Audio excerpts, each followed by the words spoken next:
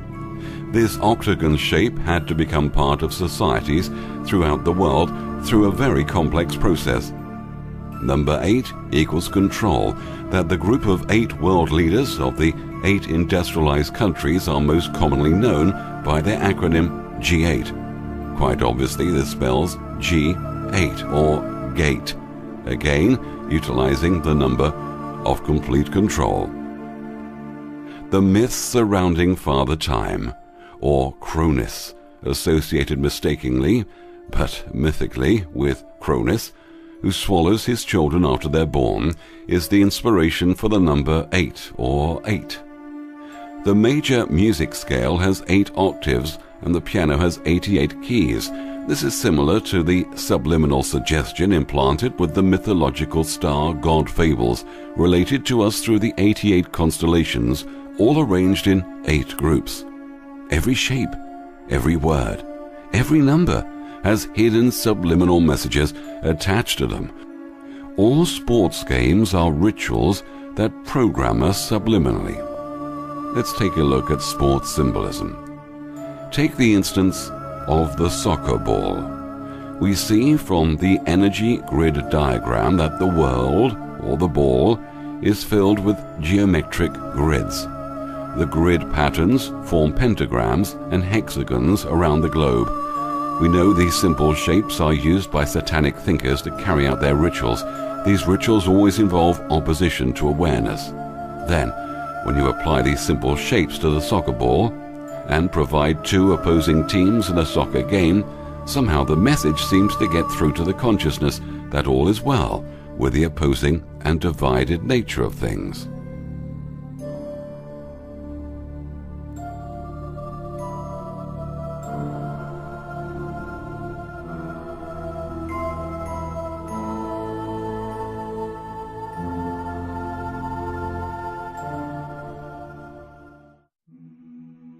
The egregore group of thinkers manipulate the Illuminati pyramid through a process of hypnotic mind control known as Kabbalism. The rulers of ancient Summer Babylon were the first to receive the knowledge of the Kabbalah.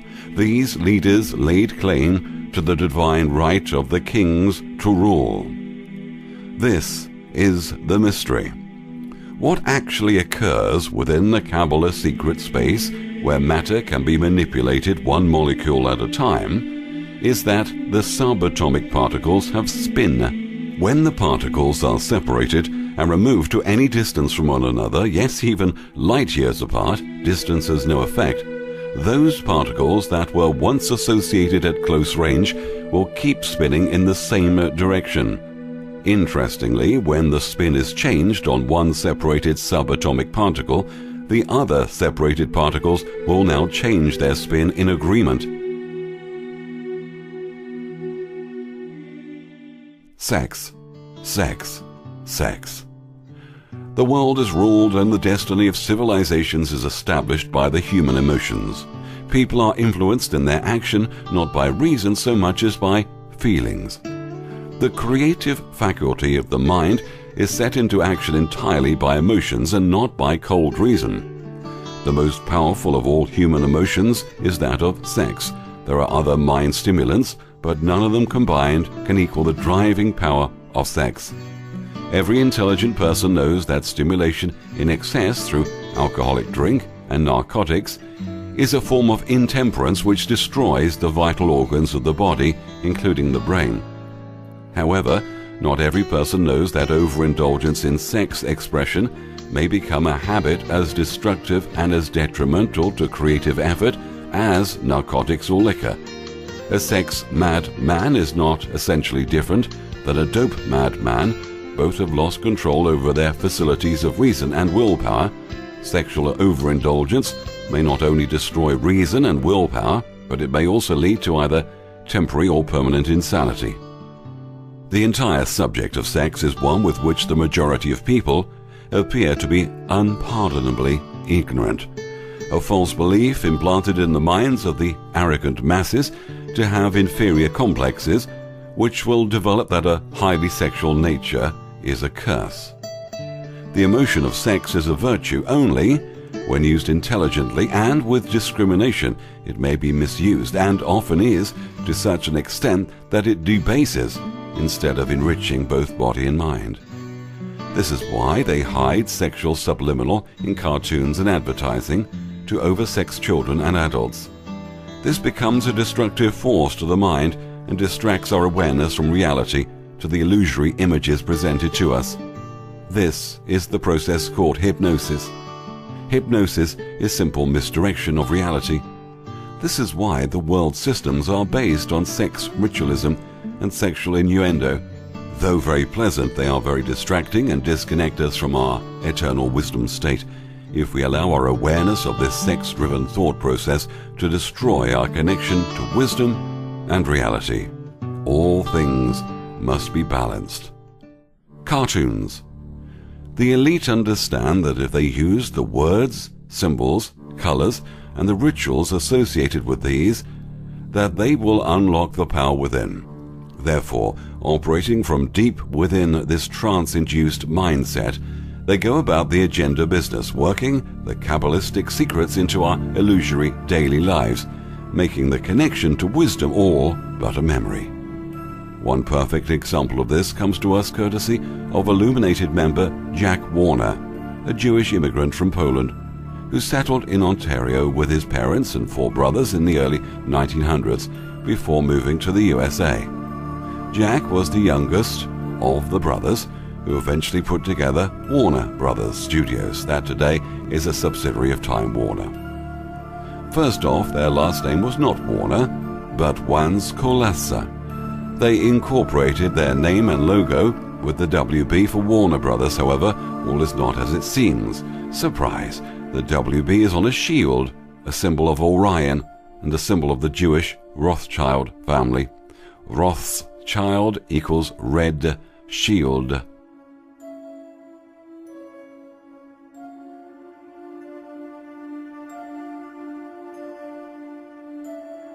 These brothers were the first to include sound clips with feature-length silent movies. What they are truly famous for is the cartoon character Bugs Bunny. Once again, they invent a whole new tool to indoctrinate the illusory minds of children to conform to the desired reality they need to be established for their agenda to succeed. The hypnotic suggestion established with this character, Bugs Bunny, a B and G word, was that of war. if anyone has any bewilderment why the United States of America is so thirsty for war at every turn, check out the way the children were brought up and programmed for all their childhood years. Take a look at the mindless subliminals that were pumped into the innocent receiving crystals, coupled with the endless suggestion of the American dream, and there's no other possible outcome than to have a population completely obsessed with killing, conquest, and war. Of course, you know, this means war. Really? What sort of wholesome, beneficial suggestion is that supposed to implant within a young mind? Of course, this is nothing in comparison to what's going on today. Modern video games the kids are playing, purchased by their brainwashed parents, indoctrinates kids into violence, death, and war to desensitize their young minds in accepting what's going on in today's world.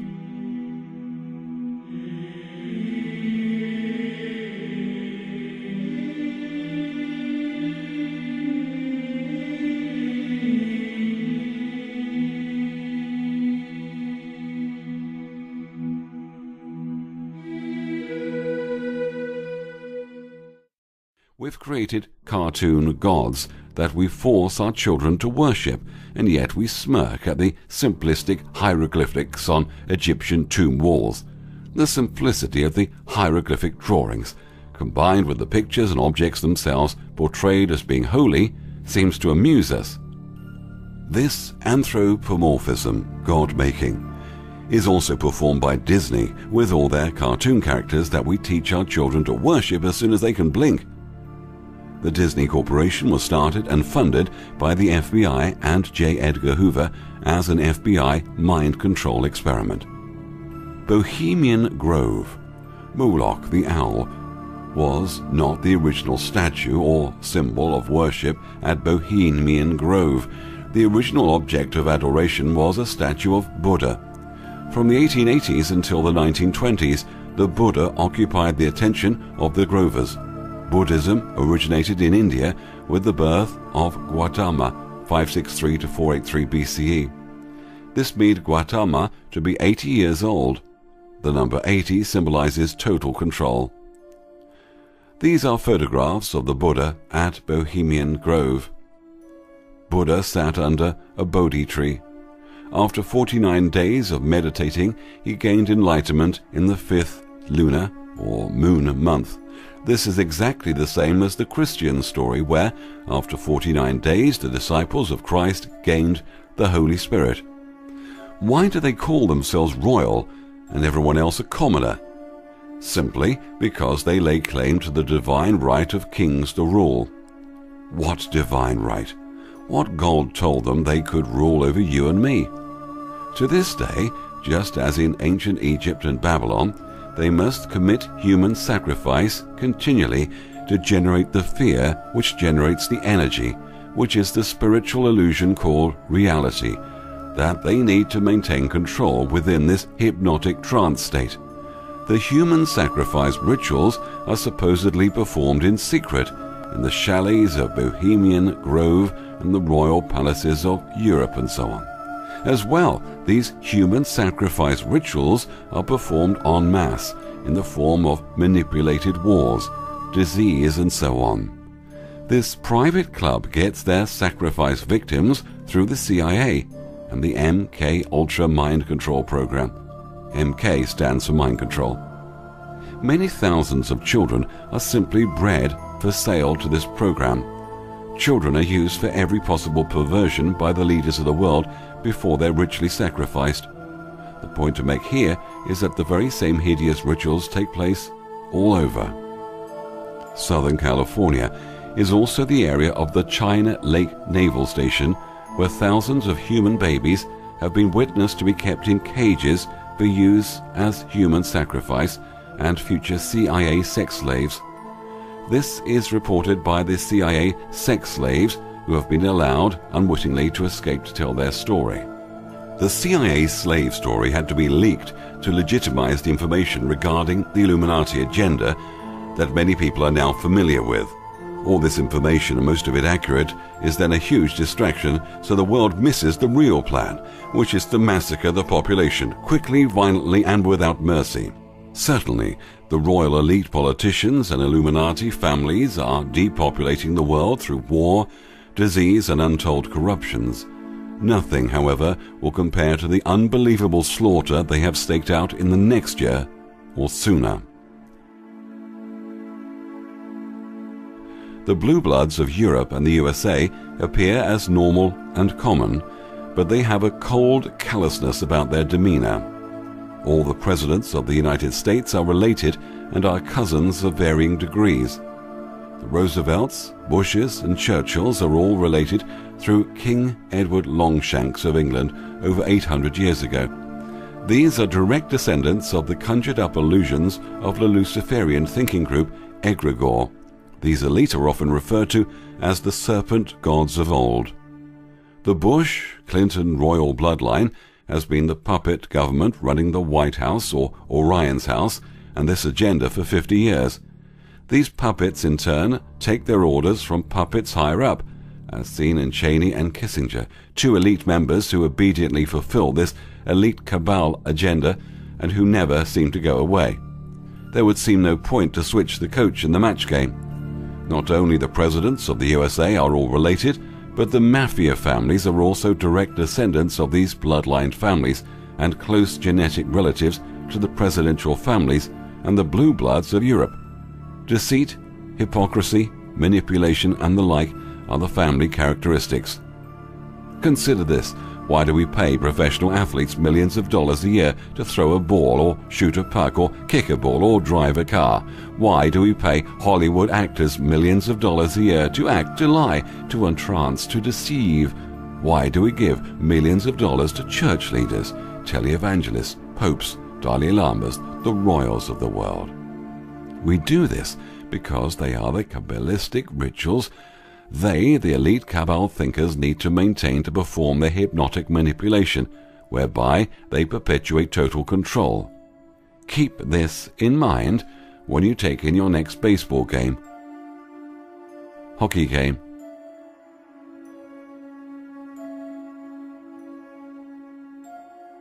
tennis match, golf game,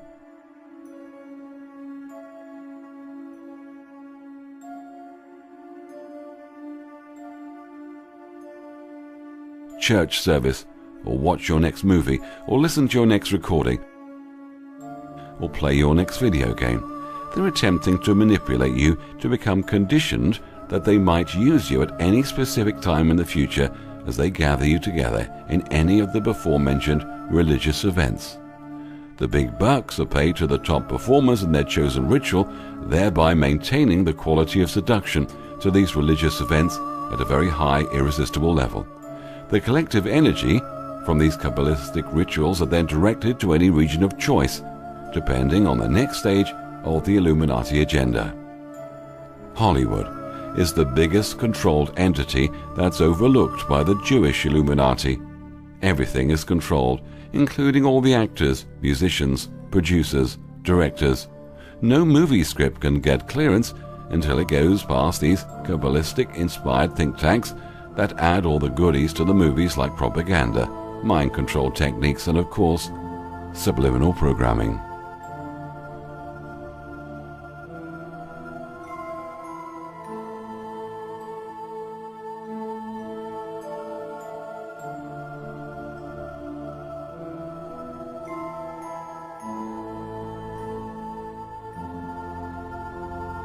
Music. Music is built on repetition.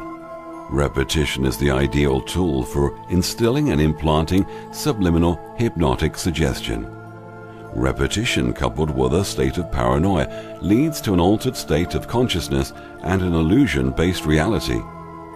The golden mean is based on the Fibonacci number series, and therefore music is also based on the Fibonacci number series, as is light, shape, and color. All music videos are completely sex-driven and filled with excitement and illusion. Again, all fine and dandy, a pleasure to see these cuties doing their thing. However, They take hundreds of millions of dollars out of our pockets, then turn around and give a few million back to a charity called Feed the Children. Just a moment here, shouldn't that be the other way round? Shouldn't they keep a few million and give back hundreds of millions to the starving people of the world? Well, no. Not if you're planning on buying a $66 million chalet in Switzerland. Switzerland is the safe country for the Illuminati elite. All the stars love showing off symbolism. Most people are clueless what they represent. Of course people don't. They start calling it the devil, a character that does not exist. Or Satan, a word they haven't the foggiest notion of what it means. Then disinformation spirals out of control through fear and arrogance and religious mumbo-jumbo.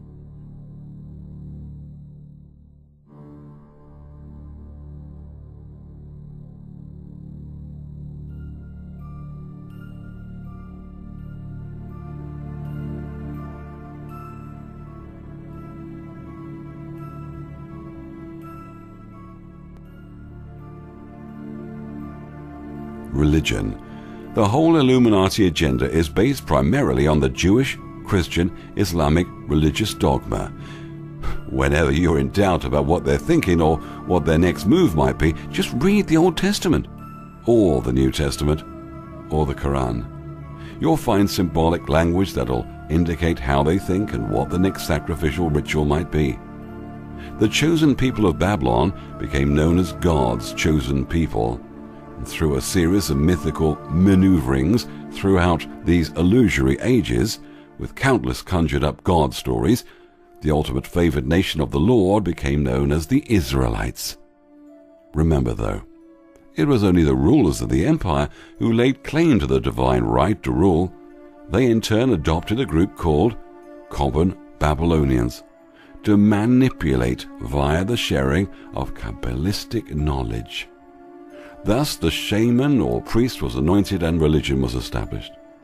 As the centuries slid by, Kabbalism was employed by many other groups. Eventually it was passed into the hands of the Christian Roman Catholic Church and the Society of Jesuits. The Knights Templar, or the Christian Crusaders, also laid claim to this knowledge around 1000 AD. This same story, the Father God having sex with an earthly woman, immaculately of course, is repeated over and over throughout history. The Mary and Jesus story was about 1 out of 50 Christ Savior myths, and probably many more of lesser fame, all of whom were born on December the 25th. Most of them were crucified and resurrected on the third day. Check out Zeitgeist, the movie that goes through all this. Zeitgeist, a Zionist production, did not show the true meaning behind creation and the atom, therefore producing more thinking atheists and upsetting a lot of Christians all at the same time. Of course, they also made the illuminated cabal look like nothing more than silly sun worshippers. Their main goal is to destroy religion, so to form a one world environmental religion, the worship of the environment. This will be achieved very soon, as we'll see later. This race of God's chosen people, the Jews, is emboldened through the Christian religion. The Christians, in turn, claim to be the chosen people by choosing to be the supporters of the chosen people. If this sounds convoluted, it's meant to be. Christianity is but an extension of the Old Testament of God's chosen people. The free world can now partake in the ignorance of accepting the Jesus myth. The Jewish-Christian connection then enjoined with the creation of Islam in the early 7th century AD. This brought together the three major players, collectively known as the children of Abraham, or the children of human sacrifice, who form approximately half of the world population. A soothsayer is one who divines or predicts future events. Jesus never lived or had an earthly ministry. Atheism. Yes, even atheists are religious zealots. Atheists will argue vehemently that science proves there is no God, which of course there isn't. However, they will continue to trust in the knowledge offered up through scientific research, which is based on the foundation of the electron, proton, and neutron, which is the trinity of the Godhead. How bizarre. This religion known as atheism, boasting the atom symbol, which is the all-seeing eye, as their logo. In the trance state of this three-dimensional plane, the deeper one is indoctrinated in the belief that science actually has some validity or reality. The greater is the disconnection with awareness and oneness. Even though I state there is no God, I am not an atheist, inasmuch as I do recognize infinite awareness and wisdom do exist. This awareness and wisdom is not spirit. Neither does it have any connection to learned knowledge, the worship of a creator, a supreme being who cares if I'm good or bad, and I better obey or go to hell. Sorry, I don't buy into that.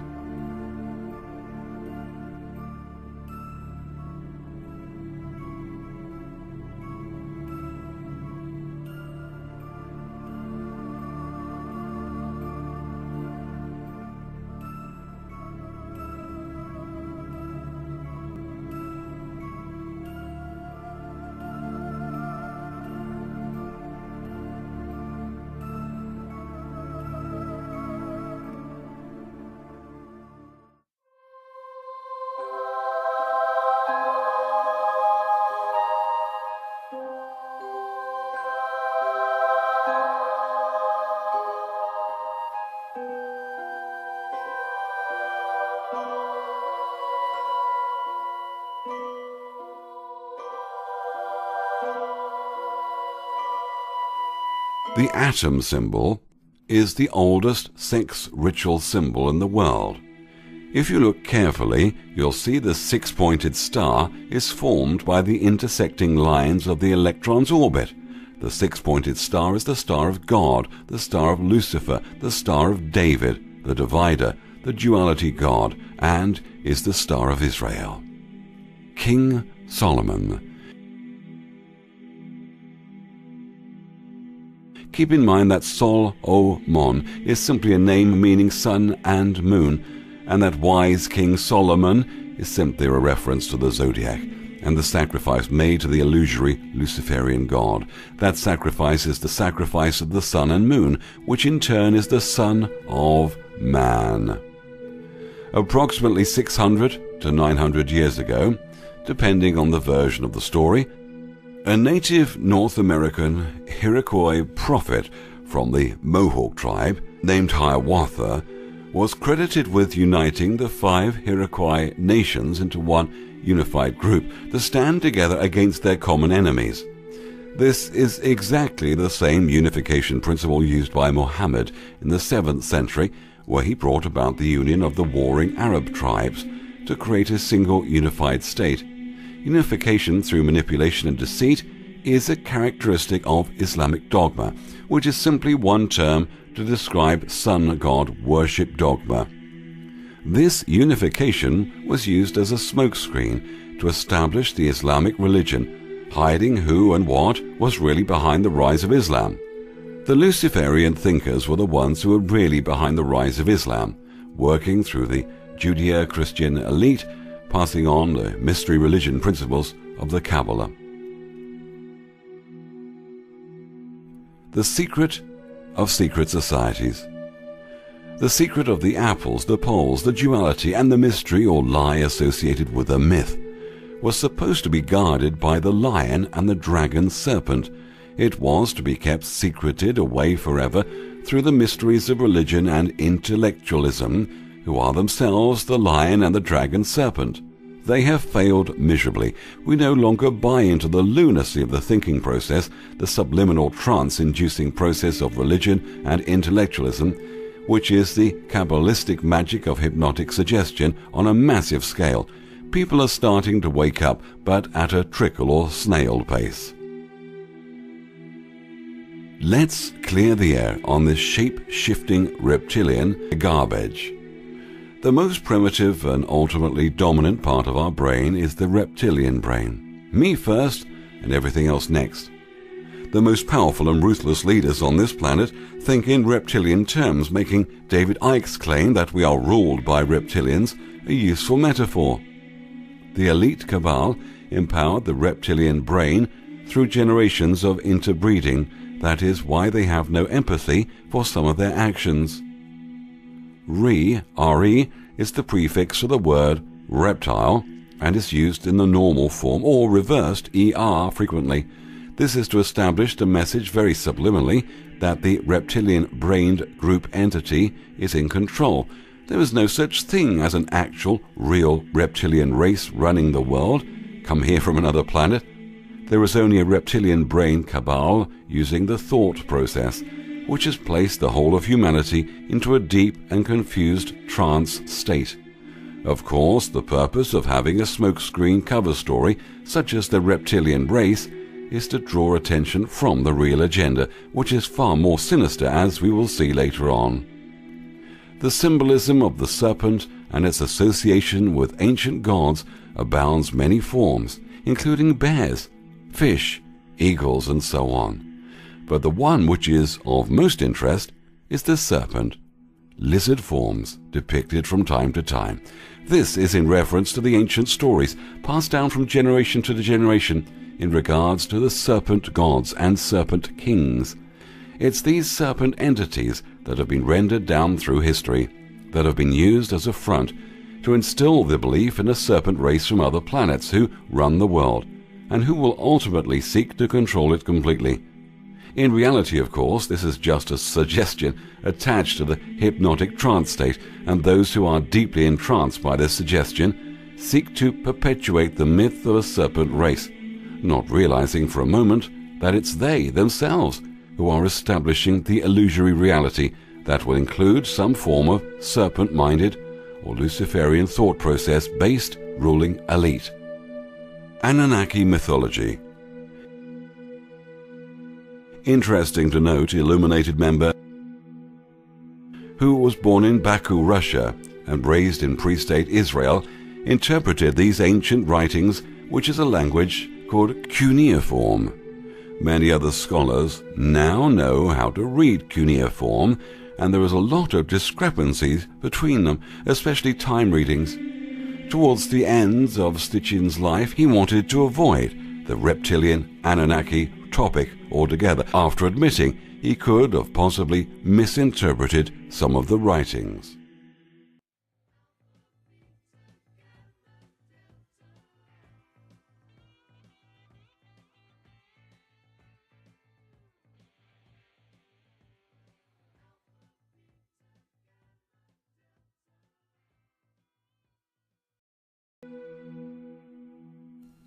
Have you noticed something strange going on in the world? I mean, the world has always been strange, but lately it's been getting much stranger, day by day. Have you also noticed all those movies popping up about end times, destruction, and death? What about strange ads appearing around the world and documentaries showing all these weird end-of-the-world scenarios? Media outlets around the world hyping the end times, religious people talking about the same thing. The Mayan calendar ending on December the 21st, 2012. Conspiracy theories going haywire and in full swing. Al Gore's climate change, New Age lunacy, UFO groups talking about aliens and how they're going to save the Earth from certain doom, or about reptilians and Anunnaki connections, World War III and the end of the world. All these groups have one central theme: doom and gloom. Fear, fear, fear. It's enough to drive one mad. Of course, a lot of people around the world dismiss this as just hype. So what the bleep is going on? Well, if I tell you that most events unfolding before our very eyes were planned to happen, what if I tell you that it is all a smoke screen? Example, the financial collapse. What if I tell you that huge major events and catastrophes are about to happen? A coming devastation so large that it will affect every person on Earth. What if I tell you this devastation will take the guise of a natural phenomena, and that all religious groups around the world will think it's an act of God, or the arrival of the Christ consciousness, or New Age jargon like the Age of Aquarius? Environmentalists will say, "I told you so, it's Mother Nature fighting back." whilst the remainder of the people will come up with a million other conspiracy theories to why this has happened. The fact is, the survivors won't even have time to think. The governments around the world are too gutless to speak out like spineless jellyfish. They remain silent and controlled, whilst the shakers and movers in the know are getting ready.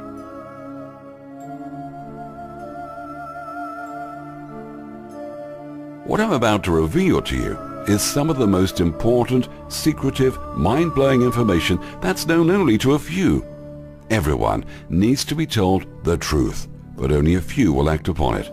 You, and only you, can change this scenario right around by just knowing what's going on and questioning your reality.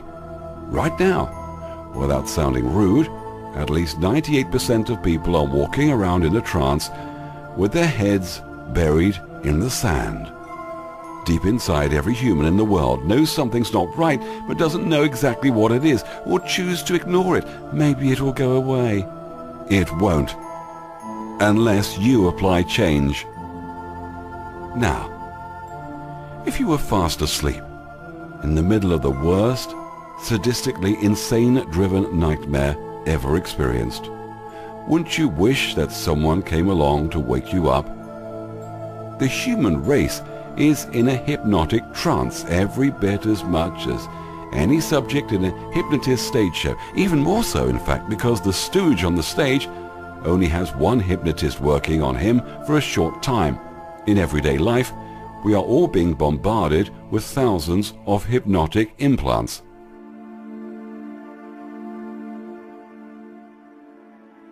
The central theme of the end times, embedded in all religions throughout our history, and a push for war, sacrifice and destruction. The world is waiting for the big one to hit. The whole purpose of the New World Order is to bring about the fulfillment of the prophecies that they invented in the Old and New Testaments and are even now fulfilling. New World Order under the guise of the second coming of Christ, or the judgment of Allah, or the arrival of the Jewish Messiah, or the age of Aquarius, or the environmental green movement, and so on. This marriage supper heralds the Jesus myth concerning the second coming of the Messiah. According to the myth, Jesus comes for his bride and slays his enemies, and those that are invited to the supper are the elect of this Luciferian god. The next 9/11 is massive. If you know anyone who lives in California, especially on the coast or in the Sacramento-San Joaquin Valley, tell them about this information. This warning is not based on spiritual channeling, psychic research, or any such thing.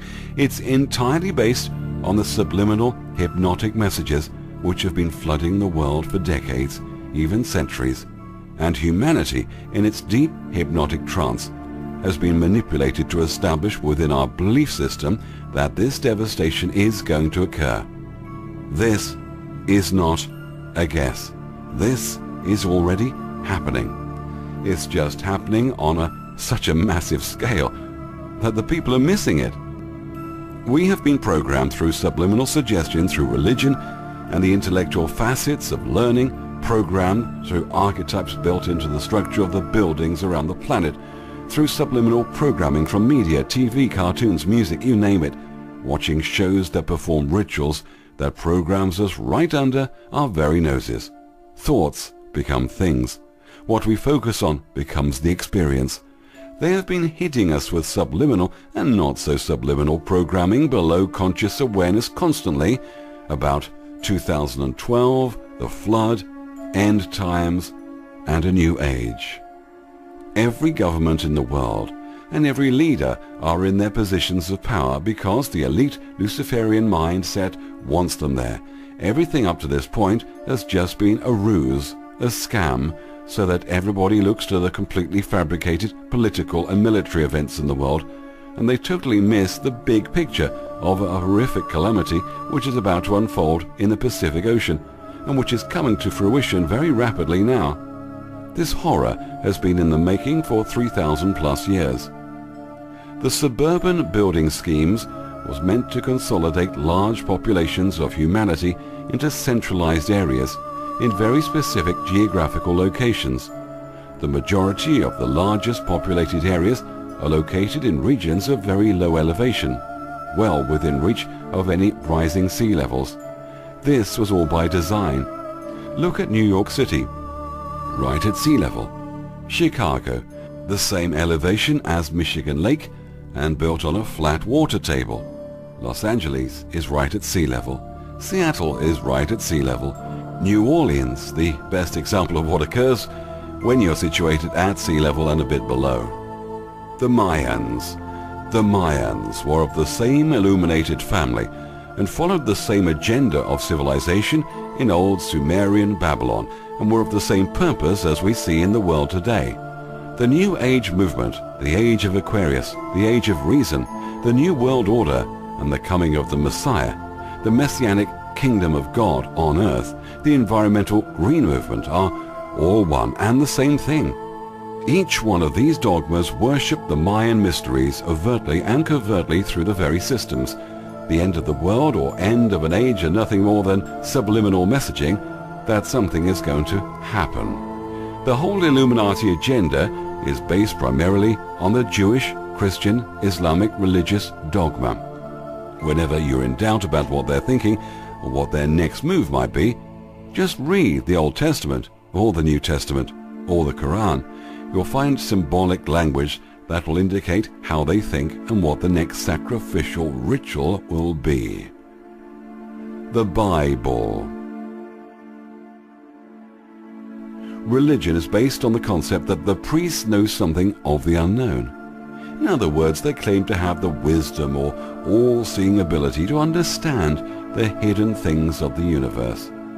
22,000 sheep and 10,000 cattle were sacrificed in one day alone in the Old Testament. The ultimate fulfillment of these sacrifices is meant to be played out in New Testament times. New Testament times are here now, and all the horrors we have seen in the name of Christianity for the last 2,000 years are the supposed prophetic fulfillment of Old Testament lunacy.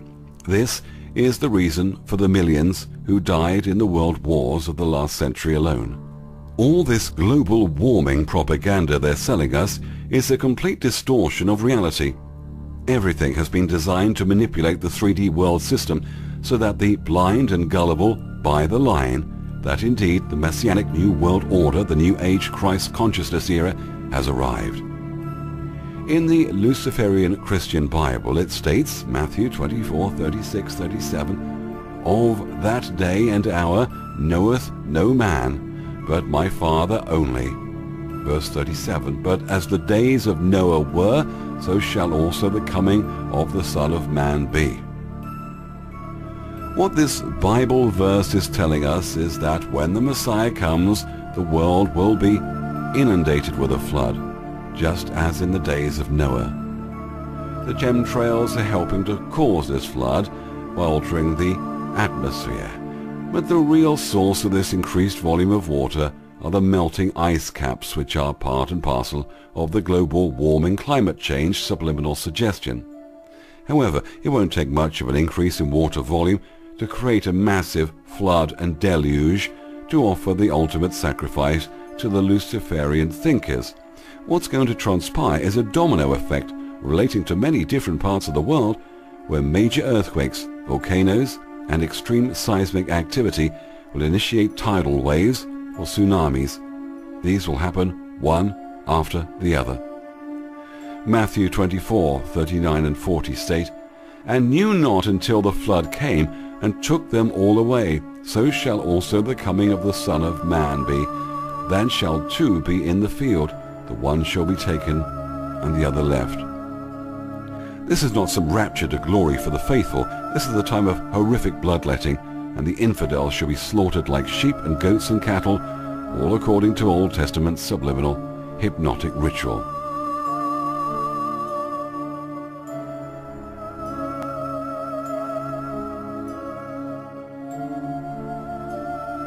The day of the Lord's vengeance is the subliminal message that the good God who loves you is going to kill you if you don't get with the plan.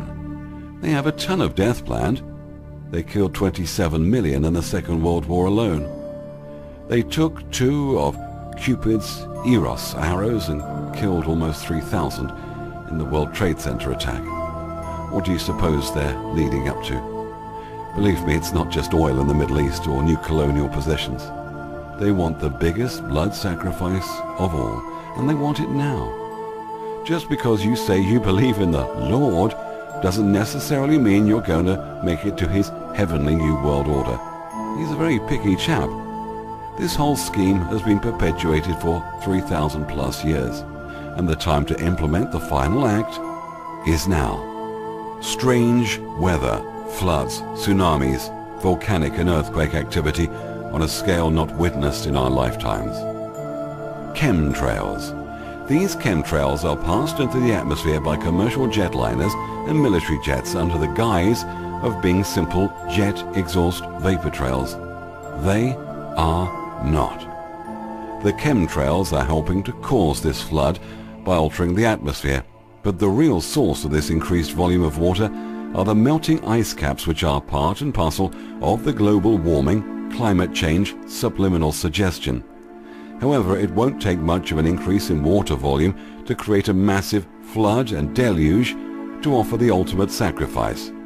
What's going to transpire is a domino effect relating to many different parts of the world, where major earthquakes, volcanoes, and extreme seismic activity will initiate tidal waves or tsunamis. These will happen one after the other. Because of the chemtrail activity over the last few decades, the atmosphere and weather patterns have been altered immensely. The resulting weather patterns around the world are either drought or flood-orientated or extremely severe weather events. The chemtrail activity has been undertaken to establish in a subliminal way the coming of a new world, or the kingdom of God. Chemtrails are designed to implant suggestions of change, massive change, including the environment, the population, and the belief systems of the world. Everything illusory and 3D is bearing witness that things will not continue as they once were. Since 1999, the year of intensified chemtrail activity, the asthmatic rate of children in New Mexico has gone from 8% to 70%. We are being herded like sheep to the slaughter. The people behind these hideous schemes who serve this elite mindset are also behind the HAARP experiments. The purpose of this patent is to control life by controlling the climate. HAARP also holds the patent to use large amounts of barium in the atmosphere. When sunlight hits this concentration, electron density increases dramatically. This can then be manipulated to perform the same functions as a health-type nuclear device without a detonation. A health weapon can lift the magnetic field of the Earth itself without the expenditure of massive amounts of energy. Communication, radar interference or enhancement, as well as the ability to totally control the weather, are the ambitions of the HAARP agenda. The Georgia Guidestones, the Rose Eye Rock. These words, the Georgia Guidestones, are symbolic words that don't refer to guiding humanity in the least. This monument is just a subliminal message, so that instead of guiding humanity after a cataclysm, it's there to implant the hypnotic suggestion to actually help cause the cataclysm to occur. Al Gore. Now, His Holiness Al Gore wants us to believe that there is a global climate warming occurring. Also, that this is caused by CO2 greenhouse gases.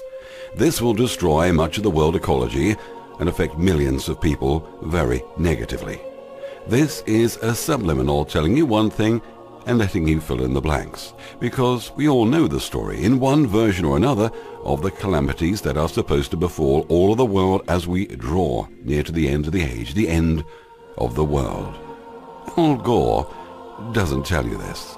Neither do the super scientific counter-global warmingists tell you this either. But this is what's going on, and this has been the ultimate plan in the Illuminati agenda. This is the attempt to establish the fabricated kingdom of God on earth. This is the fabricated age of Aquarius, the age of peace and love and a lot of water. This is the fabricated new world order when wars will come to an end. for certain this time. It's all the same stupid insanity. Nothing will change because we still have the same loons running the show. When the flood planned for the Valley of Mexico, which is the Valley of Megiddo, is unleashed, the tens of millions of people living from northern California in the Sacramento Valley through the San Joaquin Valley, the King Canyon, and then into Mexico are at stake. This is the symbolism already in position, with the start button already pushed. There are now 30 to 40 earthquakes per day throughout the world with a magnitude of 2.5 or greater. This is 300% greater in the Ring of Fire area when measured over the last 1,000 years. Something is in the works, and it's very obvious to most people that a major earthquake will occur. What people are not aware of is that this thing can be prevented, as can all the wars and disease and suffering. All that needs to be done is for people to realize that the entities running the show is just a hypnotist. And now it's time to wake up. There will be 33 cities in the world within the next year or two that will have a population of over 8 million people. All of these cities will be subject to rising sea levels. The total population affected, including the countries that these cities are located in, equals 643 million people. This is the number affected just from rising sea levels. Couple this with massive earthquakes, tsunamis, hurricanes, fires, and drought, disease, and war. And the devastation and depopulation scenario is real. In a booklet entitled 77 Essential Skills for Combating Global Warming, written by David Mayer de Rothschild, bright young lion member of the most powerful elite serpent-thinking family on the face of the earth. Interestingly enough, he even looks like the modern concepts we see of paintings of Jesus. This is just more subliminal messaging, and the mindless flock eat it up. Look at the title of this booklet, 77 Essential Skills. Essential refers to the essence of the deity. Skills is simply S kills, or serpent kills. This is all symbolism, but that's all that matters to these serpent minds. Subliminal messaging.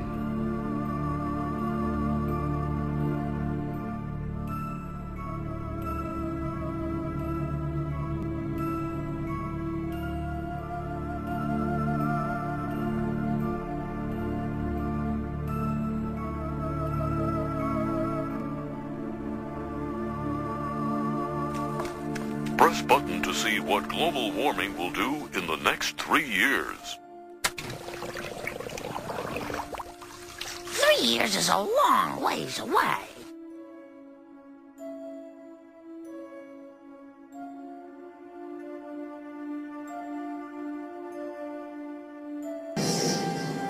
Gee, that looks like tomorrow I'll be shoveling 10 feet of global warming. Global warming can cause weather at both extremes, hot and cold. I see, so you're saying warming makes it colder. Well, aren't you the queen of crazy land? Everything's the opposite of everything. La-di-da-di-da.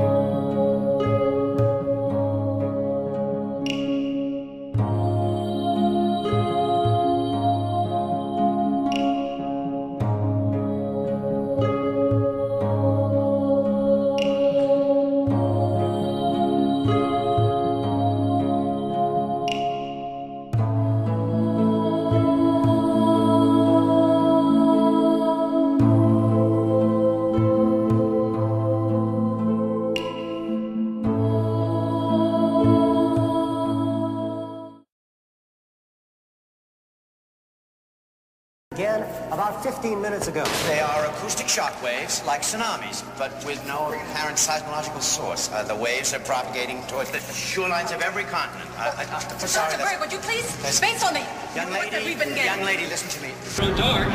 People are running everywhere. It's sheer panic. Stay on me! The wave is Bears, bears, bears.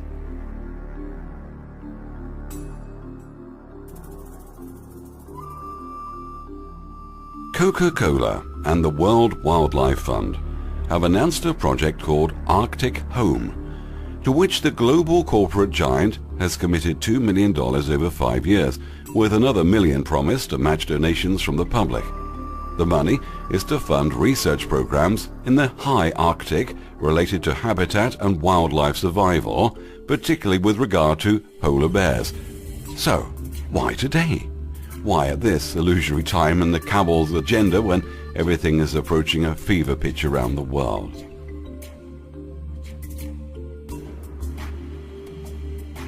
The Last Judgment Day. Exterminating sin, the human cull.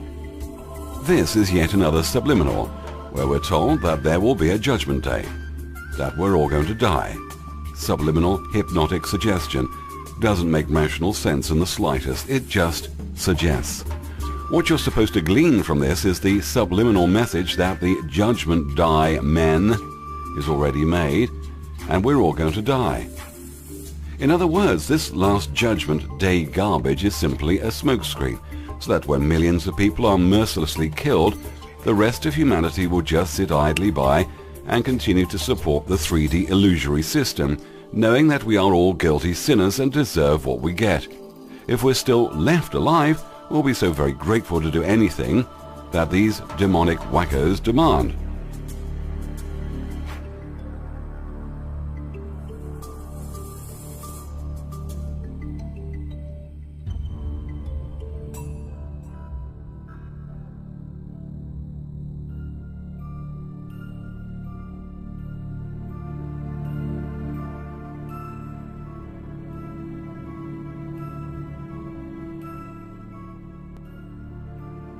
Have a look at the Last Judgment painting.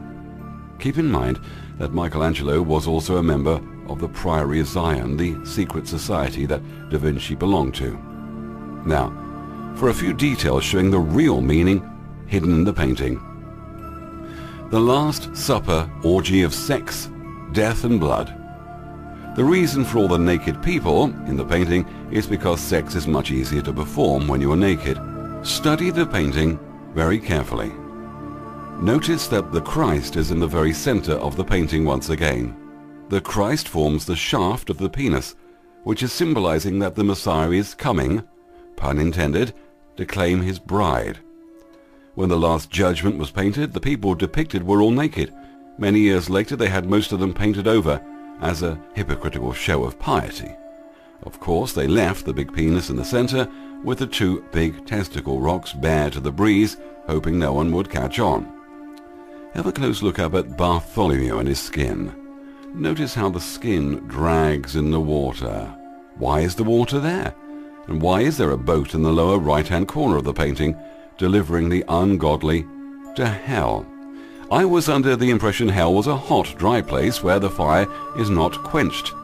There's subliminal messages all over the place and we're left on our own to fill in the blanks. What I'm showing you here is a grain of sand in a desert of information of what's transpiring, but it gives you an idea into this elite cabal mindset. Everything stated here are facts.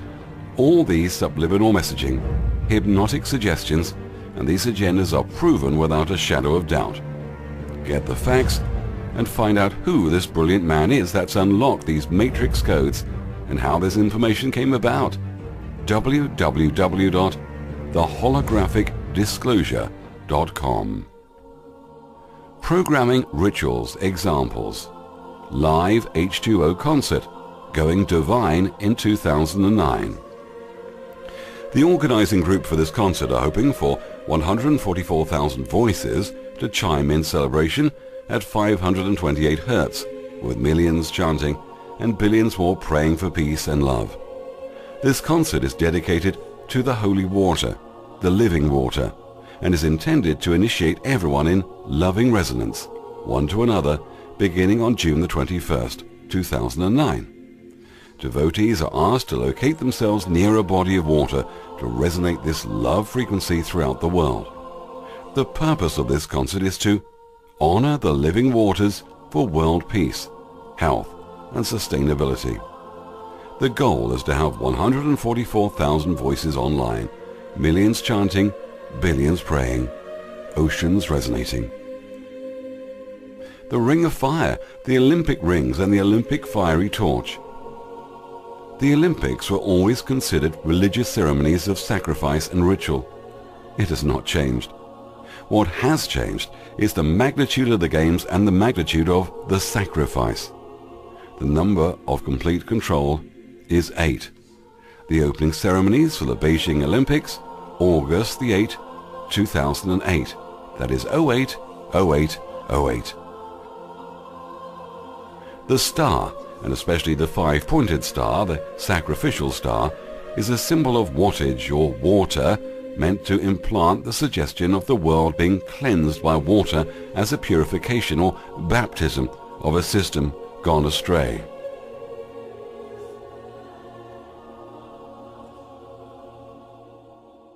Everyone, listen to me. We've all been deceived. Gentlemen, there comes a time in the evolution of a perfect colony when the strong are meant to rise above the weak. Now is that time. The weak elements of the colony are being washed away. And our glorious future is at hand. We can all stand proud. It is time for a new beginning.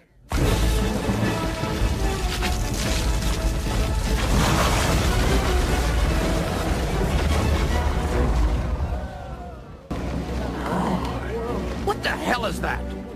I think that's the weak element, sir. The atom symbol is so completely symmetrical and geometric in its construction that everything as pertaining to 3D manipulation has to include and cannot appear as three-dimensional unless it portrays geometry and symmetry to function and have an effect.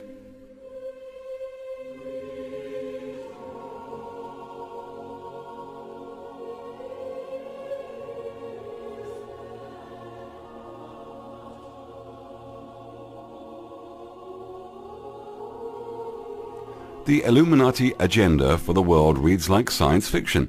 Of course, that's the best possible way to hide the whole scenario, create loads of propaganda that mirrors the truth, and then establish in people's minds that this mirrored truth is just that, a fake. With this accomplished, anyone can do endless manipulation in the world without getting caught. Now, you know why the media is such a powerful tool to the elite, and how our thoughts change reality. Reality changes on massive scales when lots of people are thinking alike and spreads through a phenomenon called the 100th monkey syndrome to others throughout the world. It does this because we are all connected. Millions of dollars were spent last year in radio advertisements last year to send subliminal messages of a coming catastrophe. Hello, darkness, my old friend. I've come to talk with you again, because a vision softly creeping left its seeds while I was sleeping, and the vision that was planted in my brain still remains within the sound of silence.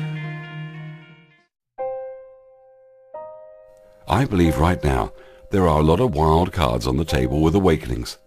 That can play itself out. Only time will tell. Please note also the 3-year discrepancies in dates from the two calendars, 2012 to 2015.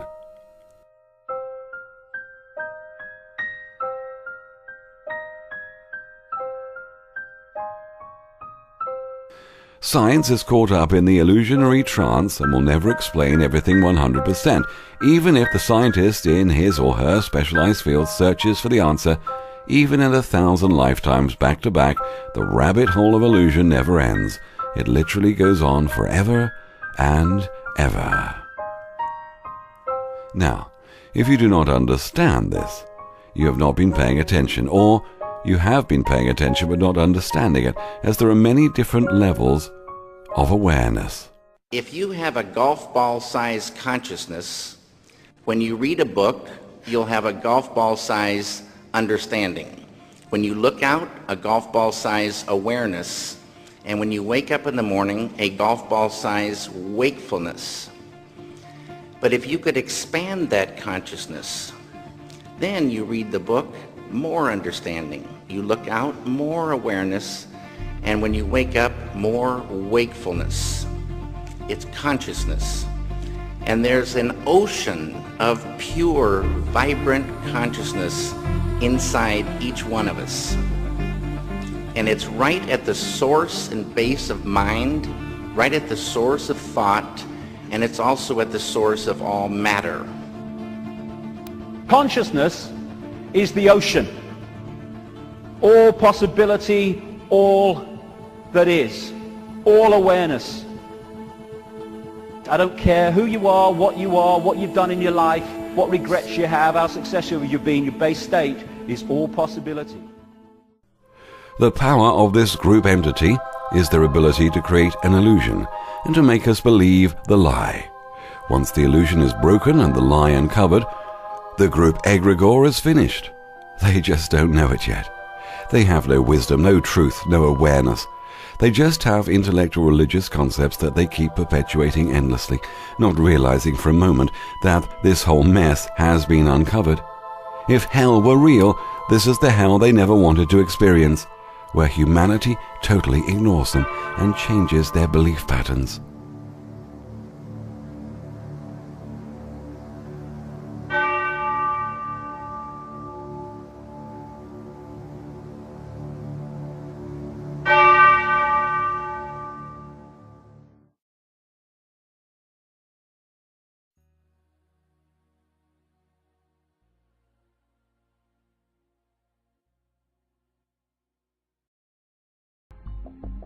After the United States Congress had access to the data from the Stanford Research Institute and universities around the country and all over the world, they were terrified at what would happen if everyone around the world started to develop the powers of their minds. They then did a smear campaign with the media to discredit this discovery. In 1957, Professor Hans Eysenck from the University of London wrote a letter insinuating that there was a gigantic conspiracy involving over 30 major universities around the world and hundreds of highly respected scientists to silence the truth about what we knew about the powers of our minds and human consciousness. Why are the keepers of knowledge steering us in a direction in reality they wish us to experience? Why? Because we have separated our responsibilities and given away our power to the elite. We have been hit throughout the ages with underhanded, unfair tactics by the powers that be. We are still responsible for all our actions. When you blame others, you give up your power to change. By watching these videos, you should now have a good idea what this 3D matrix universe we call life is all about. We live in a thought universe, a creation of light. To stop this coming deluge, you have to stop thinking about it, disconnect from fear, and start to realize the manipulation that's taking place all around us for thousands of years. Remember, what we think about and focus on eventually becomes our experience. The world is going through massive changes because there is too much fear, disease, anger, and greed. It's time for each one of us on an individual level to take back control. By now it may be apparent that what needs to be done to terminate the agenda. Simply wake up. Don't seek revenge in some worldly courtroom looking to punish the Illuminati puppet leaders. After all, the police, the judges, the lawyers, and indeed all those in power have been trained or broken in their ability to reconnect with wisdom. Justice is a myth. Instead, become aware of this manipulation, the dividing of light, inspired by an elite, egregore group entity.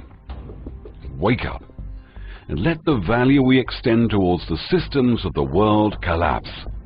Now is the time to take responsibility for all the choices we have ever made or will ever make in the future, because the consequences you have today are a direct result of the choices you made yesterday for yourself and for those around you. If you don't like your life, if you are unhappy, depressed, afraid or sick, do something about it.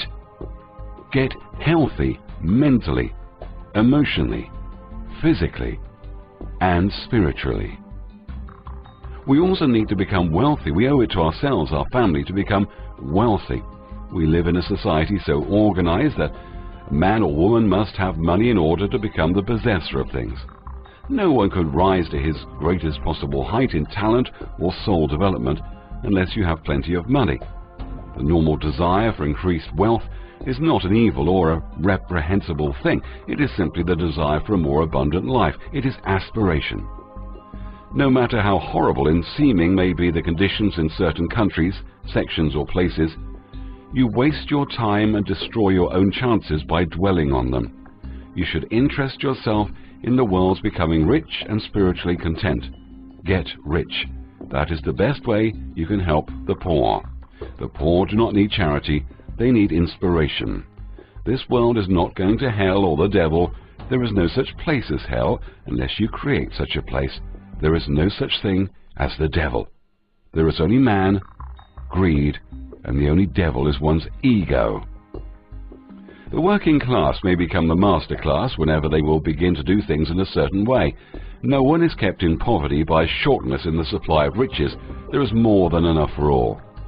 The visible supply is practically inexhaustible, and the invisible supply really is inexhaustible. It is a wonderful becoming.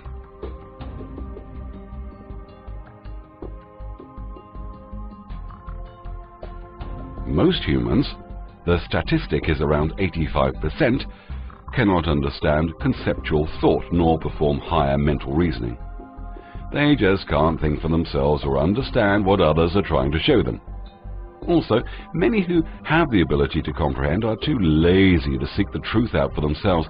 They don't see the need for it and are too wrapped up in the world matrix, plugged into the system, trying to work and slave so they can afford the newest cars, the best clothes, the latest gadgetry, to bother with investing the time needed to gain wisdom. Material things are great, don't get me wrong, but we need balance. The other problem is the remaining public walking around in a trance hypnotic induced state that are keeping the remainder of the awakened population down. But now, the matrix codes have been unlocked. The awakening begins. The shackles of ignorance is slowly starting to break away. Unfortunately, this awakening is just a trickle. We need something fast, and we need your help now. We need the help of the awakened public to spread wisdom, love, and hope, and not wait for some fictional characters to save the day. We need people to realize it's all happening in the mind. There's now out there. Change will only come from changing one's thought pattern. There's a war on for your mind. The Matrix is a simulation created by the archetypes of our minds. All that we think is real is actually a simulation of reality produced in our crystal mind. What if you were watched every moment of your life? What if your world was make-believe? While the world he inhabits is counterfeit. What if you didn't know it? Until now. A lot of strange things have been happening. Is he looking at us? Does he think he knows? I think I'm mixed up in something. Something big. We accept the reality with which we're presented. The Truman Show. Watch what happens.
Remember this very important symbol explained in Disclosure 2? The 3 levels of awareness, or the 3 levels of the illusion.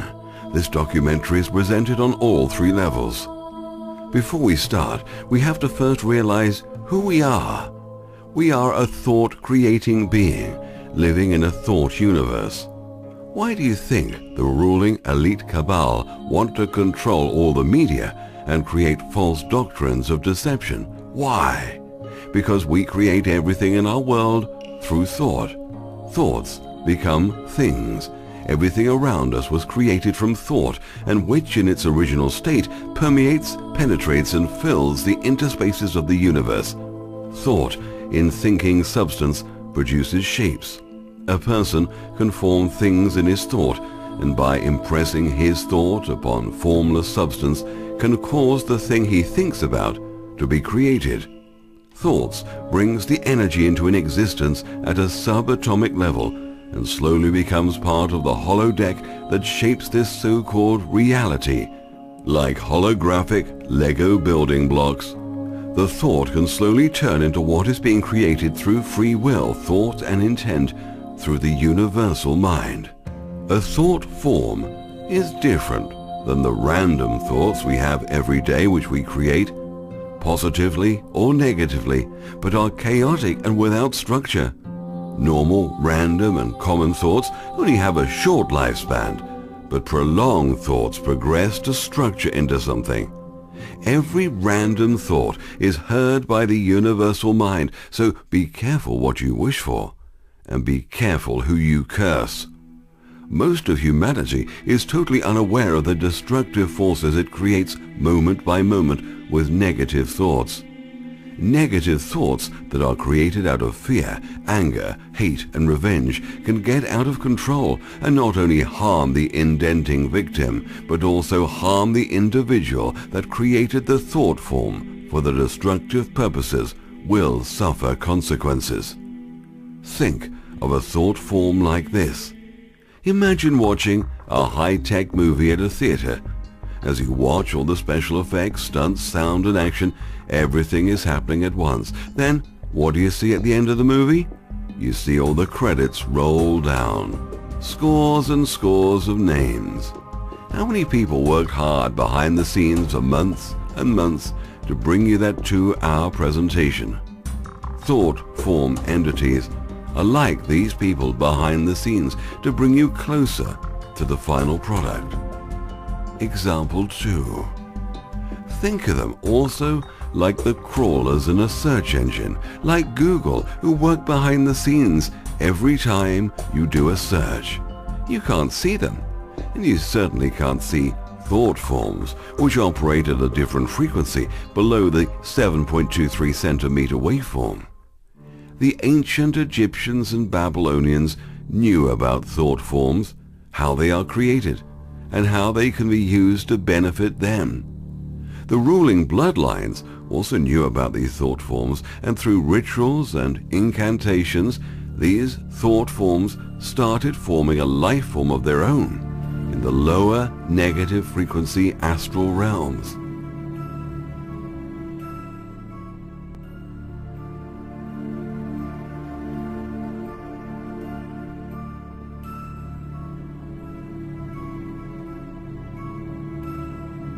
Through the centuries, these thought forms grew stronger and stronger and gained more and more power. They grew very wise and all-knowing. Up to this day, the secret society of the Illuminati marries and intertwines with these entities. They have marriage ceremonies and rituals to pair the physical with the non-physical. This is a fact. Research bloodlines of the Illuminati and confessions of the Illuminati. The King Solomon story is that he commanded spirits. What he commanded was thought forms that were structured to do his bidding from centuries past. These thought forms are kept alive to this very day through rituals, energy, and through misguided, indoctrinated religious people, as you will see later. Demons are negative thought forms.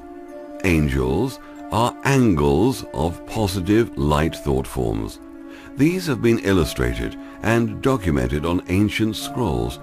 Through years of worshipping these life forms without soul, they started doing the bidding of these powerful bloodlines. They are also called jinns. They are not created by a god or a devil. They are created by us. In Walt Disney's classic Fantasia, we see Mickey Mouse controlling thought form entities and other universal elements to do his bidding. I go through this in detail on the website, as this is the most important subject in the occult hidden science. We are the creators of thought, the creators of thought forms, the creators of demons, the creators of angels. Are we then not gods in our own right, working through the universal mind? Thought forms, generated by the thought process.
Yes, that one is a definite possibility.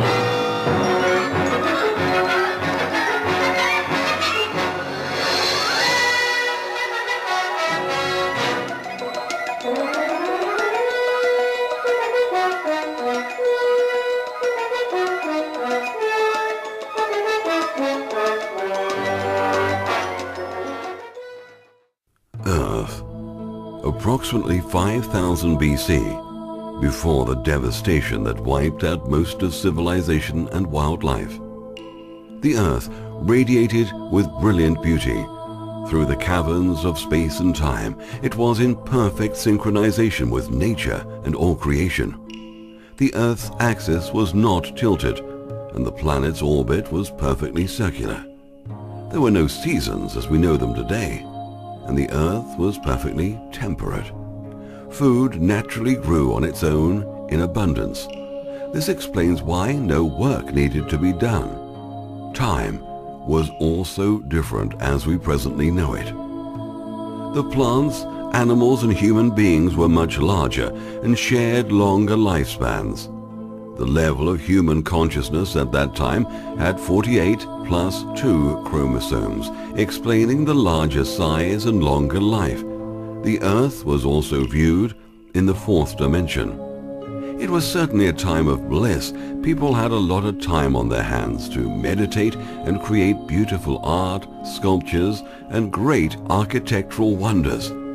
Humanity working together in harmony, achieving great construction projects worldwide, benefiting everyone on planet Earth. Free energy and healing was also achieved from the knowledge we all possessed. Spirituality on the planet was at its all-time high.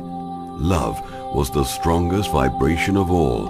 Fear was unknown. The animals lived in harmony, and humans were all vegetarians. Civilization was so advanced at this point that they possessed technologies far more superior to present-day technologies. Established was also worldwide energy grids using no slave labor, but with the elaborate use of natural cosmic energies and forces. The Earth was a utopia, where the law of attraction works in harmony to one's wishes and desires. Some of the elders of the planet lived much longer than most other human beings and were given superior roles to play in society.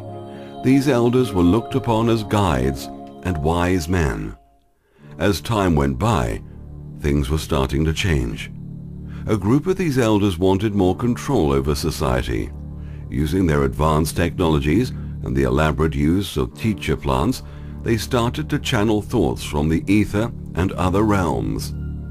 A group of powerful demonic thought form entities were more than eager to communicate with them from the empty void in between the dimensional frequencies.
How you feel. And now it is in your power to do something about it. Close your eyes and listen. You are unhappy on this ship, aren't you? You are being bossed around by the others. A person of your distinction, treated like a menial. Sometimes I almost wish they'd all disappear. Your wish shall be granted, and much more. Really? All that can be changed. All you need do is wish for anything you want. You need never be bossed around again by anyone. You hate all of them, don't you? Tell me that you hate all of them.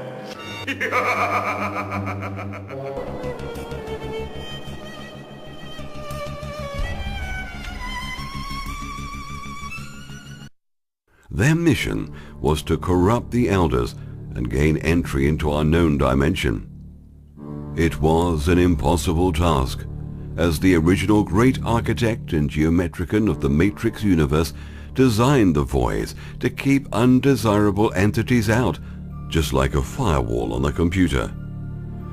They channeled thoughts, ideas, and instructions to the renegade elders on what to do with their already vast technology.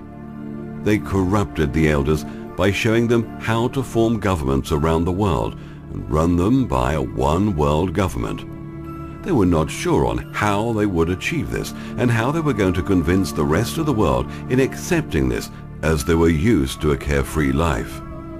They needed to construct structures based on hyperdimensional physics, not only on Earth, but on the Moon, Mars, and one of Saturn's moons. These were not just ordinary entities, but powerful thought forms that knew the language of sacred geometry and of the matrix universe. They were like hackers trying to corrupt the system. They also knew the exact role of the sun and all the celestial bodies in the electric universe. The renegade elders turned their back on sacred universal law for exchange of more and more power. They were promised a new dimension of their own, where they could be gods in their own right, with eternal lives, where they can reign with El, the gods of matter. Except these gods were not gods at all, but lying, deceptive thought form entities. The constructions began, which took hundreds of years to complete, and in that period, major changes were taking place on Earth, including a formation of a one-world government. People were slowly losing their freedoms and knew something wasn't right. Civil wars were breaking out between nations and other elders. But that didn't stop the big day from commencing.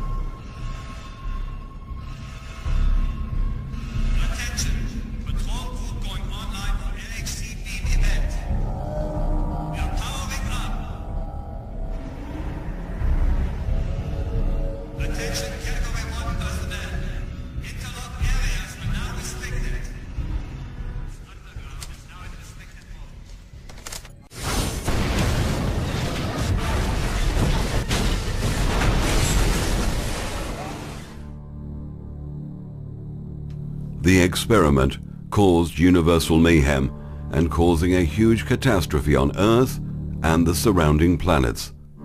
This caused a disturbance in the vapor canopy high above the planet, and the oceans of water it holds soon came crashing down. The volcanic eruptions around the Earth and underground water basins also were released that caused the epic deluge and flood.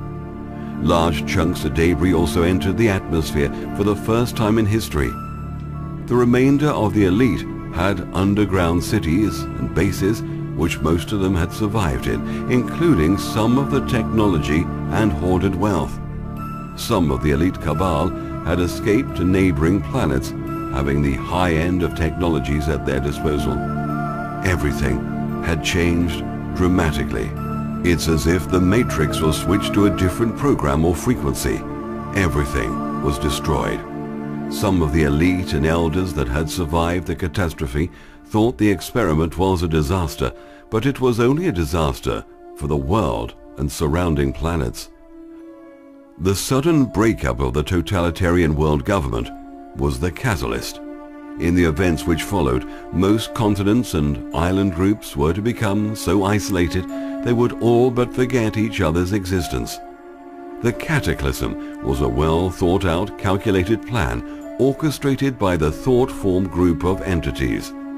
The experiment ripped apart time and space, leaving a great hole in the void, in which they entered. Other undesirable, negative entities followed. This powerful group of demonic thought forms knew not only the language of the Matrix, but knew the sacred geometry of creation. These entities were like a software virus infecting the mainframe computer. The Matrix from that day was corrupted in every possible way imaginable, as if a counterfeit version of the Matrix was erected.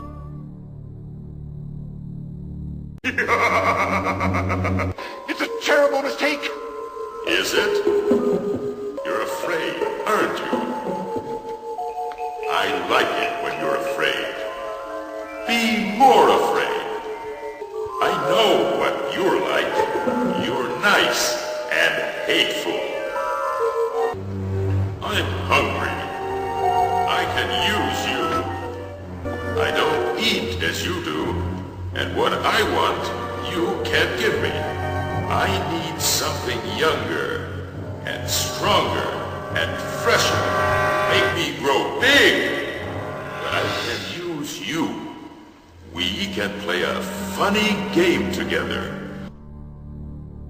This group of thought form entities feed on all energy, especially negative energy, and this is why they caused a negative environment on planet Earth after the cataclysm.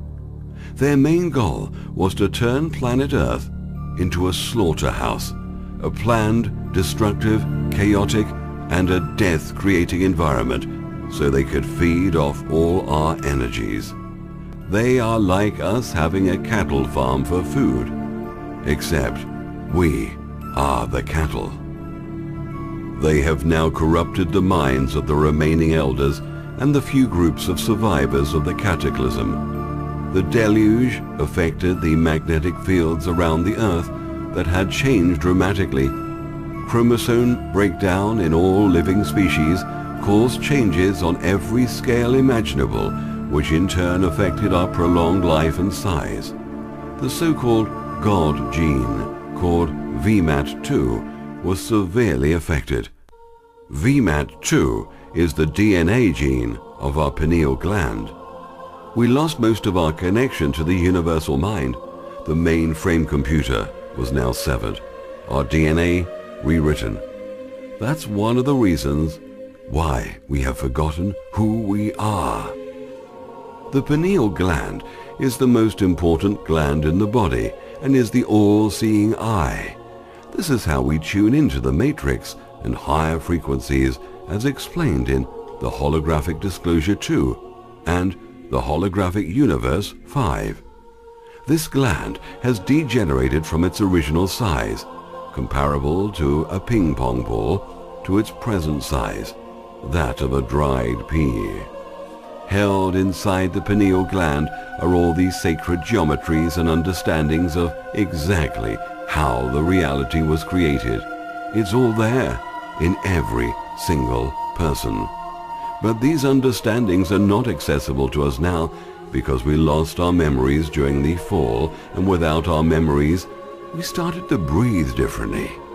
Instead of taking in prana through the pineal gland and circulating it up and down our central tube, we started breathing it through the nose and mouth. This caused the prana to bypass the pineal gland, which resulted in our seeing things in a totally different way, through a different interpretation, called good and evil, or polarity consciousness of the one reality.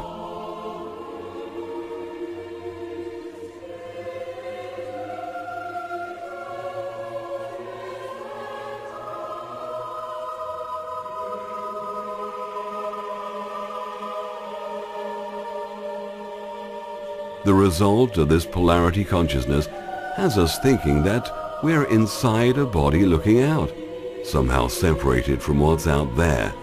This is pure illusion.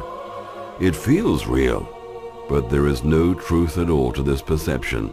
It's merely the view of reality we have from this fallen state. The star tetrahedron.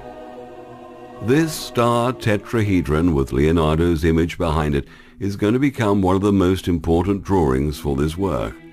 What you're looking at is two-dimensional, but think of it in 3 dimensions. A star tetrahedron, just as shown here, happens to exist around each human body. As Richard Hoagland has shown the United Nations and NASA, we are now beginning to scientifically rediscover this field. Just as it is shown around Leonardo, it is also around planets, suns, and even larger bodies. Notice especially that there's a tube running down the center of the body through which we can breathe life force energy, and the 2 apexes at the top and bottom of this tube connect the 3rd dimension to the 4th dimension. Man was once a higher, superior being, certainly not a species of the monkey family. We are only a shade of the original man.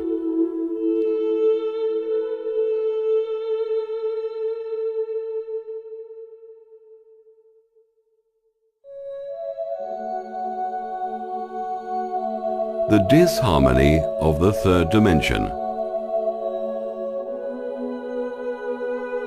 When the sacred geometry of the Luciferian mindset was introduced into this three-dimensional egregore thought form, a total disregard for the natural Luciferian state of creation was purposely devised. This included taking natural pi and the endless decimal number 3.141 plus endless numbers and rounded it down to a perfect pi. This included taking natural pi and the endless decimal number of 3.141 plus endless numbers and rounded it down to a perfect pi, or 3. The same with the golden ratio, or golden mean, and the natural PHI of 1.681 plus endless numbers and rounded it down to 1.6, or perfect PHI. This all coincides with the 360-degree or 360-day year of the zodiac circle, which was rounded down from a 365.25 day plus a minute or two year. This allowed for sacred geometry, mathematics, algebra, chemistry, astrology, numerology, music, and an endless vast array of seductions to be devised which would flood the world. You cannot create a solid formula, calculation, or equation unless you round the numbers down. How can you take a real pi, 3.141, with endless numbers, and multiply it by anything and come to any conclusion? You can't. You have to manipulate or force the calculation to get a result. This forcing led to the creation of the number systems which drive the world and seduce us into the hypnotic state we're in. Real pi, 3.141, or natural pi, became perfect pi, 3. The golden ratio, or natural PHI, became perfect PHI, or 1.6. With this manipulation and creation of a number system, time and space appear to exist. This is the true meaning of order out of chaos.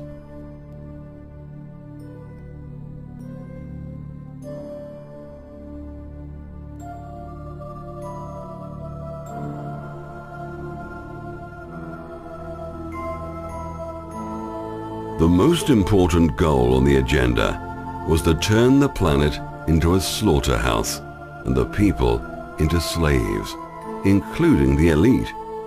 This was a long, slow, embedded process that required the programming of the masses through the birth of religion and intellectual learning.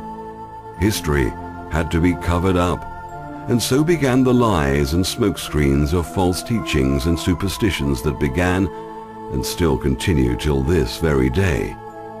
Desperation from the elders who were close to death and knew they were the last generation started to perform experiments to see why they were losing their size and longer lives, but to no avail.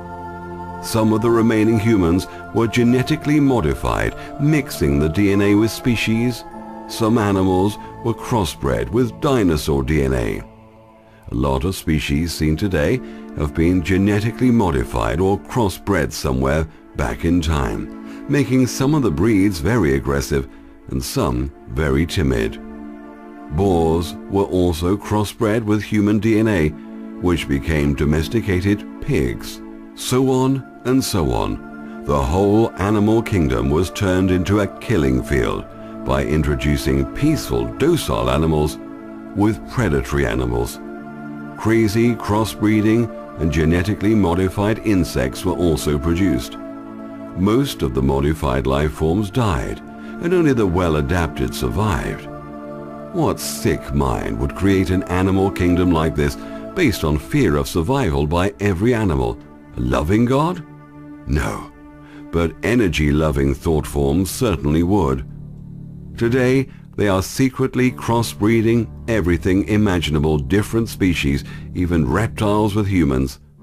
Luckily for us, they still have very short lives, as the technique is still not mastered.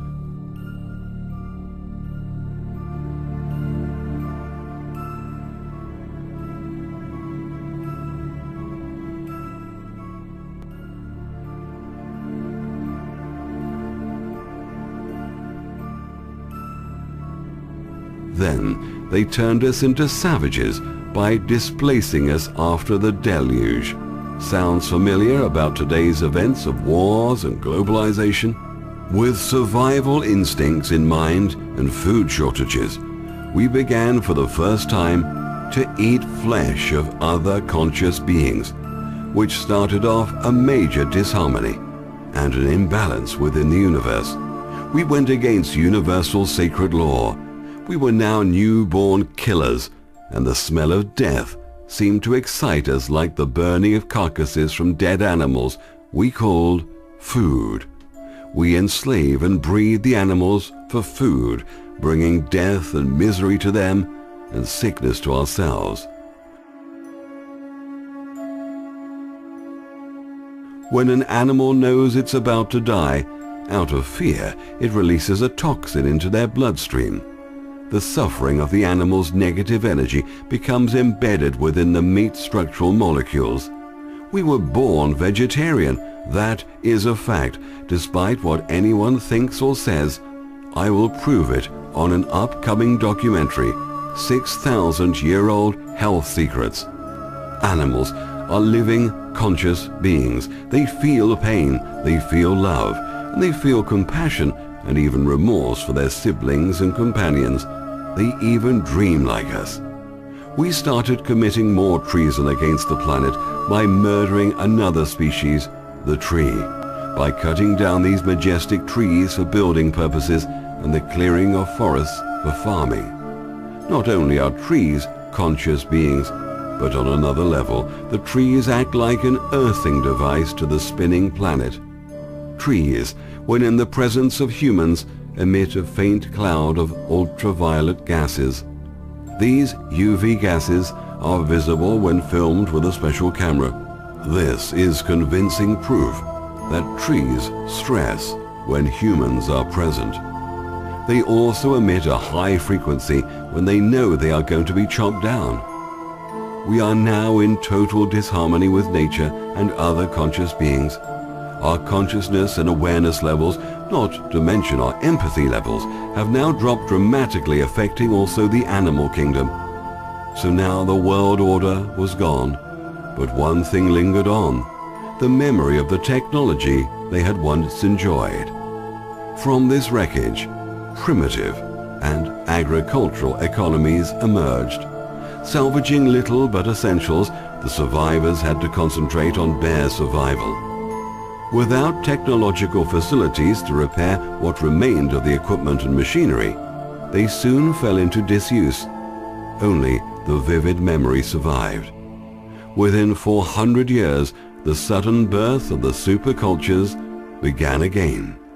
The world arose again like the phoenix from the ashes, but the technologies were not as superior, and plans to build the worldwide energy grid had started again. And within 1,300 years, Babylon was at power again for the second time. Remember, evolution is a lie based on a theory, not science. They lied in schools and universities. Time readings on how old something is, flawed science. Missing link? All lies. Even some of the popular dinosaurs are now shown by the mainstream to be hoaxes. Our true history hidden. We are all living in a world where I can show we have been lied to about everything. I do mean everything. We indoctrinated into a false belief system, a false reality, born into a prison for our minds. Why do you think they keep all the secret knowledge hidden from the public? Only 4% is released to universities and the public. 96% is hidden.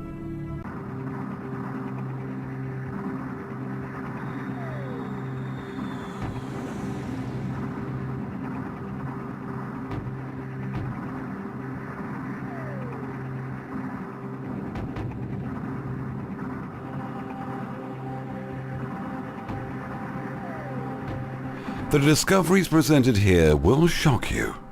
There's a scandal going on in the scientific world today involving the suppression of information, information deliberately held back from public view. It's a scandal that is cheating you of your ancestry and robbing you of many serious benefits. Misinformation is on a scale never witnessed before.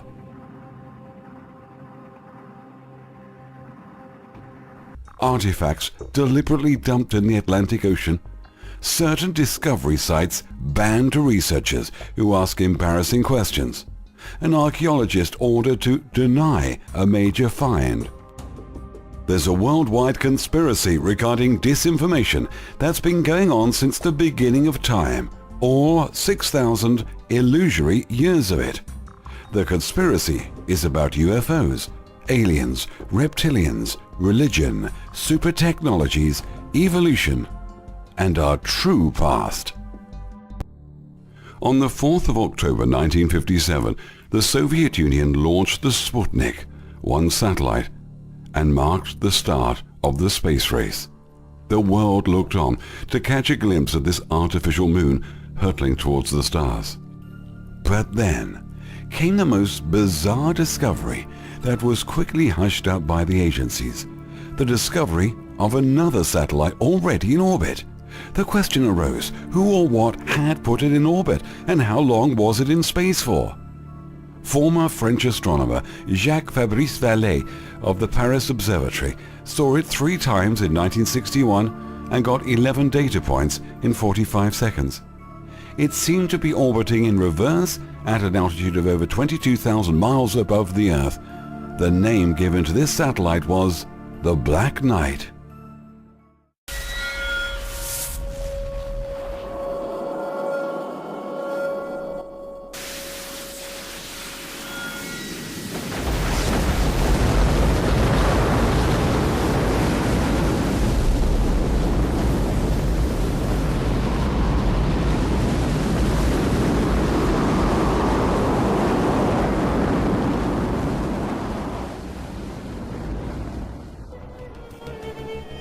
NASA's goal was to collect data on a large number of luminosities seen flying over the lunar surface. Operation Moon Blink also investigated large structures which have been photographed by unmanned NASA satellites.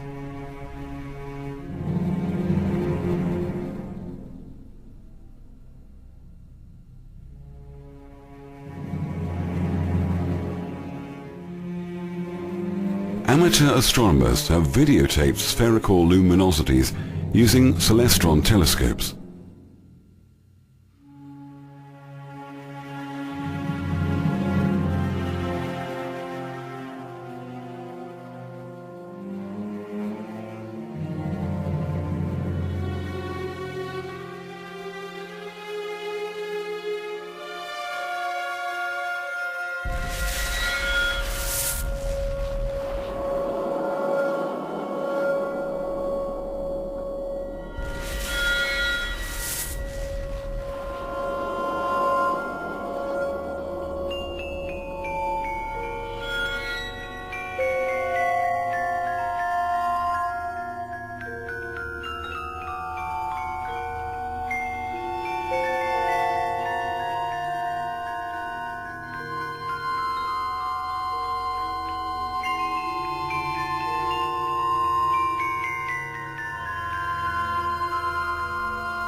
"40 million miles away, on a small planet called Mars, we find more evidence of artifacts and monuments built on Mars."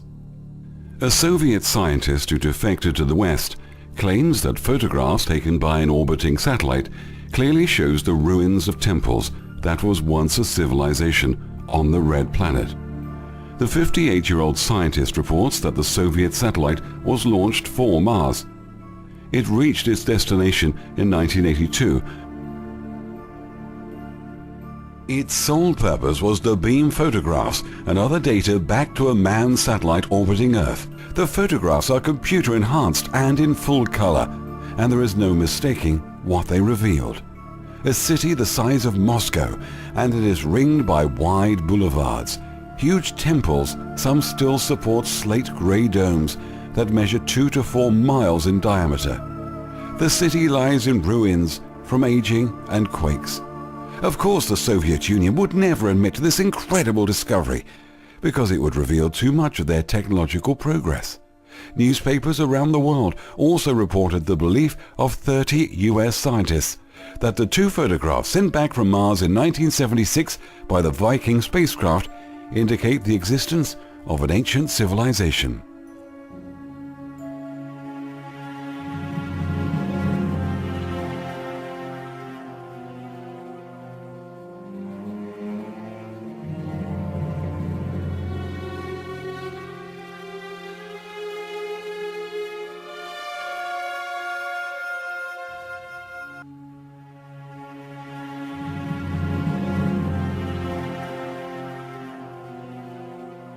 According to ex-CIA Stan Deyo, who was working on the secret government UFO projects, wrote about the hushed-up technology of these flying discs.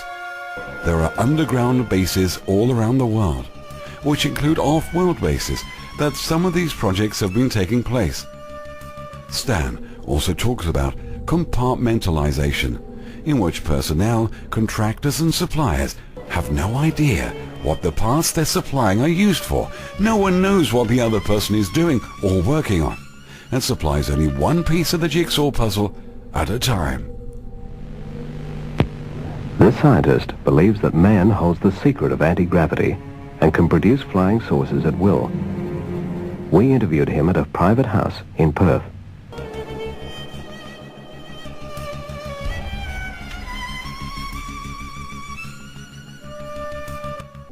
Retired airline pilot and author Bruce Cathy has written many books on many subjects, including UFOs and the world energy grid. He has also sighted many UFOs whilst a commercial pilot. One sighting, which includes seeing a huge flying disc coming out of the Pacific Ocean.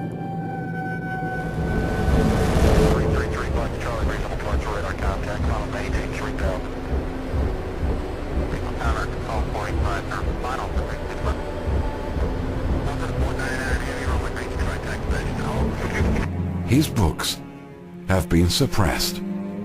Another excellent author is Jim Keith, Sources of the Illuminati, who mysteriously died after attending a simple day surgery procedure.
On the outskirts of Thing Nhu, near Tibet, lays the ruins of a monument and pyramid, remains of a royal palace containing thrones with sun and moon images. There was also a large milky white stone surrounded by exquisite drawings discovered in 1725.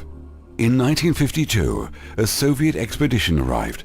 The group was shown by Tibetan monks some ancient documents whose descriptions agreed with the 1725 discovery documents and described the milky white stone was brought from the moon. Could this be possible? Were we ever on the moon?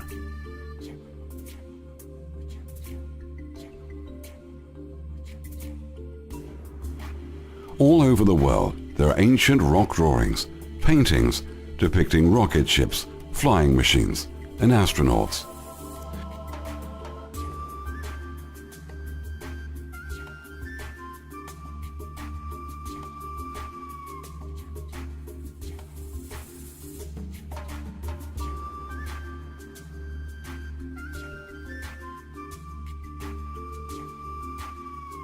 The Epic of Etana from Babylon, 4,700 years ago, supplies us with a very accurate description of the Earth's surface from progressive altitudes, descriptions which were not verified until the high-altitude flights of the 1950s and the first space shots of the 1960s. Ancient written scrolls also describe the moon, including landscapes, craters, and monuments built on the moon. This tiny golden replica of an ancient flying machine is Colombian, over 1,000 years old.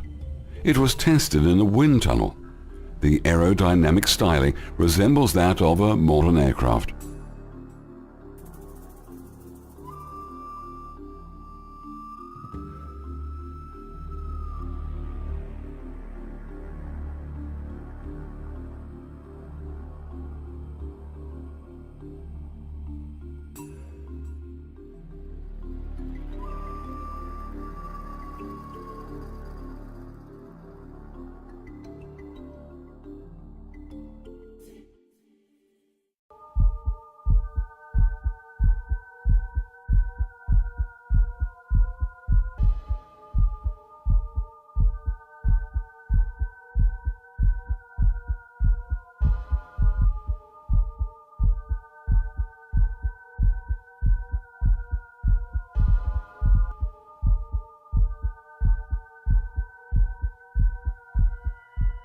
Right now, there are off-world activities and projects going on, including mining on the moon for helium-3, which is used for nuclear fusion for interstellar space travel.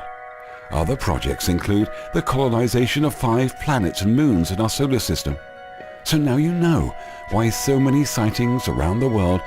They can't hide this technology for much longer.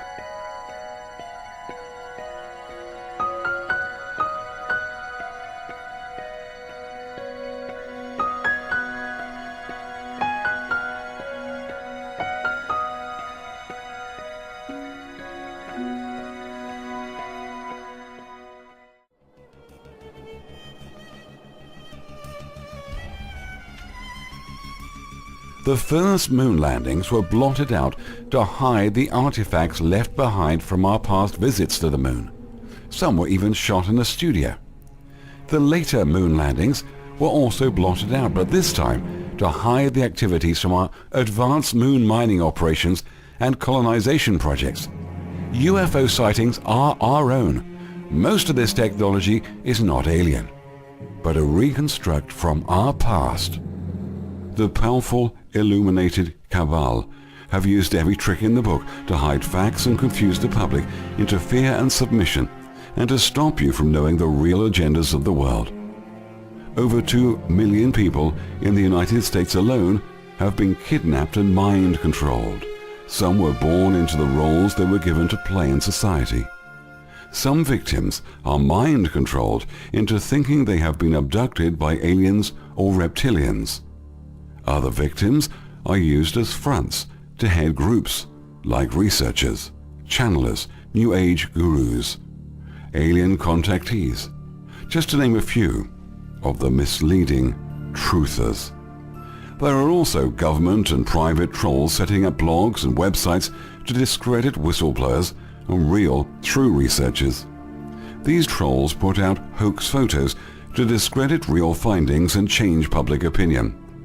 The rest of the population are easily controlled through every type of media, education, politics, and religious movements.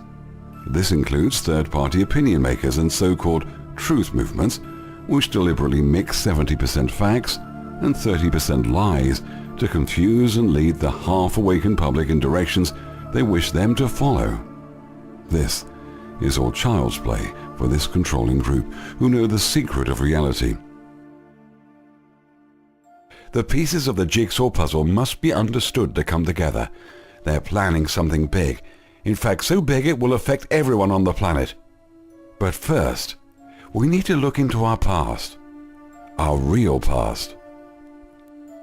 The shocking news is that all cultures began suddenly and fully developed 6,000 years ago.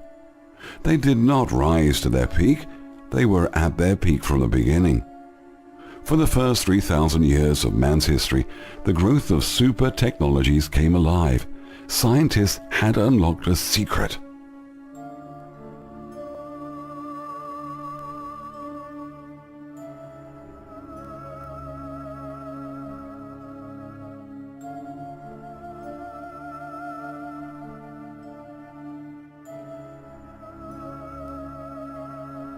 They had discovered our spinning planet to be a giant generator, its land masses crisscrossed with energy lines. These magnetic currents they had harnessed across the planet was one big gigantic scientific instrument. Along these lines, situated at terrestrial power points, arose temples, pillars, rocking stones, circles, crosses, mounds, pyramids, tunnels and platforms. Traces of these are dotted still around the world. You see them on every continent and even on remote islands. Thus, all over the world, thousands upon thousands of pillars called menhirs arose in symmetrical formation, their purpose to realign Earth magnetism from its natural meandering paths to straight, artificial lines. At each pillar, the electric current of the atmosphere was attracted to combine with the terrestrial current to produce a fusion of power, a secret we have not yet utilized. Interestingly, the standing stones were all rich in quartz, a crystal similar to that used with the cat's whiskers in early radio receivers. Modern experiments have shown that cosmic influences do affect magnetic currents at the Earth's surface, and that at certain seasons, rocks become charged with energy, which they release into the soil, stimulating seed germination and vegetable growth. Green tomatoes, placed within a magnetic field, have been shown to ripen 4 to 6 times faster. Seeds placed in a current grow many times faster. We have the technology to make the soils rich and fertile without chemicals. The energy lines were also harnessed for propulsion and also for transport. The old elite cabal want to hang on to the oil, even though the combustion engine is a 100-year-old technology. Another use of the network was power production and communication. Healing also resulted from this energy system. Millions of taxpayers' money was spent to fence Stonehenge in the UK to keep the public out during the summer solstice, whilst the elite members would participate in a healing and energy ritual. The big pharmaceutical mafia would just love that. Earlier pyramids were not built as tombs significantly. They were part of the worldwide network. For starters, 85 survive in Egypt, at least 4 in France, 1 radioactive, and in Bermuda 1 that is submerged.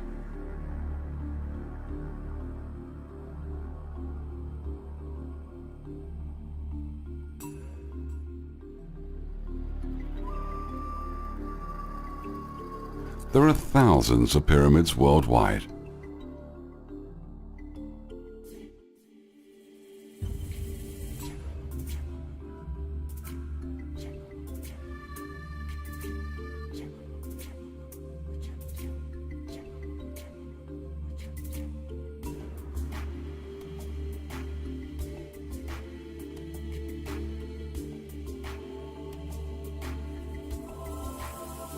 This implies that a single authority was directing a united world effort, a world order. The city of Babel, later to become Babylon, was a political center for world government. By possessing such a global energy center, Babel effectively controlled the world.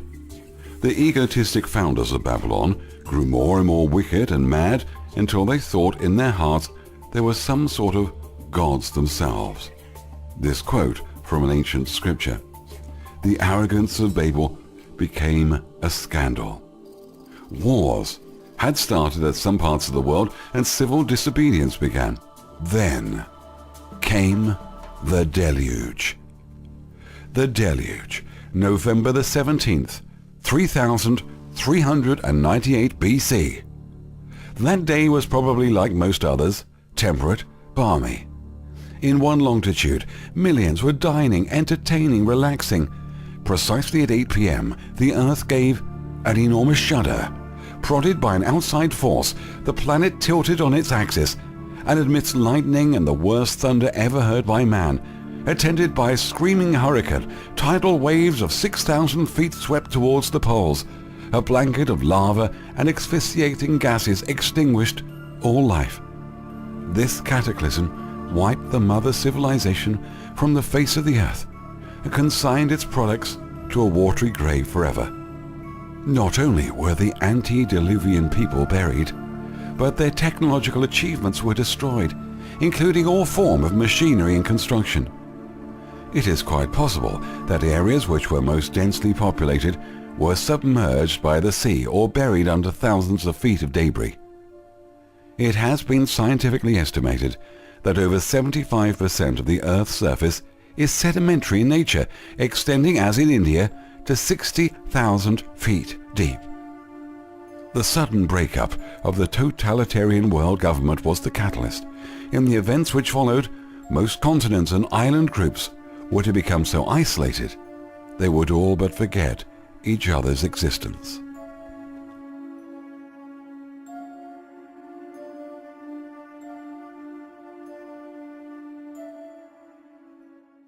Evolution. Illuminated lies.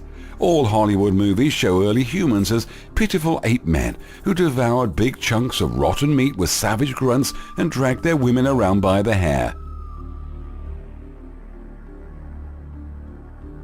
The Paleolithic and the Neolithic have never existed, except in the imagination of prehistorians.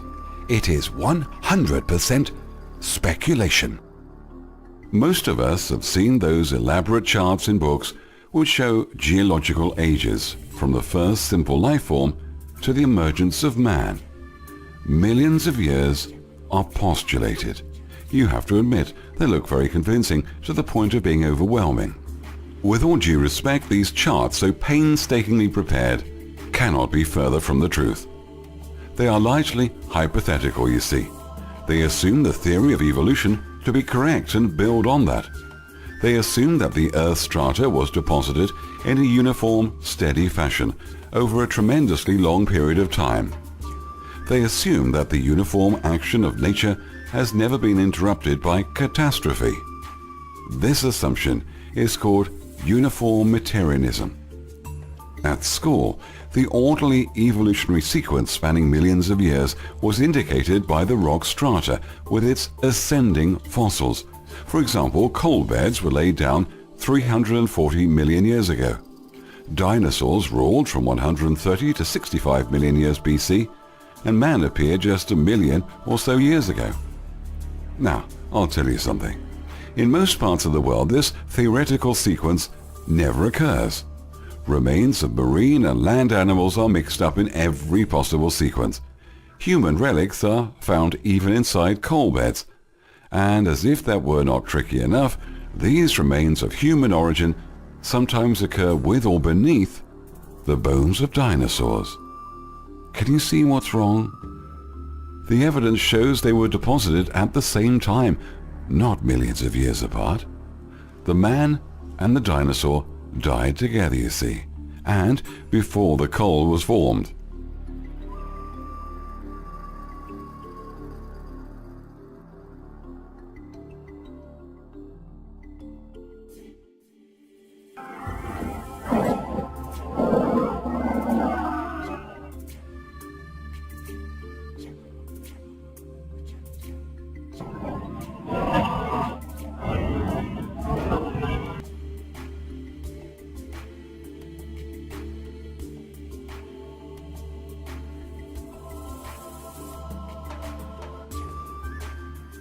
The laws of thermodynamics.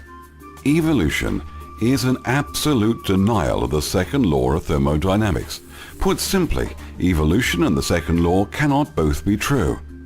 As for the second law of thermodynamics, it has been confirmed by numerous and varied scientific tests, while evolution is, and always has been, a theoretical model. By no means is evolution universally accepted by scientists, yet it is often mistaken for science. You'll be surprised, for example, how many people have accepted the myth that science has shown there is no creator. Evolution is the kingpin of modern atheism and world communism. Evolution is in trouble no matter how enthusiastically it tries to sell its speculations.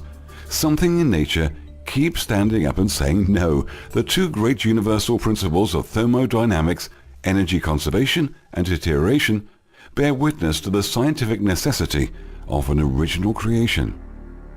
We speak of millions of years for terrestrial life only because evolution demands that it be so. It needs the time. In other words, evolution has an answer it likes and is trying to make the questions and the facts fit its answer. The exaggerated time element must be rejected. Modern dating techniques cannot take us back further than about 3000 BC. Dr. W.F. Libby, a foremost authority on modern dating methods, who won the Nobel Prize for his research on carbon dating, was shocked to discover this limitation. He noted, "You read statements in books that such and such society or archaeological site is 20,000 years old. We learned rather abruptly that these numbers, these ancient ages, are not known accurately. In fact, it is about the time of the first dynasty of Egypt that the first historical date of any real certainty has been established."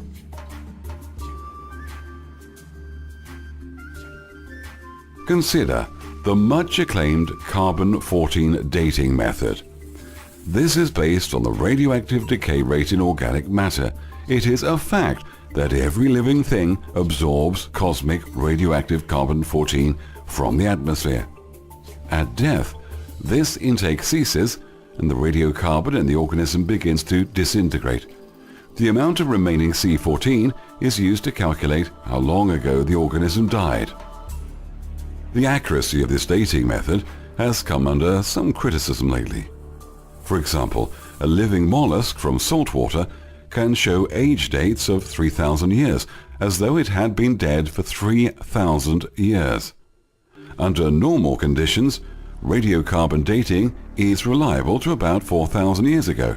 Then, the disparity runs wild. You see, this dating method depends on the assumption that atmospheric radiation has remained constant. The trouble is, any traumatic environmental change occurring in the past would have accelerated the decay rate, adding to apparent age, if calculated on the assumption of uniformity. Thus, an upheaval like the deluge would play immeasurable havoc upon readings prior to about 3000 BC. It's as simple as that.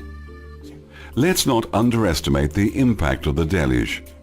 The thing to remember is that this event was a universal catastrophe.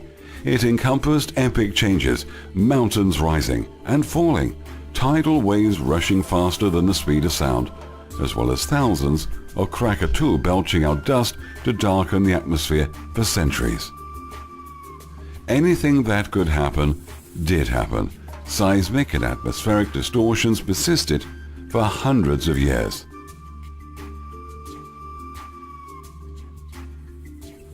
Regarding a skull found in Kenya, evolutionist Richard Leakey wrote in the June 1973 issue of National Geographic, "Either we toss out this skull, or we toss out our theories of early man. It simply fits no previous models of human beginnings.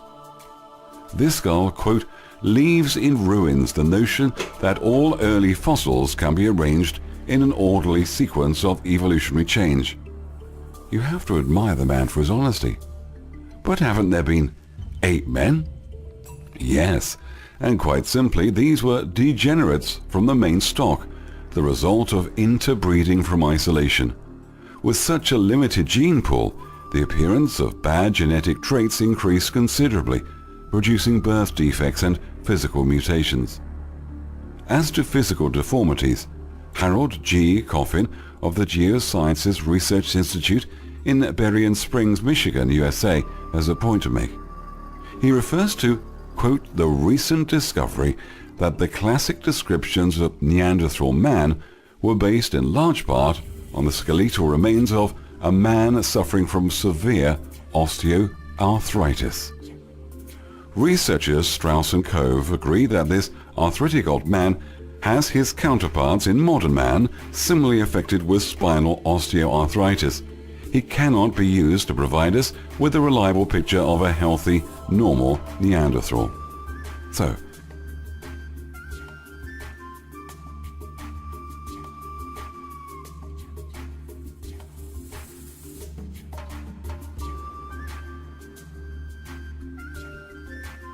did Stone Age man mine metals? Cavemen wear sophisticated clothing? Did cavemen live in houses? But why only stone tools? The truth is, metal will barely survive when exposed to the weathering processes of large amounts of time.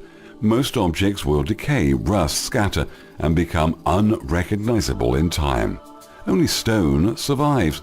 By the same logic, we could say that the 20th century is part of the Stone Age, since people in New Guinea and Borneo still use flint tools. So indeed, you might well ask, was there ever a Stone Age? The answer is no. Have there been stone cultures? Yes. Just as even in today's space age there lives Stone Age tribes on all continents, except Europe. Mankind today is no more intelligent than he was 1,000 years ago, but we have accumulated more technology. We have the accumulated knowledge of the past upon which we can draw and make improvements. While the fossil record presents better developed specimens than those now living, another feature, larger size, has been observed in association. So do you see what we have here? This is a blow to the evolutionary concept. Cope's law presumed that the evolutionary series would show an increase in improvement and size as time went on. Darwin found himself at a loss to explain how now we find mere pygmies compared with the antecedent allied races. Piltdown man. 50 years ago, we were led to believe that this was an ancestor of modern man. It was fraud. These bone fragments were from jaws of an orangutan and the skull of a small child. Nebraska man. An eager evolutionist built a whole imaginary society and lifestyle around a single tooth. When they found the rest of the skull some 2 years later, it was clear it belonged to a pig. Lucy. Lucy is the latest find that has been almost universally accepted as mankind's ancestor. Lucy is an Australopithecus that actually is more like a monkey than man. When its bones were studied using a spectrograph, they were found to match a chimpanzee rather than man. Lucy is a mosaic with bones assembled from different locations. The most human thing about Lucy was her name. Dr. Austin Clark, a leading U.S. government biologist of Smithsonian Institute in Washington, clearly states there is no such thing as a missing link.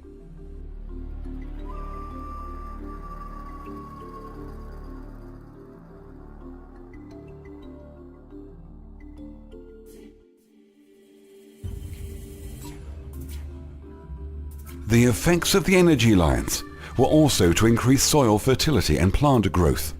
Can you begin to imagine what the Earth would have been like in her original splendor? Thriving with the beauty of life, plants were bigger and fruits and vegetables tastier.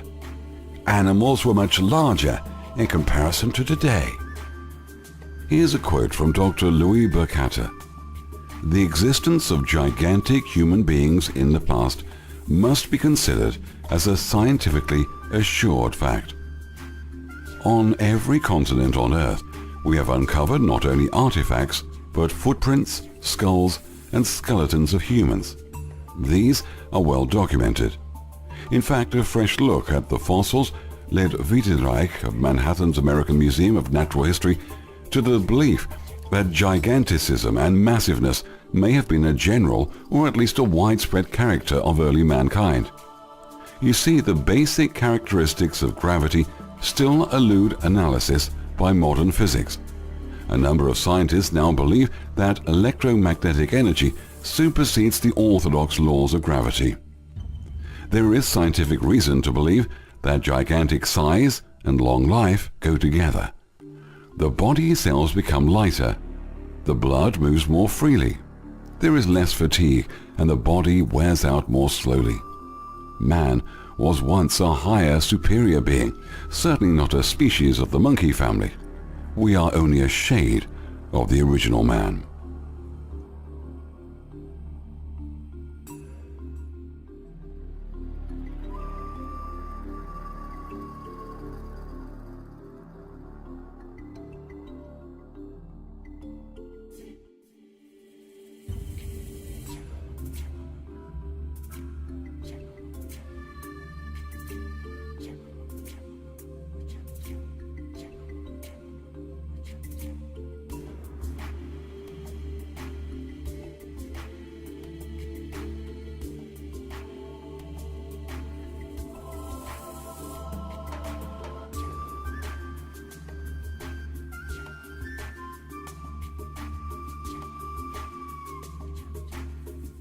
So, what led to this cataclysm only 3,398 years into creation?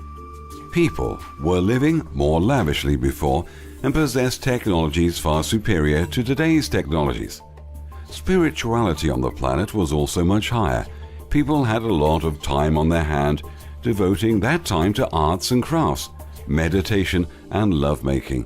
It was a time of bliss. The first pyramids and structures around the world were built using levitation and energy beam technologies. Greed, lust and power had formed around the planet possibly in the first 1,000 years. And subsequent generations had more and more knowledge.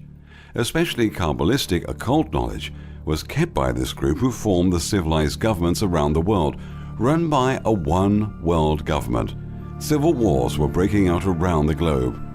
What followed next would change the world until this very day.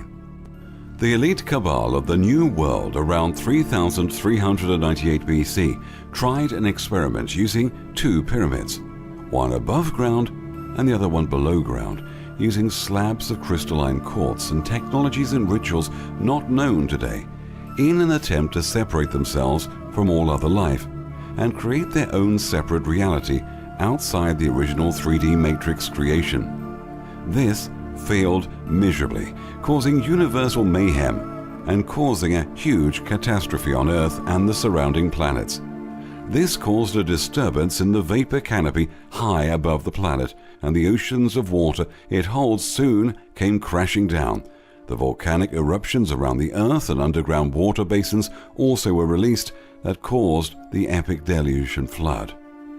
The remainder of the elite had underground cities, which most of them had survived, including some of the technology and hoarded wealth. Evidence of this can be found all over the world, especially in South America.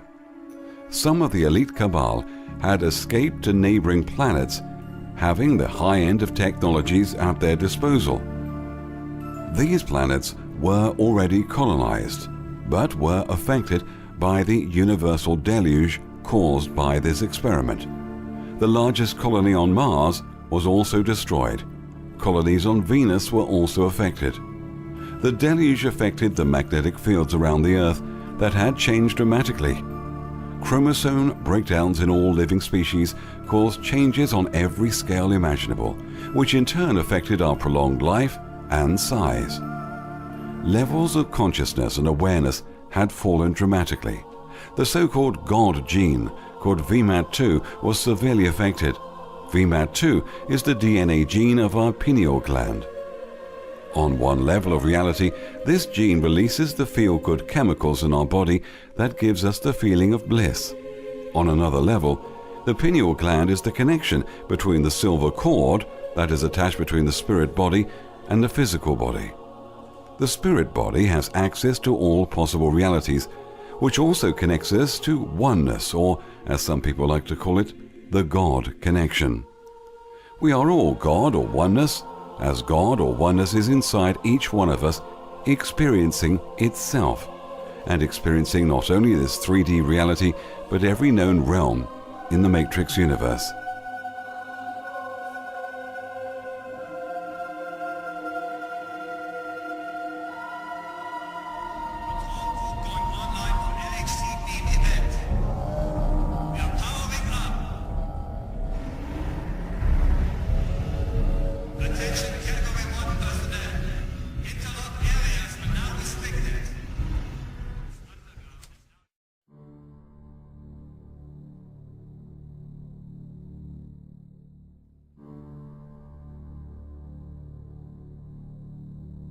Millions of people had vanished in the deluge.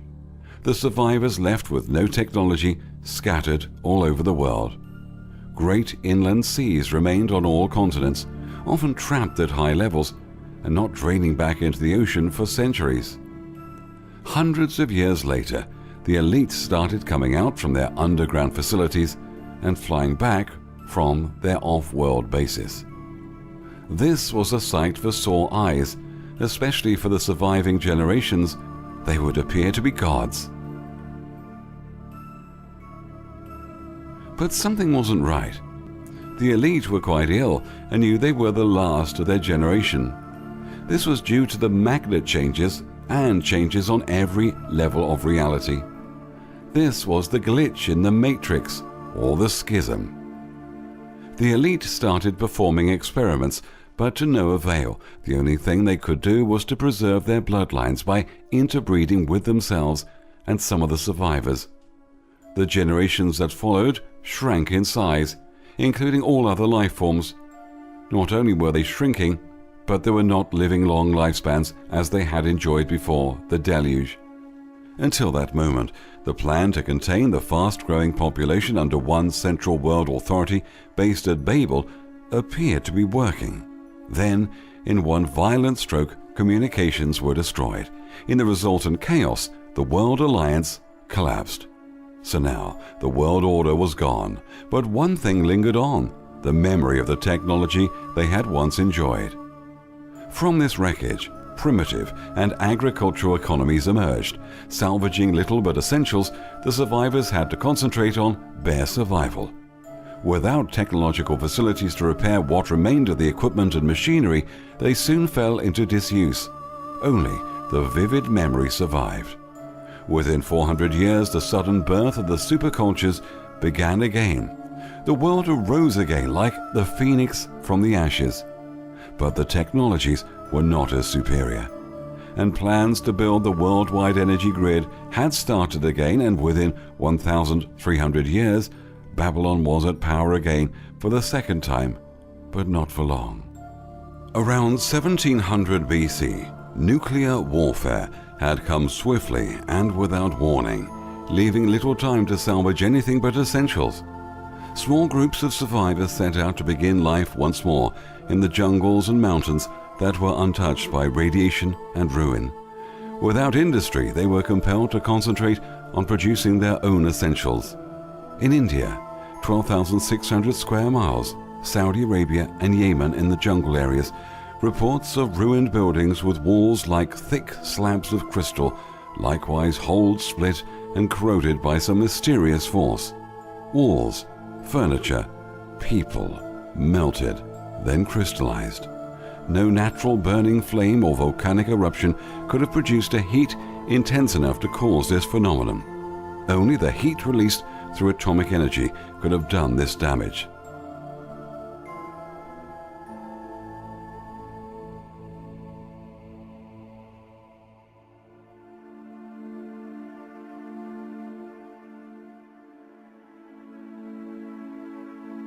Then the world started slipping into the Dark Ages. The few records of technology were kept from the unworthy and guarded zealously by secret societies. The predecessors of ancient Babylon, Egypt, and the Israelite nation was the Kabbalistic knowledge of the elite Kabbal mindset, which knew firsthand how to manipulate matter one molecule at a time. The paradise state had never experienced the illusion, disconnecting them from the all-knowing state of wisdom. This elite mindset knew this and, being not at all concerned with the matter of lying, conjured forth the systems needed to perpetuate this deception. The magicians who received this knowledge and appeared as wise men would eventually, many centuries later, become known as the Hebrews. These Hebrews were the Egyptians of centuries past and ultimately became known as the Israelites.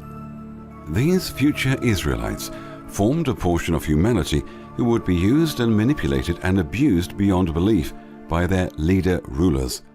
In turn, the Hebrew nation was used to shed blood and destruction, all in the name of God. Being that the masses of humanity have been imprisoned in a total hypnotic trance state, they would still continue to worship the God of the Jews in spite of this massive bloodletting. The Piri-Reis map, dated 1508, that goes back more than 5,000 years, is so accurate that the Hydrographic Office couldn't believe it at first.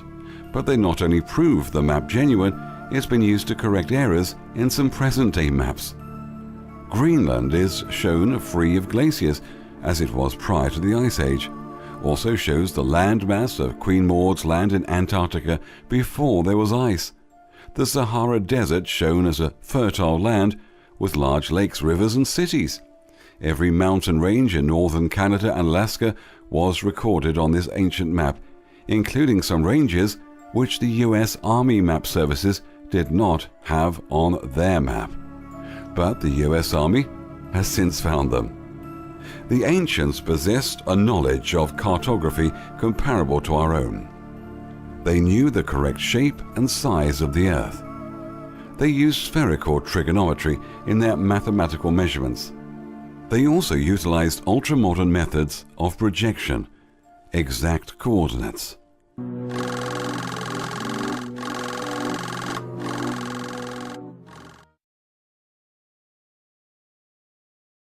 Ancient technologies, computers,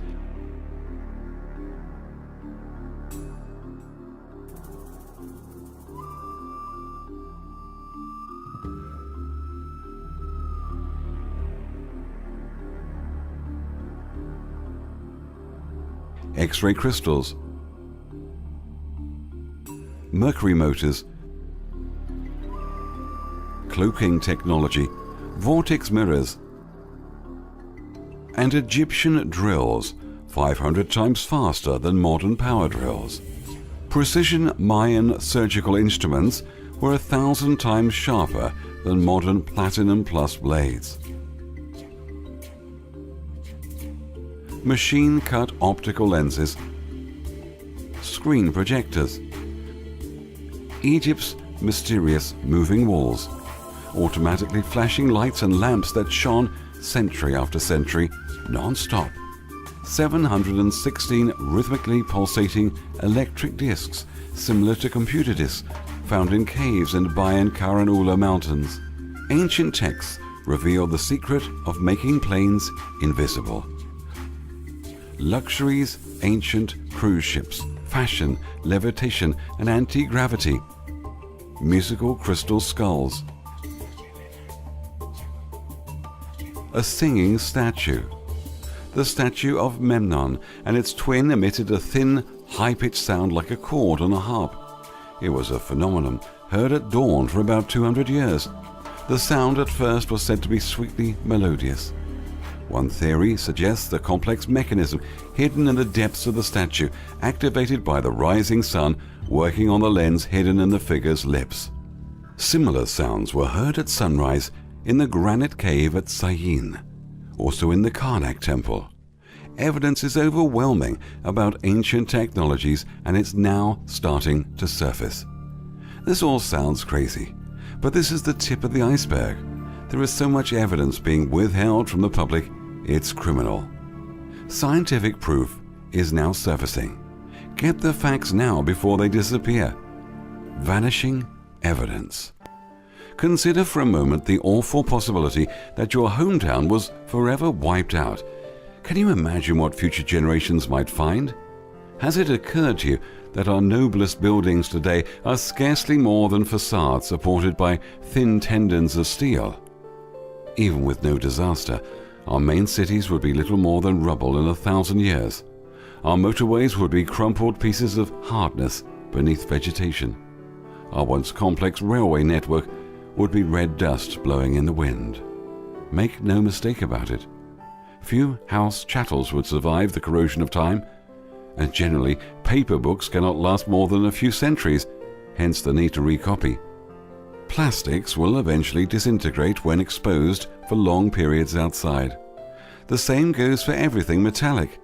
Yes, that's right.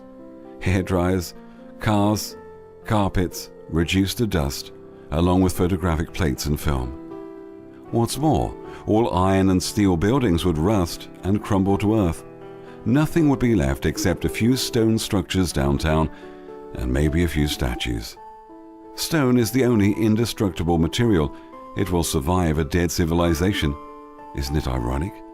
Nature allows dressed blocks of stone to survive, but not thick iron girders. Probably there would not be one item left in the suburbs to show that they even existed, except for the odd stone axe head. In the event of a total catastrophe, the survivors would be driven to the countryside to live primitively. They might, for a time, be able to salvage and use certain elements of their civilized technology. Eventually the last machine would break down, and nobody remembering how to repair it. The transistors, toasters, and X-ray machines, although revered, would be useless. To the grandchildren and their descendants, they would become legends. The magic mirror that could see events far away, the metal bird that could fly above the clouds, the room that could move up and down inside big houses. These would become magical myths of a people whose survival instinct would direct them back into the rapidly encroaching forests. Archaeologists 4,000 years later could claim that 20th century man was not yet familiar with iron. If they found cassettes with tapes, these would be a meaningless puzzle to them. Texts speaking of gigantic cities with houses several hundred feet high would be classed as myths. Are you beginning to see the picture? Most physical remains were wiped out. Most ancient records have also been destroyed by the elite bloodlines. The destruction of printed records has been much greater than was originally thought. The Great Library of Alexandria once contained 1 million volumes in which the entire science, philosophy, and mysteries of the ancient world were recorded. In a single act of vandalism, Julius Caesar destroyed 700,000 priceless scrolls. In the 7th century, the Arabs completed the wipeout. Do you know how they did it? They used the books as a fuel supply to heat the city's 400 public baths for 6 months. 500,000 volumes was raised in a 17-day fire by the Romans in 146 BC. The Library of Pergamos in Asia Minor, with 200,000 volumes, likewise perished. The famous collection of Pisistratus in Athens was wiped out in the 6th century, and surprisingly Homer's writings escaped. In the 8th century, Leo Isserus burned 300,000 books in Constantinople. In China, Emperor Tamshi Huangtai issued an edict in 213 BC to destroy innumerable books. Thousands of Druidic scrolls in Autun, France, on philosophy, medicine, astronomy, and other sciences were obliterated by Julius Caesar. Not one survived. Much of the classical literature was systematically destroyed by the Papal Inquisition. Spanish conquerors searched out and destroyed the entire Mayan literature, except for 4 documents now in European museums. It was related that Mayan scholars screamed in agony as they saw their life's purpose go up in flames. Some committed suicide. The Council of Lima in 1583 decreed the burning of the knotted cords, or keepers, on which the Incas had recorded their history and that of their predecessors. What a story of carnage, in which the greatest depositories of knowledge from the ancient world are lost forever yet somehow the Indian books escaped. Did you know that even of the Greek and Roman literature, less than 1% has come down to us? Some authentic and incredibly ancient documents are known to be safely locked away. We may never see them. These forbidden treasures are known to be concealed in 4 places: the catacombs beneath the Potala in Lasala, Tibet; Morocco, where Muslim leaders are fiercely opposed to making them public; a secret place known to a few initiated rabbis believed to be in Spain; and the Vatican. There must be numerous lost cities undiscovered. Still not explored from the ground are immense expanses of the interior of Central and South America, New Guinea, Asia, and Australia. Although Europeans have lived and worked in India for some centuries, building bridges, railways, and modern cities, the jungles have scarcely been investigated. There are remote villages that have never seen a white man. Hidden knowledge. Only 4% of all knowledge in universities are actually made public. 96% is hidden. For 6,000 years, the High Council has collected rare books and kept them hidden in libraries at secret locations all around the world. These libraries are amongst the greatest wonders of the world. Most of humanity doesn't even know they exist. Only high initiates abiding to universal law, sacred geometry, are allowed to access. One such initiate was Nikola Tesla's father, who helped develop some of these ancient technologies. Vaults in the Vatican Library to which even the Pope does not have access. The Vatican is the largest library in history and is the biggest suppressor of secretive information. The Vatican has the highest technically advanced security system in the world, both physical and astral security. Astral security is designed to stop powerful minds from entering using remote viewing projection techniques. Now, if you're not a little curious and concerned at the information presented in Secret Space, Secret Path so far, then you should be. The elite with their underground bases, high UFO activity that's seen worldwide, colonization of planets, secret moon activities, strange experiments, atomic testing and regional wars, hyping a false alien agenda, hyping Noah's flood and religious cleansing, New Age deceit, depopulation of the planet as we speak, dead zones around the planet, HARP-related experiments around the planet, hoarded hidden technology 100 years in advance to what the public is allowed to view, the destruction and looting of libraries around the world, uprisings and economic collapse. The list is endless. Are you not a tad concerned or worried something very strange is going on?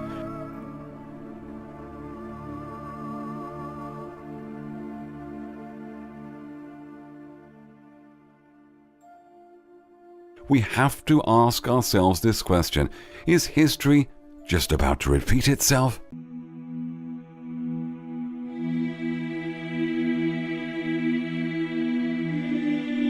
Early religions. Babylon. Blood. The chosen people of the sun. Through fear and guilt, the rulers of Babylon manipulated their subjects to worship the one true God, who had an insatiable appetite for bloody sacrifice. Later on in Egypt, the Hebrew people, who were Egyptians, were fabricated to assume the role of the chosen people and were used and abused, as they used and abused other nations, to establish this chosen people propaganda. The predecessors of ancient Babylon, Egypt, and the Israelite nation was the Kabbalistic knowledge of the elite Kabbal mindset, which knew firsthand how to manipulate matter, one molecule at a time. The paradise state had never experienced the illusion, disconnecting them from the all-knowing state of wisdom. This elite mindset knew this, and being not at all concerned with the matter of lying, conjured forth the systems needed to perpetuate this deception. The magicians who received this knowledge and appeared as wise men would eventually, many centuries later, become known as the Hebrews. These Hebrews were the Egyptians of centuries past and ultimately became known as the Israelites. These future Israelites formed a portion of humanity who would be used and manipulated and abused beyond belief by their leader rulers. In turn, the Hebrew nation was used to shed blood and destruction, all in the name of God. Being that the masses of humanity have been imprisoned in a total hypnotic trance state, they would still continue to worship the God of the Jews in spite of this massive bloodletting. Even today, many Jewish people still practice Kabbalism as part of their faith. However, it's not only in Judaism that one sees the Kabbalistic principles applied. Kabbalism is sun god or light worship. Christianity is also Kabbalism, as is Islam and every form of religion in the world, including atheism. Different names, rituals, and holy days have been applied, but the worship of a supreme being, the light, is the ultimate dogma. That supreme being is the Lightbringer, Luciferian egregore, the conjuring group creator, who in turn are the Kabbalistic group of thinking entities. Archaeologists experts have found no evidence of Hebrew Jews ever living as slaves in Egypt or of their exodus out of Egypt. The Old Testament carefully covered links between the Pharaoh's characters and the Bible characters. They mixed historical facts with myths and legends. The Abraham character was based on Amenemhet, the Egyptian pharaoh. The Hebrews were not a race of people as once thought. They were a symmetric and Asiatic class of foreign workers who migrated into Egypt from neighboring lands to find work as craftsmen and builders. As their population exceeded over hundreds of years, they contributed to Egyptian technology, worship Egyptian gods, and intermarry into Egyptian nobility. They worshipped Egyptian gods and violated Hebrew laws to keep the secret even from their fellow Hebrews. They secretly ruled Egypt. So, why did the Hebrew authors of the Bible mix facts with fairy tale myths in the Bible? So they can hide the fact that the ancient Egyptians and Hebrews shared the same royal bloodlines. The Egyptian people forced the Hebrew Hyksos kings out of Egypt. The only way the Hebrews could still rule Egypt was to hide their Hebrew identity from the Egyptian people by changing their names to Egyptian names and intermarrying into royalty. By marrying into these Egyptian bloodlines, they gained the Kabbalistic knowledge. The descendants of these Hebrew bloodlines through the millennium have left oceans of blood through wars, sacrifice, murder, and their trademark of lying, cheating, and stealing. They have colonized and enslaved the world till this very day, as we will see later. Here, we see a modern CEO receiving the silver papal olive branch as a sign of success and professional matriculation. The olive does not, however, represent peace. It is a Judaic symbol representing the Davids or Atonists, the original pharaonic Judites. Even the Pope is a Judite, even though he belongs to the Roman Catholic religion, whilst the Queen of England is also a Judite, even though she belongs to the Protestant religion. The Opposames know just how the game is played. Remember, these bloodlines have many masks. They wear the masks of Jews, Islamic, and many other masks to fill their agenda. They control Zionism, the Vatican, and everything you could possibly think of. They own it or manipulate it in some way or another. Are you still wondering who controls the US and the world to this very day? Check the eagle on the American $1 note. Notice the 13 olive leaves and 13 red berries.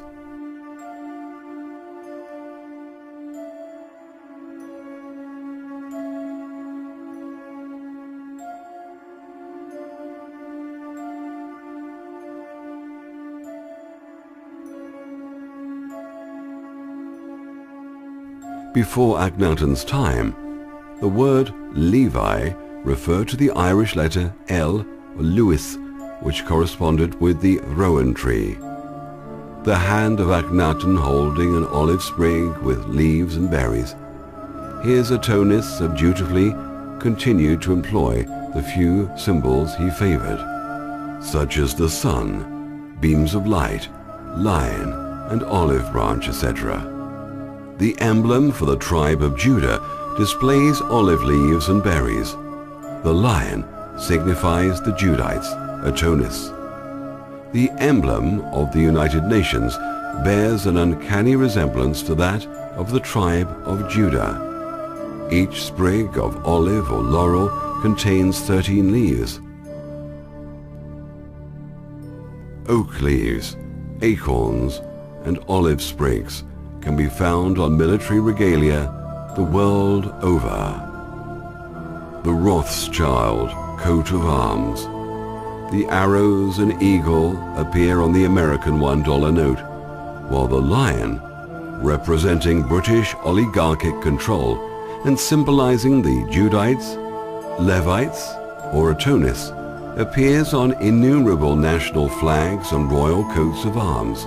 Symbolism explains the mysteries that historians and experts just can't seem to fathom. Initiated artists such as Leonardo da Vinci, Sandro Botticelli, and Nicolas Poussin incorporated Kabbalistic, Hermetic leitmotifs in their canvases. In Poussin's painting, entitled Grapes from the Promised Land, we see the ladder and tree. Millions of people view paintings of this kind unaware of the secret information incorporated into the designs. Stairway to Heaven. There's a lot more information here than meets the eye. Freemasonry, the oldest secret society in the world, has its roots in the Old World over 6,000 years BC. Ancient Freemasonry signs and symbols were incorporated and recognized by everyone worldwide. When they greeted each other, they would acknowledge the greeting through signs and handshakes.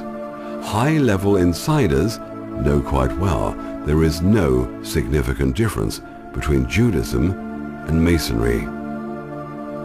Masonic aprons with olive and laurel sprigs. The Merovingians who established the Vatican, Cistercian Order, and Knights Templar date back to the so-called Dragon Court or Brotherhood of the Snake that had its headquarters in Egypt, but which originated in pre-Diluvian times. As the centuries slid by, Kabbalism was employed by many other groups. Eventually it was passed into the hands of the Christian Roman Catholic Church and the Society of Jesuits. The remaining books of the Old Testament are actually books of alchemy or ancient chemistry, further veiled in allegories. The very famous Song of Solomon is actually the alchemical process. The books of the New Testament, except for the book of Revelations, which was a call for the downfall of the Roman Empire written around 170 AD, are books of astrology and astronomy and stellar movements also hidden in allegory. If one joins an organization such as the Freemasons and goes high enough up the chain, he or she will learn how to read the allegories and see what information the ancients were hiding in those allegories, and also see how accurate that information is compared alongside modern-day chemistry and astronomy.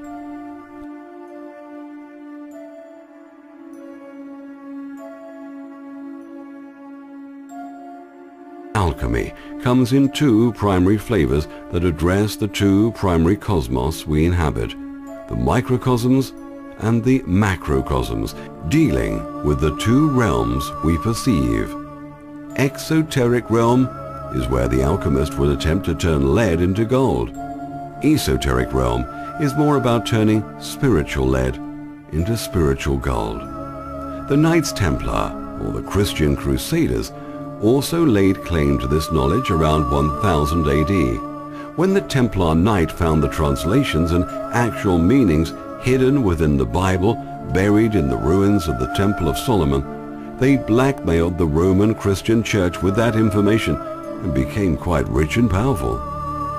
One of the other Kabbalah secrets is that matter can be transferred molecule by incantation and thought, and that the structure of reality is really a holographic illusion. The Baphomet goat head was used by the Knights Templar. Over 7 centuries later, the legends of the Templars and the mystery of Baphomet is alive more than ever before. Hundreds of secret societies and religious orders claim descent from the Knights Templar in some form or another. Almost all Hermetic groups claim to be perpetuating the Templar tradition.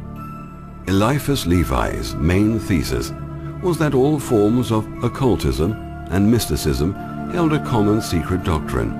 Ritual magic, he said, utilized the existence of what he called the astral light, defined as a natural and divine agent, at once corporeal and spiritual, a universal plastic mediator, a common receptacle for vibrations of movement and images of form, a fluid and a force which may be called, in a sense at least, the imagination of nature. It was this agent which reflected the magician's will expressed during a ritual and actualized it into existence. He illustrated this concept with a hieroglyphic form, which he called a Baphomet, claiming this was the spiritual principle secretly revered by the Templars. Levi used this picture as the frontispiece for a number of his books. Levi's image of Baphomet is virtually synonymous in the common mind of the uninitiated with the image of Satan enthroned in hell. That's only because the most modern depictions of the devil are based on the card of the same name in the popular Rider-Waite tarot deck, and this card is itself based on Levi's depiction of Baphomet. Levi repeatedly stated that Baphomet was not the same as the devil, however. Rather, it was a symbol of a transcendental power beyond good and evil, man and beast. The Baphomet goat head represents wisdom through thought.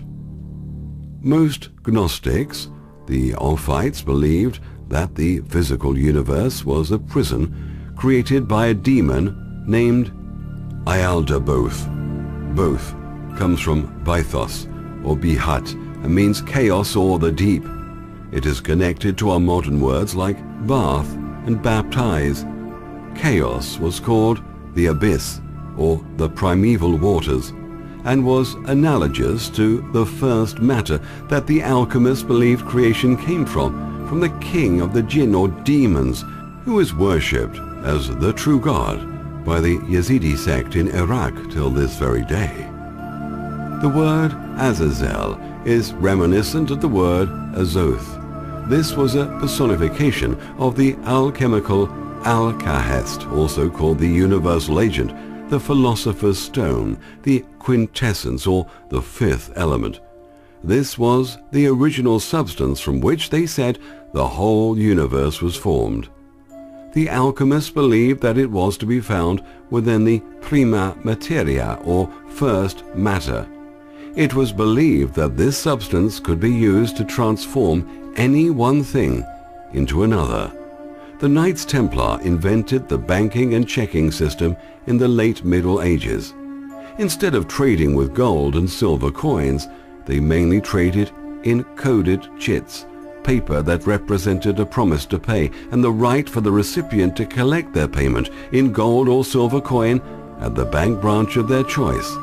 Later, this developed into fractional reserve lending. The Jewish-Christian connection then enjoyed the creation of Islam in the early 7th century AD. This brought together the three major players, collectively known as the children of Abraham, or the children of human sacrifice, who form approximately half of the world's population. The worship of Amen-Ra was hidden within royal power circles and secret societies to this very day. Christians and Muslims unknowingly end their praise in Amen, which is Amen, R-A, sun worshipping. When you read the words holy prophets, know that this refers to whole prophets, monetary prophets. This is simply more reference to the muddy tree. This is how the Luciferian egregore group thinks. Sound and shape association is everything. These genetics were passed along from generation to generation. If this interbreeding remains constant, so it is with the Luciferian-minded thinkers. They have this Kabbalism knowledge of how to control energy and how to manipulate light. In other words, they know how to manifest deceit, the art of lying and deception, sexual deprivation, mind control of the masses through religion, political and intellectual institutions, subliminal programming of sigils, language, and the number system, how to manipulate matter one molecule at a time, hiding mathematical equations in architectures and art like anti-gravity, how to keep the population in a constant state of panic and terror, the secrets from ancient mystery schools, coded messages, divide and rule, magic, alchemy, incantations, and the control of thought from entities and much other occult knowledge which is used to this very day. Israel has no historic claim on her mythical Davidic kingdom, and the cold, hard science of archaeology proves it. Gospel. Go spell means go spell. In other words, go, put the word in the spell, or the trance state through religion and science, the rebirth of thinking. How well we know what a profitable superstition this fable of Christ has been for us. A quote from Pope Leo X, 1513 to 1529, the truth of the liars. Realize that it is the Luciferian master hypnotist just screwing with our minds, playing the good God and the wicked devil, and playing it very mercilessly. Solomon's temple was said to be built by demonic entities and was the temple for sexual orgies, satanic sacrifices of women, children, and animals, the worship of idols. The biblical Ark of the Covenant was stored inside Solomon's temple with 4 gold rings built into the 4 sides, representing the 4 corners of the globe, where the biblical Abraham disciples would rule. Throughout the ages, on every part of the globe, satanic sacrifices dawned on every culture, some in public, whilst others hidden from view. This practice exists till this very day, right under our very noses. The people involved are royalists, politicians, judges, lawyers, dentists, and from every walk of life are involved. Millions of children go missing every year, sold into slavery, prostitution, and satanic sacrifice. The earth is one big slaughterhouse. Animals not only are they slaughtered for food, but sacrificed for barbaric ancient ritual in the name of their satanic gods. Other animals killed for hunting and for gruesome experiments.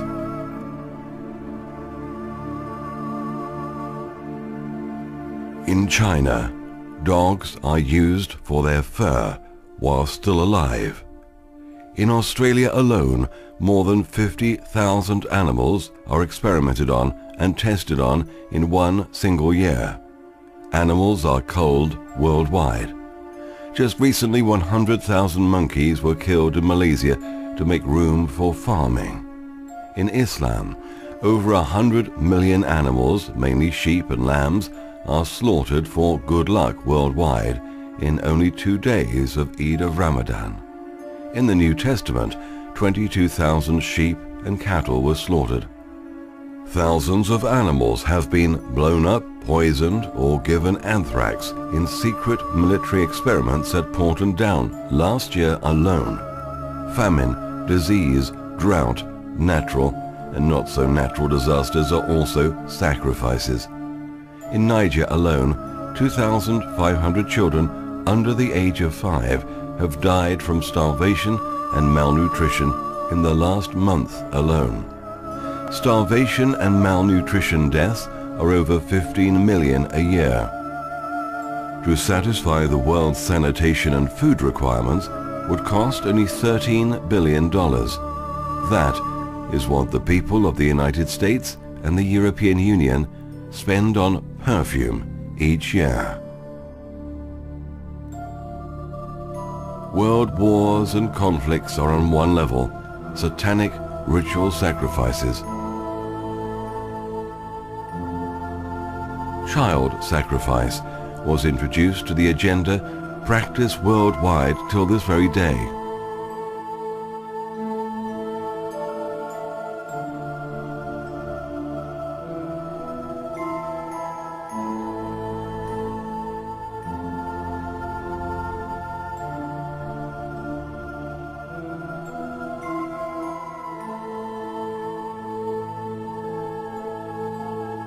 There are many levels of child sacrifices, but the real reason, known only to a few, is that sacrifice must be performed to keep this fake 3D illusion intact.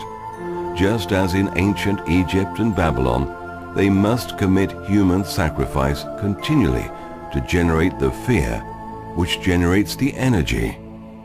On another level is that the ritual is a representation of the newborn, being born into a slave world since the fall of man from the Garden of Eden, which is really a fall after the cataclysm. The other level is mind control of the masses through religion and other dubious ways of persuasion, as we shall see. The sacrifice of one's own child, particularly that of the firstborn, was always seen as one of the highest sacraments in the ancient world. Going back to the oldest cults in history, people sacrificed their own children to the gods. Priests, kings, and even the gods themselves offered up the fruit of their wombs. In reward for this, they believed they would receive blessings from heaven, prosperity, fertility, health, and protection from evil. In the Old Testament, God condemns child sacrifice, but only because it is part of the customs of rival cults, because the sacrifices are not done unto him. Burnt offerings to Baal Moloch, in which babies were placed inside of an oven made in the shape of the bull-horned god of the Phoenicians. Certainly the concept that drinking blood or bathing in it will bring eternal youth is nothing new. This is, of course, at the heart of the vampire myth. Elizabeth Bathory, the famous blood countess of 16th century Hungary, was said to have killed up to 600 young virgin girls for the purpose of bathing in their blood, which purportedly gave her skin an eternally youthful appearance. Romans reported watching hundreds of mothers throwing their newborn into the Tiber every morning. So many infants were killed that even though mothers had 8 or more babies, the populations of antiquity regularly decreased.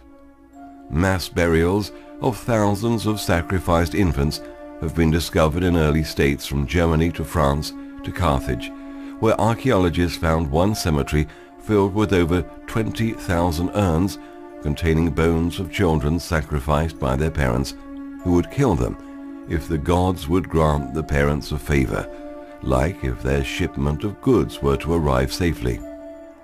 As Quintilian said, to put one's own children to death is at times the noblest of deeds.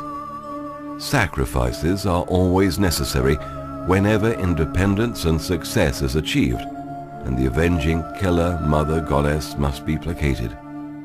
Even when people built new buildings or bridges, Little children were usually sealed in them alive as foundation sacrifices to ward off the avenging maternal spirits who resent the hubris of building the structure. Those existing ancient and beautiful temples and cathedrals, which are called by many the House of God, which are spread all around the planet, are in reality and in truth temples and cathedrals erected with innocent human blood. The Kostnis is a small Christian chapel decorated with human bones. Not even ancient Greeks could dispense with human sacrifices. Early reports of burning and eating of children in human sacrifices were followed in classical Athens by the practice of keeping victims called pharmakoi, who were ritually stoned to death as scapegoats for the sins of others. Franklin Roosevelt. In 1998, the Times of London reported that the bones of 6 children were discovered underneath the floorboards of Franklin's old home near Trafalgar Square, where he lived when he was ambassador to England. It was during this time that his participation in the Hellfire Club occurred, amongst other horrible things, the drinking of blood of unbaptized infants. The skeletons showed that the bodies had been cut up, and some of the skulls had holes drilled into them. Blood drinking today is rampant through Satanists, royalists, presidents, and people in power. Al Gore was caught with vials of blood at the airport. Consuming human flesh, particularly that of babies or fetuses, for the purpose of obtaining health and vigor is still disturbingly common in the world. It is part of traditional medicine, as practiced in some parts of China, where there is an underground market for human fetuses and deceased infants. There is also an endless supply available due to the country's stringent one-child policy. In southern Africa, human body parts are referred to as muti and are traded at high value on the black market for use in witch doctor ceremonies. In antiquity, since women were an alien and inferior species, sex with wives was a rare duty, engaged in mainly to provide offspring, and men were addicted to raping young children, both boys and girls, in order to prove their virility and dominance. Their rapes were almost always agreed to by their parents, who often pimped their children and slaves for a price, rented them out to neighbors as servants to be raped, sold their virgin daughters for marriage for 50 pieces of silver, gave their children to pedagogues for sexual use, made their children serve at their banquets so they could be raped after dinner, went to war in order to rape the children of enemies, and handed over their children to the brothels, bathhouses, and temples that could be found in any city of antiquity. Physicians advocated the rape of children as a way to overcome depression and as a cure for venereal disease. Parents taught their children that the teacher's thrusting his penis between his thighs or in his anus is the fee which the pupil pays for good teaching. Parents in early ancient states proudly sacrificed their children to avenging deities. As I have documented in detail, child sacrifice was the foundation of all great religions.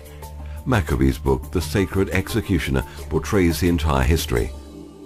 Millions of children go missing every year, being kept in cages for use as human sacrifice and future CIA sex slaves. They are also used in child labor camps. Today in Japan, child pornography is not illegal, and in India and Southeast Asia, young teens are readily available in bars for sex at around $15 American.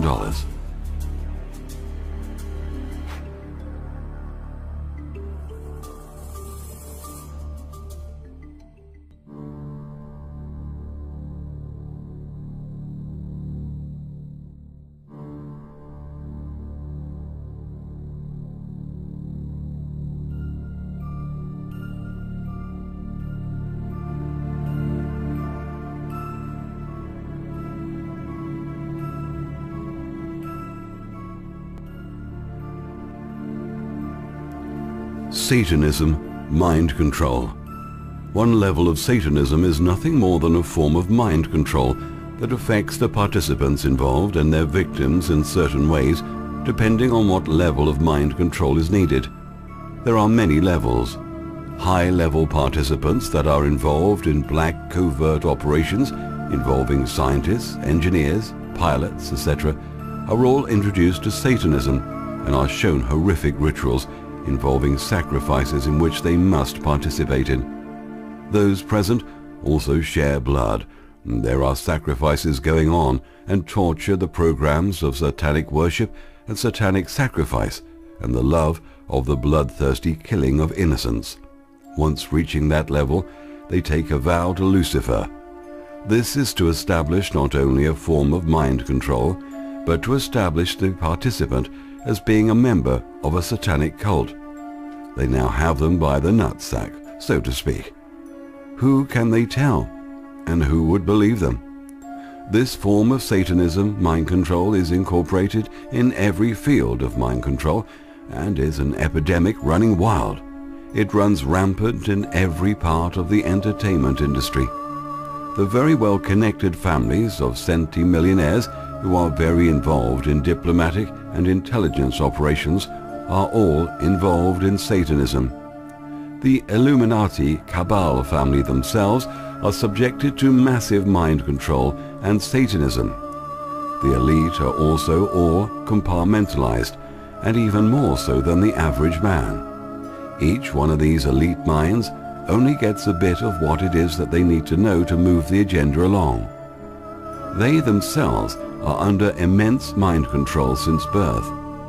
Check out Fritz Springmeier. Deeper insights into the Illuminati formula, not for the light-hearted. Anton LaVey's Satanism is more of a philosophical side of Satanism, which is like a soft porn designed for the would-be sheeple Satanist. That's why your average Satanist will argue about what is said here. Some so-called secret societies are mind control institutions in disguise run by the CIA. There are several recruitment mechanisms which are all based on the carrot and stick approach. The bait, which is commonly used to lure new members, is sex, money, bribery, drugs, pornography, and some form of sycophantic purloining process. Salo, the 120 Days of Sodom. The film focuses on 4 wealthy, corrupted, fascist libertines after the fall of Benito Mussolini's Italy in July 1943, and that was the cover story, but what it really was in depth is something else. The movie is about mind control victims, programmers, slave handlers, and even shows a black mass. The 1975 Italian film, written and directed by Pier Paolo Pasolini, was Pasolini's last film. He was murdered shortly before Salo was released. Eyes Wide Shut is another movie that shows what the elite get up to, which shows mind control, sex slaves, sex magic, rituals and sacrifice. Of course, the movie shown is soft porn in comparison to the real rituals. Bohemian Grove. When Alex Jones was invited, infiltrated the Bohemian Grove and broke the story of the rituals, which only happened to be a mock sacrifice, even though in reality the private club gets their sacrifice victims through the CIA and the MK Ultra Mind Control Program, MK standing for Mind Control. Many thousands of children are simply bred for sale to this program. Children are used for every possible perversion by the leaders of the world before they're ritually sacrificed. The ritual is called... The participants are casting aside all of their worldly concerns. Through the sacrifice of the youth of others, they can relax now. As the ritual states, midsummer sets us free. Just like those who came before us, we have been sold into slavery by our ancestors, who were simultaneously plied with promises of blessings and threatened with curses until they agreed to offer their children up for sacrifice. The one statue that Mr. Jones failed to film was the one most obvious as equally powerful, meaning like the Molech statue was the one statue with the finger over the lips. Shh. Reminding everyone to be very quiet, or else a scandal will come out about all those homosexual activities that are filmed in the Grove and other places like the White House brothels and those billionaire ship cruisers that reside just outside international waters where there is no law, where all your fantasies are catered for. This is how presidents and all these gopher puppet elite in positions of power are kept at bay. These are all nothing but mafia tactics. There is also the $500 million club and the $1 billion club. These clubs are set up so they can lure these new super rich into the tentacles of the corrupt mafia octopus.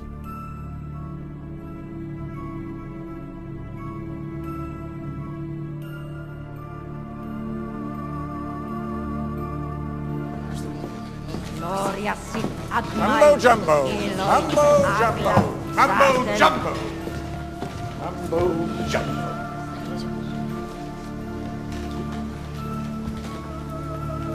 Look around you, all of you. What do you see? A bunch of buffoons in fancy dress. I was an FBI agent for 27.5 years. At the time of my retirement, I was the senior special agent in charge of the FBI Los Angeles Division. I have been qualified in the courts as an expert on cults and satanic ritual abuse. I have information from various sources that judges, law enforcement, prosecutors, attorneys, doctors, and many prominent individuals, including actors, actresses, professional football and baseball players, are involved in these type activities.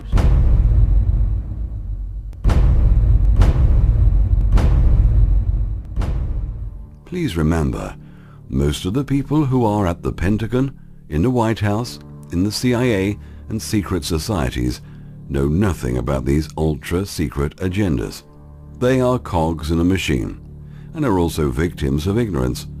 Most are good people, caught in a machine not of their making, and about which they have very little knowledge. There are also many sincere people who go into, for instance, politics to make a difference in the world in a positive way. These people don't get very far and are demoted. If by any chance they slip through, they are quickly analyzed and they do a profile on you and see that you were to the right of Mussolini in terms of wanting to be aggressively violent, destructive, and of course corruptible. You couldn't get past that level. You have to be wired to be extremely violent and hate-filled. If not, they will end their involvement with you, in which case you will be swept aside. This is the people running our world right now. That's why the world is in the shape it's in. One such case of some slipping through the ranks was in Australia, involving Mark Latham, the opposition leader who challenged Zionist cabal-controlled Prime Minister John Howard for the top spot. Latham, suddenly he fell very ill and weak in the middle of the campaign and had to back down. Claims of high-tech weaponry were used against Mark Latham, who was a high-profile figure who wanted to do good for Australia. High-tech weaponry that can make a person very ill and can give someone a heart attack by just pointing the weapon against them is now at the elite's disposal. This weapon does exist and is well documented. These high-tech weaponries work because on one level the body is light and it works like an electrical motor. They know how to disrupt the electrical flow. Cancer is still an old favorite they use for the undesirables like President Chavez, who also wanted to do good for his people. So if you think Hugo Chavez died a natural death, I'm afraid that you are terminally naive. The Venezuelan president himself, before he died, wondered aloud whether the US government or the banksters who own it gave him and his other leading Latin American enemies with cancer. American Indian movement leader Vernon Belcourt on his deathbed said, "The CIA finally got me. Australia and New Zealand are now in the hands of Zionists. It is also the test case for the New World Order. The motto for New Zealand is, "She'll be right." The motto for Australia, "She'll be right, mate." That is why Australia and New Zealand were chosen as the test case. Experiment similar to the 100th monkey phenomenon. A scientific team from Australia and Britain wondered if human beings possessed a grid similar to the monkeys. They did an experiment involving 1,700 people in Australia and found that humans also had their own grid around the Earth, stretching 60 miles above the Earth. So after this Australian experiment, they began to realize that something very definitely connects us all. As far back as the early 1960s, the American and Russian governments had discovered these electromagnetic fields or grids that stretched around the world. Human grids high above the Earth, about 60 miles or more. Soon, they'll find out that every species, every life form, has its own grid high above the Earth. We are connected to the Earth. We play an important role to the Earth, just like our cells play an important role to our bodies. The governments did a lot of research on us, and they discovered exactly what our grid looks like. It's based on triangles and squares. It's a very male grid that stretches around the whole planet. They knew that there was an energy field connecting people.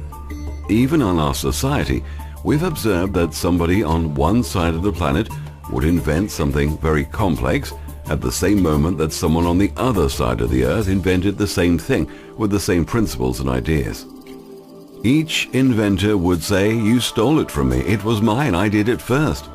This has happened many, many times, stretching back for a long time. The government's discovery of the grid and the race for control was now on. A few years ago, around the turn of the century, there were 30 million species of life forms on Earth. In 1993, there were about 15 million. Around 30 species a minute are now becoming extinct somewhere.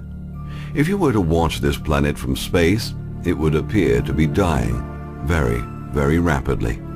Dead zones are appearing in more and more places. This is not debatable. This is scientific fact. The only part that is debatable is when it is really happening. Nobody believed it would happen because they just couldn't accept this truth. New York City, for instance, has pipes that go 20 miles out and dump all their human feces into the oceans. They figured, well, the oceans will take care of it. But for the last 60 years or so, it's been building up into a huge mountain. Now, there's a huge mountain range of shit out in the ocean that is moving toward New York City. All around the world, the same thing is happening. Alexandria in Egypt once had beautiful beaches, now polluted. Pattaya in Thailand, the water quality is disgusting. So far, in the series 1 to 7, we have learned how the old cabal, through the elaborate use of the number and language system, English being the latest and most powerful, uses subliminal suggestions and wordplay to program their version of reality. Our created body of light energy includes two main fields. One is electrical and the other magnetic. We have seen how the positive male protons, the negative female electrons, and the neutrons gave inspiration for the manufacturing of a number system. This in turn led to the creation of a religious system and in turn to the establishment of a scientific system. Both systems were based on the manipulation of the structural characteristics of a beam of light. The number system was constructed to be just slightly off the natural course of creation, created purposefully to conflict one with the other. This is the true nature of duality in this three-dimensional realm. All this deceit is the result of a numbering system. The so-called five-sense world realities based on these sacred geometric and religious systems are unwittingly worshipped by every human being on the planet as being the truth of what life is all about. In reality, all these systems are corruption and have no connection to awareness. Life itself is also a complete fabrication and an immense illusion. A lie based on previous lies, multiplied by yet more lies, does not foster truth. It creates a universal lie, which is exactly what the whole universe is. Just as the elite bloodlines of the Illuminati families delight in building pyramids of stone and skyscrapers of steel, as well as cathedrals of immaculate design, bolstering their magnificence, here we see that towers are also more sigil magic forms to hypnotize the masses. Energy is thought. The Luciferian Illuminati puppet families understand this concept. They know if we fully grasp this concept, their hold on humanity is over. Everything we see in front of us is thought energy that manifests in front of us only when consciousness is observing it. These energy atoms are like chameleons. They can eventually take up any form. Energy cannot be destroyed in this three-dimensional realm, but it can change its form. The Holographic Disclosure 6, The Warning, was produced in an effort with others since the 1960s to break down the hypnotic trance to stop or curb the coming devastation by making people aware of the biggest planned blood sacrifice which is coming of the Messiah in the form of a flood and a financial meltdown. The Kabbalistic subliminals are being implanted and introduced with such ferocity, establishing the reality the Luciferian thinkers desire to unfold. There's hardly a pause to catch one's breath.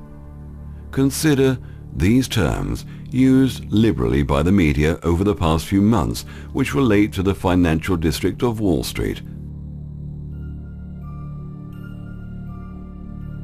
Financial meltdown, stock market plunge, market took a dive, home mortgages underwater, financial tsunami, asset liquidation, economic woes, just the tip of the iceberg.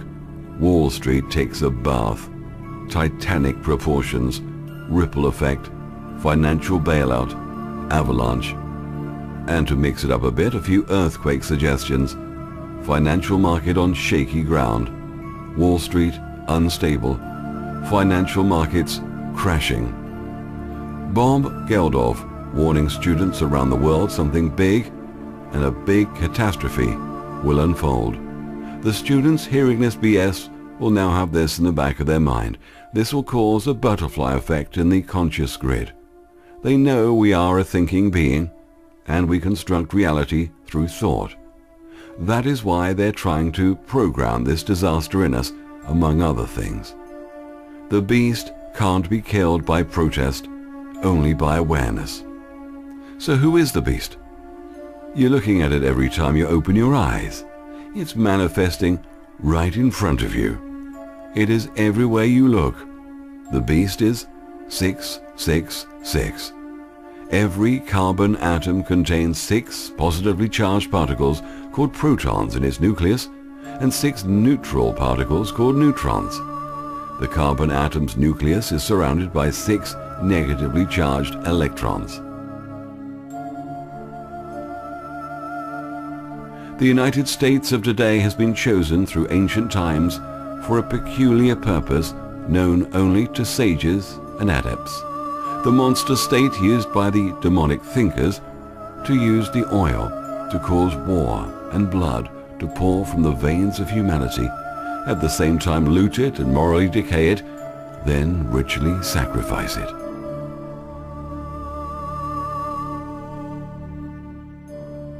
Sacred universal laws. One of the sacred universal laws was, do not hurt the oil. The oil is the blood of the planet and the lubricant of the planet. This is why Revelation 6, 5, and 6 in the Luciferian Christian Bible says, He opened the third seal, and lo, a black horse. He that sat upon him had a pair of balances in his hand. Verse 6, I heard a voice say, Hurt not the oil and the wine. This little bit of serpent writing is referring to the times of tribulation in the world. So piously the serpent entity states that a balancing or judgment is going to be meted out. This is a reference to the horrors that the reptilian Illuminati thinkers will help to manifest in the Ring of Fire, which will unfold in the Pacific Ocean on both sides of the equator. The equator is the equalizer, or balances of judgment to be used by the God of judgment in the coming years. There is a warning, however. Do not hurt the oil and the wine. This is the energy and the drink of the mighty men of the earth, the elect of God. Today, great quantities of oil are found in deeper wells than are found below the level of any fossils. How could then oil have come from fossils or decomposed former living matter if it exists in rock formations far below layers of fossils, the evidence of formerly living organisms? It must not come from living matter at all. That's because oil is a mineral. Although the compound is self-generating, it still causes the earth problems. Think of it as taking a little blood out of a patient donor. The patient will survive, and the blood taken will eventually regenerate back to normal. If too much blood is taken out the donor, then the patient can get sick or die. The Rockefeller worldwide oil monopoly. Rockefeller sent his scientists well-paid shills to the Geneva Convention of 1892 and said oil was hydrogen, oxygen, and carbon, and was derived from the rotting of formerly living matter which made it a fossil fuel. This was a blatant lie. This was done to put a message to the masses that oil was scarce and would run out, so Rockefeller could monopolize on the pricing. Oil will not run out anytime soon.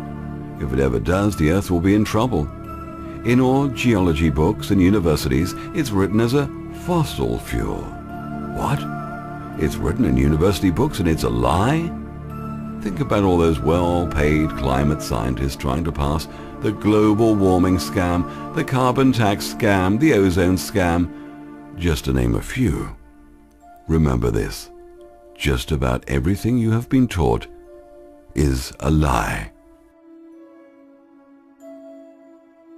Mr. Rockefeller was, just as his family still is, an interbred, Luciferian-minded bloodline leader who has had an incredible part in hoarding the wealth and destroying the health of the body of humanity. Again, this is by design. The Rockefellers funded a lot of researchers and research programs. One researcher was Alfred C. Kinsey.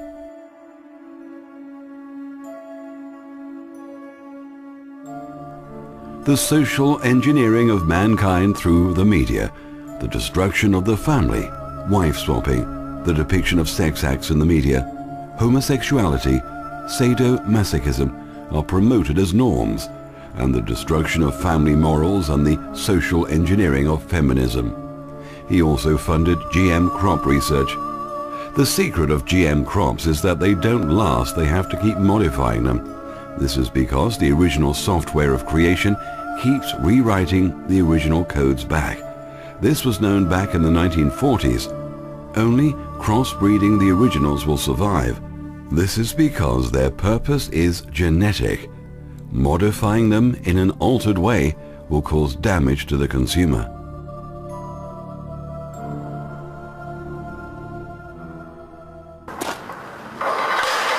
Tightly guarded to stop it being destroyed by activists is the only genetically modified crop growing outdoors in Britain.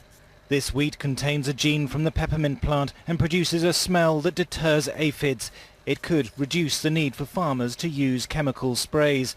But some of these are non-GM, are controlled. So the Environment Secretary wants to rehabilitate GM technology. It'll help to feed the world's billions, he says, and put the UK at the forefront of an agricultural and economic revolution. This is just a scientific trial protected by high fences. This wheat will never be eaten by human beings. In fact, because of the controversy, there isn't any GM food for sale in British supermarkets. But British livestock animals are consuming it, and we in turn are eating their eggs and their meat and drinking their milk. Unpredictable climate. The yields were badly down last year, and therefore prices have been very unstable, and we've seen the cost of food rise quite sharply in the shops because of that very reason.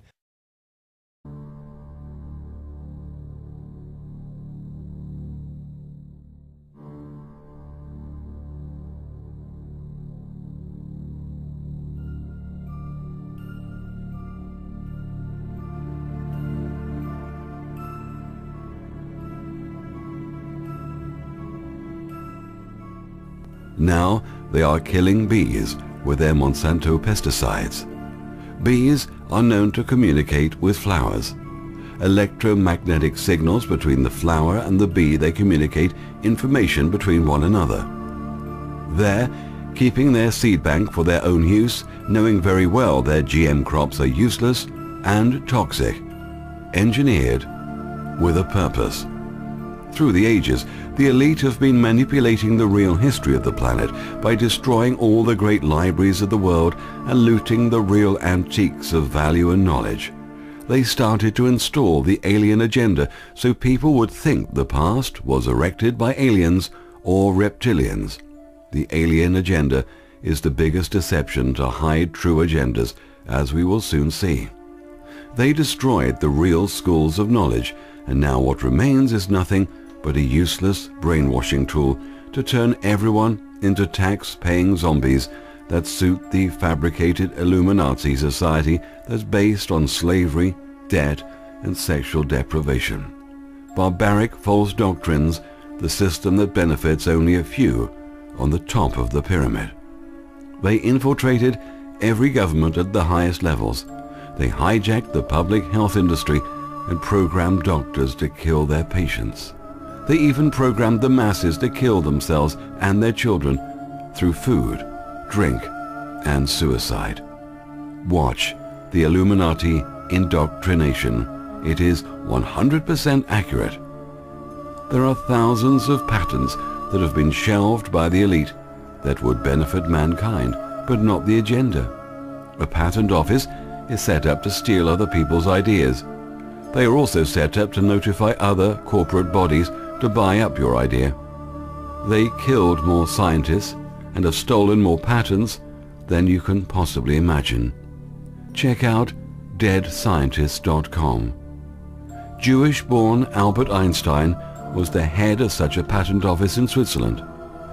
They turned him into a famous scientist out of thin air and gave him creditability out of mathematical and scientific formulas straight out of the hidden archives. Remember, the Illuminati is a broad spectrum title given to anyone who is illuminated into occult knowledge. These Cabal bloodlines are known by the title Moriah, Conquering Wind, the Family, and the Enlightened Ones. The Olympians, or the Circle, is a secretive title which is given to the members who have participated in the highest degree ritual known as the 360th degree full circle ritual. Freemasons run the governments of the world and strive to erect landmark buildings, monuments and national parks, etc., as strategic symbols of their influence and to instill the validity of the three-dimensional realm. Not only as symbolic power, these structures act as direct subliminal hypnotic suggestion. Their agenda, unknown to them, uses the flawed system of number and language rituals to build order out of chaos. They relentlessly build and construct the modern-day cities on behalf of the Illuminati elitist families, who in turn are simply illusions themselves, working within and in accordance to the Luciferian agenda of three-dimensional constructions, sincerely believing they are fulfilling the will of God and literally building His kingdom on earth. For thousands of years, spiritual information was kept secret. Priests and priestesses of various religions or cults would give their lives to keep the rest of the world from knowing about one of their secret documents or a piece of spiritual knowledge, making sure it remained secret. Some of the spiritual groups and secret societies around the world had their secret information. Then suddenly, in the mid-60s, the veil of secrecy was lifted. In unison, almost all the spiritual groups of the world opened their archives at the same moment in history. You can browse through books in your neighborhood bookstore and see information that has been sealed and guarded for thousands of years. Why? Why now? To bring changes to the world, and to bring a slight balance of changes, otherwise the negativity will destroy even the elite themselves. Nuclear war fear-mongering. In 1979, when I was walking home from school, the postman was shouting that we were about to have a nuclear war. I ran home in shock and fear, but it turned out to be a false alarm. A training tape that simulated all the signals of a massive Soviet first strike had mistakenly been loaded into a computer at the U.S. Strategic Air Command's Cheyenne Mountain Control Center in Colorado. Movie after movie about nuclear wars, terrorists carrying nuclear bombs, was lurking in the back of everyone's minds. In the 90s, I came across a remarkable man named Bruce Cathy. He could accurately predict the time and place of an atomic weapons test. He also confirmed that a nuclear device cannot be detonated at any time or at any place. The device is based on the geometrics of space and time. The one secret that trumps all others.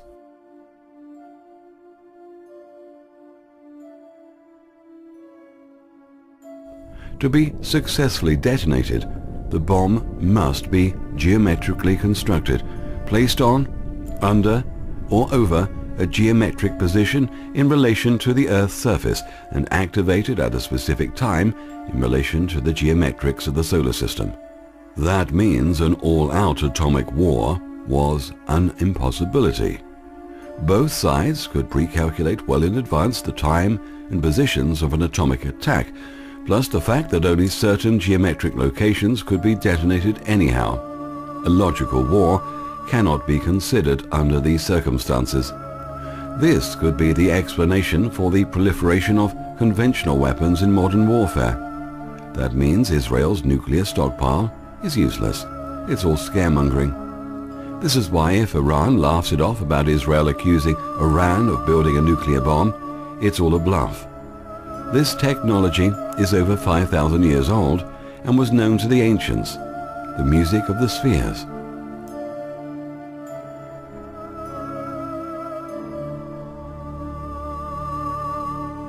They have more devastating advanced technology at their disposal, so why stick to the old fear-mongering of nuclear bombs? The answer is simple. Can you guess?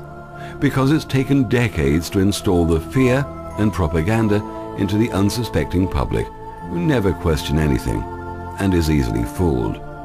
Propaganda is the executive arm of the invisible government. Edward Bernays. In New Zealand, the Sun Herald wrote an article, "Building a nuclear bomb is easy enough. The hard thing is finding the trigger."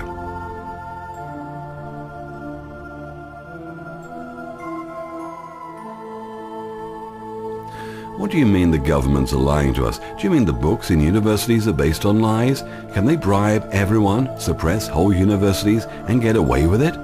The answer is yes. Stick your PhDs where the sun don't shine.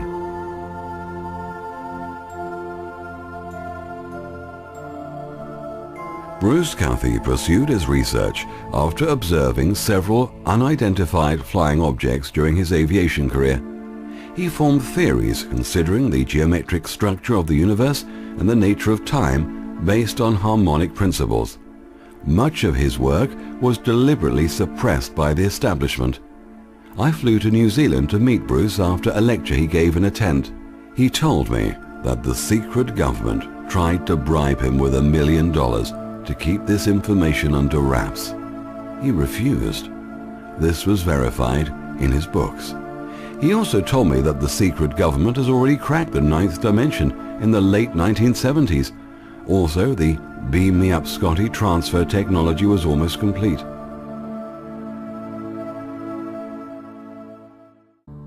The CIA was always present at every one of his meetings and lectures. None of the controlled truthers ever interviewed Bruce Cathy. Not even the so-called UFO researchers.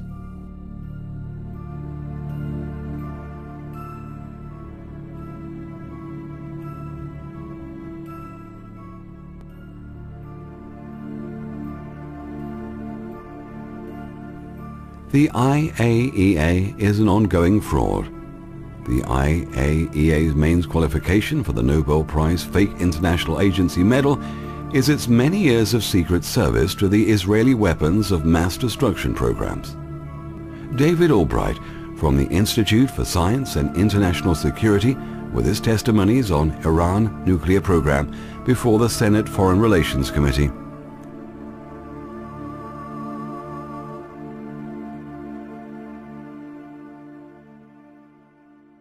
Was he Israel's deep cover agent inside the IAEA when he worked with them? Is he one of the many think tank operatives with multiple and we fear questionable loyalties that we find heavily populating the phony think tanks in Washington that crank out disinformation reports on request? David Albright, surprise surprise, carries an Israeli passport, is treated as a VIP when he visits there, and has a very nice ocean view condominium in Haifa. The harmonic principles are shown in great detail at holographicdisclosure.com. The earlier pyramids were built using anti-gravity and laser technology. Once you understand the harmonic code, you will piece it all together. It's all about frequencies. We live in a waveform universe, and everything is sound, light, and vibrations. Check out the holographic universe. It's all illusion. Parts 3, 4, and 5. Dimensions and the waveform universe. Peru, pre-Incan. The visible-invisible bridge. A city in the Andes was protected by a rocky defile which could only be crossed by a bridge. Constructed of ionized matter, this pre-Incan bridge was made to appear and disappear at will. Of course, all solid objects have a vibration frequency within the range perceptible to the human eye. Some scientists consider that it might be possible to alter the vibration frequency into vibrations outside the visible range. In October 1943, secret experiments allegedly took place from the Philadelphia Naval Yard, in which an electromagnetic force field was created and a ship of the US Navy, fully crewed, was made to disappear. In other words, ship and crew became totally invisible. Pulsating energy fields produced an electronic camouflage. The explanation can probably be found in Einstein's unified field theory. Despite detailed evidence as to names, places, and times, the event is still officially denied.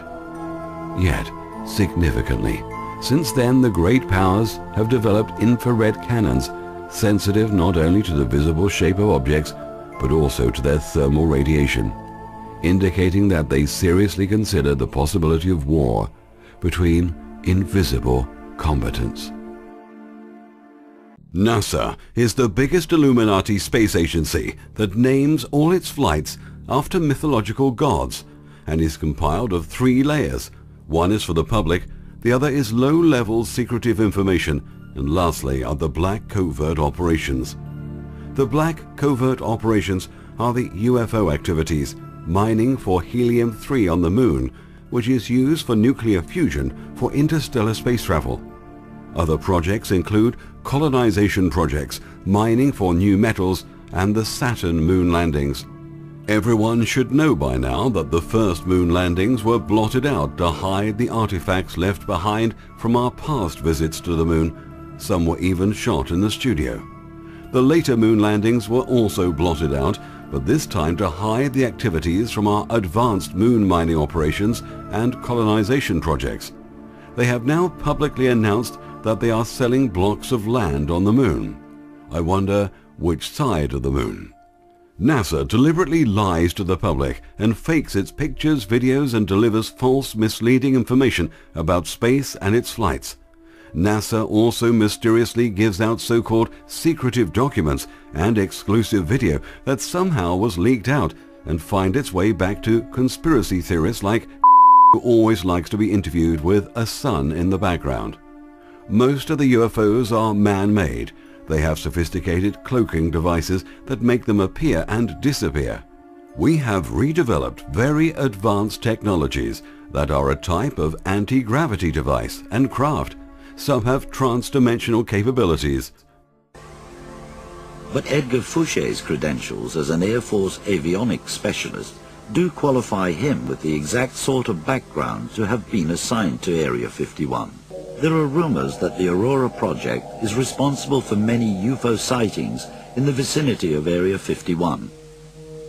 Ball-shaped craft and strange hovering lights. There are those who believe that Aurora has produced a revolutionary breakthrough in advanced technology.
There are other UFO sightings which come from other astral planes or dimensions.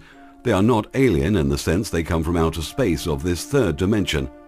They are humans occupying different wavelength space. Holographic universe, it's all illusion 4. Did NASA fake comet imagery? There is sufficient evidence to suggest that NASA has deliberately tampered with satellite imagery, depicting a comet changing its flight path after interacting with the Sun on February the 18th, 2002. It was called Comet Neat. In fact, NASA has many dark secrets. All the photos you see of brightly colored universes, space and stars are nothing but fakes. Those images are made up from software program simulations of what those dark images taken from telescopes would look like. They are an artist's impression. The photos are dark and taken from early radio telescopes. This is an infrared photo of a galaxy called the Sombrero Galaxy, showing its heat envelope. Even with space, the Voyager taking photos from space, it is still all simulated of what the universe may look like. The Sun and stars cannot be viewed from outer space or free space. Only the planets and moons can be viewed. This is because it needs gross matter to be involved. In other words, it needs the Earth, the atmosphere, or the surface of the Moon to make the light visible. Therefore, there are no light years, which means that when they say the stars or galaxy are 6 million light years away, that's false. The stars could be closer than you think. All the theories collapse when you can't see stars in space. The three-dimensional plane is just an illusion of electrons, protons and neutrons buzzing around at breakneck speed, creating the illusion of matter, time and space. Scientists can't understand why subatomic particles can communicate instantly with each other over staggering distances. This is because they're thinking in terms of space, but there is no space involved.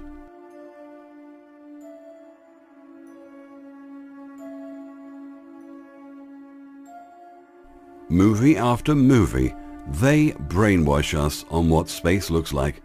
Aliens, movies, hundreds of them. UFOs, why? Think.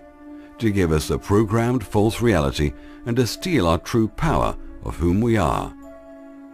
Zeitgeist, the movie, did a terrific job in the religion department, telling you about those allegories in the Bible. But they did not, however, tell you about the subliminals in the writings. What they also did in the production is make the Illuminati look like nothing more than silly, stupid sun worshippers. They are far from stupid.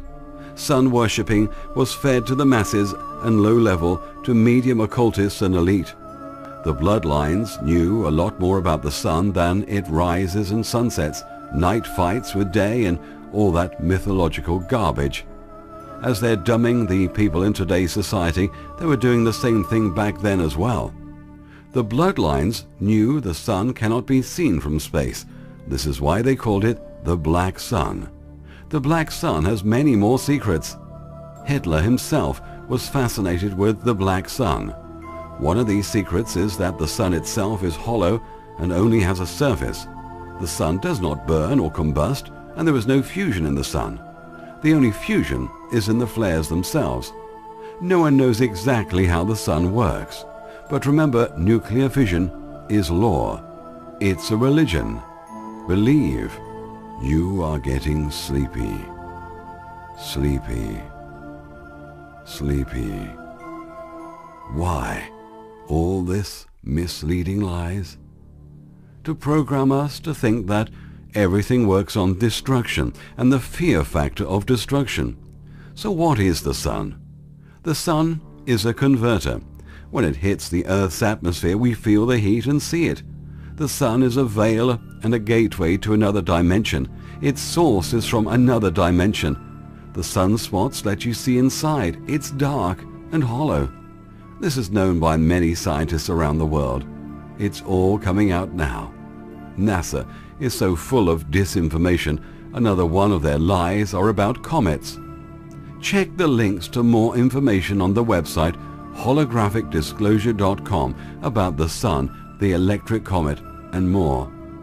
More fear porn movie after movie about comets hitting the Earth or coming close and causing havoc and devastation.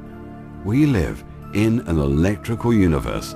Every planet, the sun and moon are all connected and work in a mathematical harmony with each other, which affects us.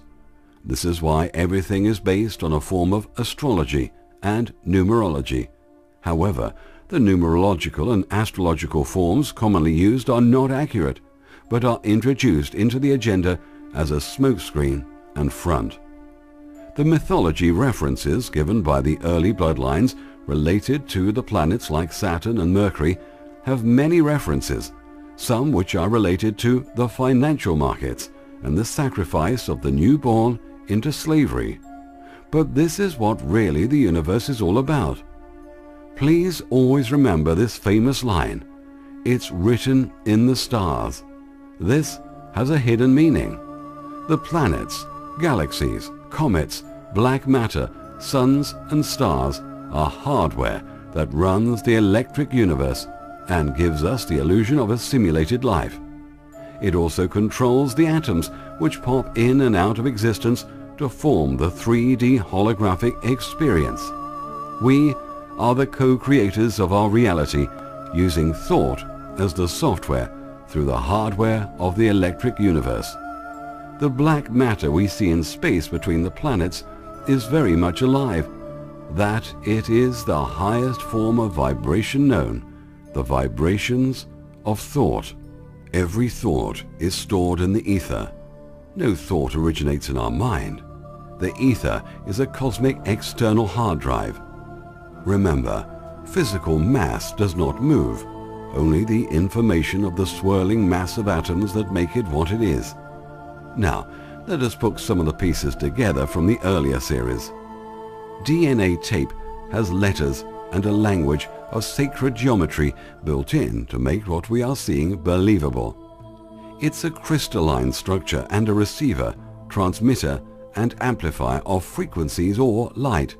This is what plugs us into the matrix and plugs everything and everyone around us. We are all connected to each other, including every animal and every living creature. This is where the subconscious mind is located in the DNA. There is no such thing as junk DNA. The crystal brain, the liquid crystal prism of our brain, where the 3D light show takes place. The pineal gland, which is literally an eyeball which has a lens for focusing light, it is hollow and has color receptors inside, and like a cell phone, it has an inbuilt wireless transmitter. The waves form universe frequencies, light, sound, vibrations, harmonics, and sacred geometry. Getting closer. We are living in a holographic, simulated, virtual reality game. Except this game has been taken over and rigged. A false reality inserted, conflicting with the anomalies of the original balanced mathematical harmonious progressions. Still not convinced we're living holographic simulated reality? Have you ever found this strange? That a computer chip installed into your brain or body can control feelings, movements and thoughts? Or a chip plugged into flesh and blood actually works? Or a new interface chip in your brain that connects you to the cyber world? What about now they can download your memories, or they can upload new languages or new skills directly in your brain, just like in the movie The Matrix?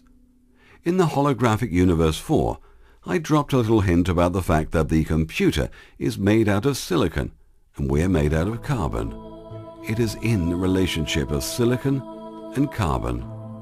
Sacred geometry is the mathematical wizardry that holds this conjured up reality intact. Do you still think the universe was just a random event? The universe is a harmony of mathematical precision. The Big Bang Theory, or Big Fuck Theory, is one big sexual union of atoms reproducing themselves endlessly.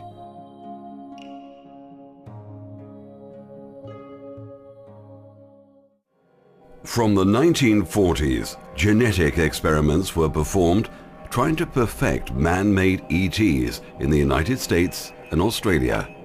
These pseudo-ETs, programmed life forms, were the state-of-the-art in appearance. There already are several generations of these life forms. There are also smaller subset groups who are privately funded by elite families. These rogue groups of fully operational devices that look like UFOs have created artificial life forms that look like extraterrestrials, have been going around simulating contact events called abductions. These so-called alien abductions are nothing more than staged events designed to make the participants think they were abducted by aliens. The unwilling participants are also mind-controlled to further cement the alien agenda. They are then released, and before you know it, the stories are running rampant on how they were abducted by UFOs and aliens. By this stage, the general public have already had their share of fear porn about aliens and UFOs through the Zionist-run media. Remember this PR stunt for the movie The Day the Earth Stood Still, when they told the American public aliens had landed and whipped the unsuspecting public into a frenzy? Then they claimed if it was to see if the public was ready for disclosure. Repeat the words after me: bullshit. Then they engaged in the mutilation of cattle for more of the fear factor to take hold on the already subculture of ufologists worldwide, the pop media and the science fiction buffs and others, because that's how they seed the consciousness with fear. Other mind control victims are put in positions like UFO researchers and so on. Top all this with Area 51 disinformation, hoax photos and alien autopsies. So there you have it.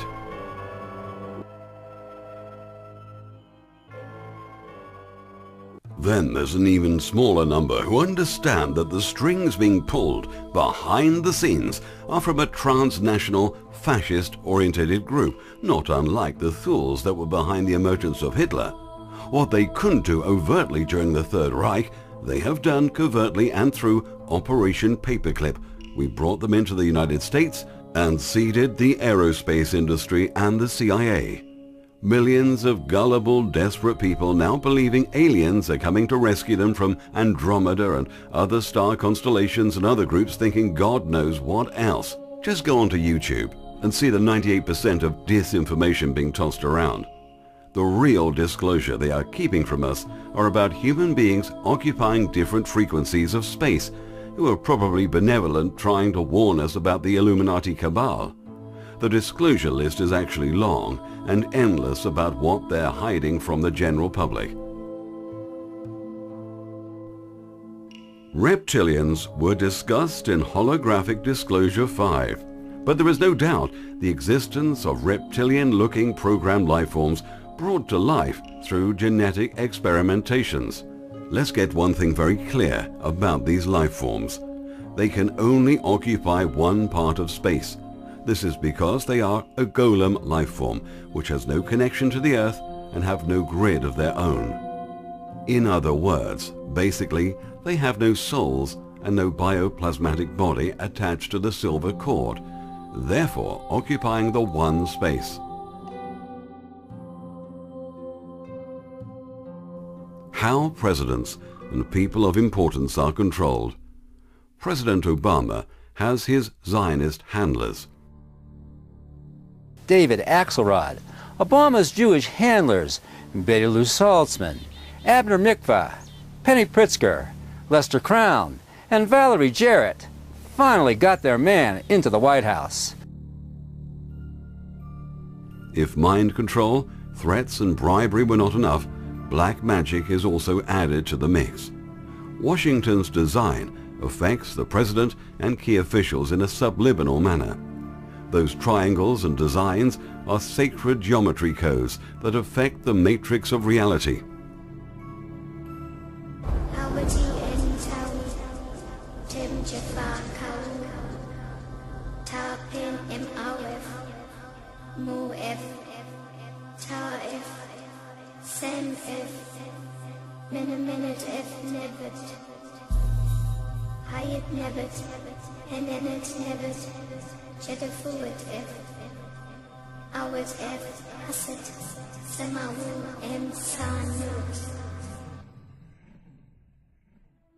Through a secret ritual by a certain secret society throughout the world, the members are asked to pick a person in a position of power in their country.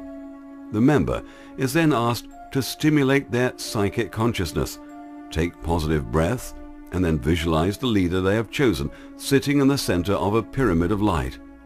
They then repeat the sound Om while continuing to breathe until they feel they are within this person's body, being part of his or her whole consciousness.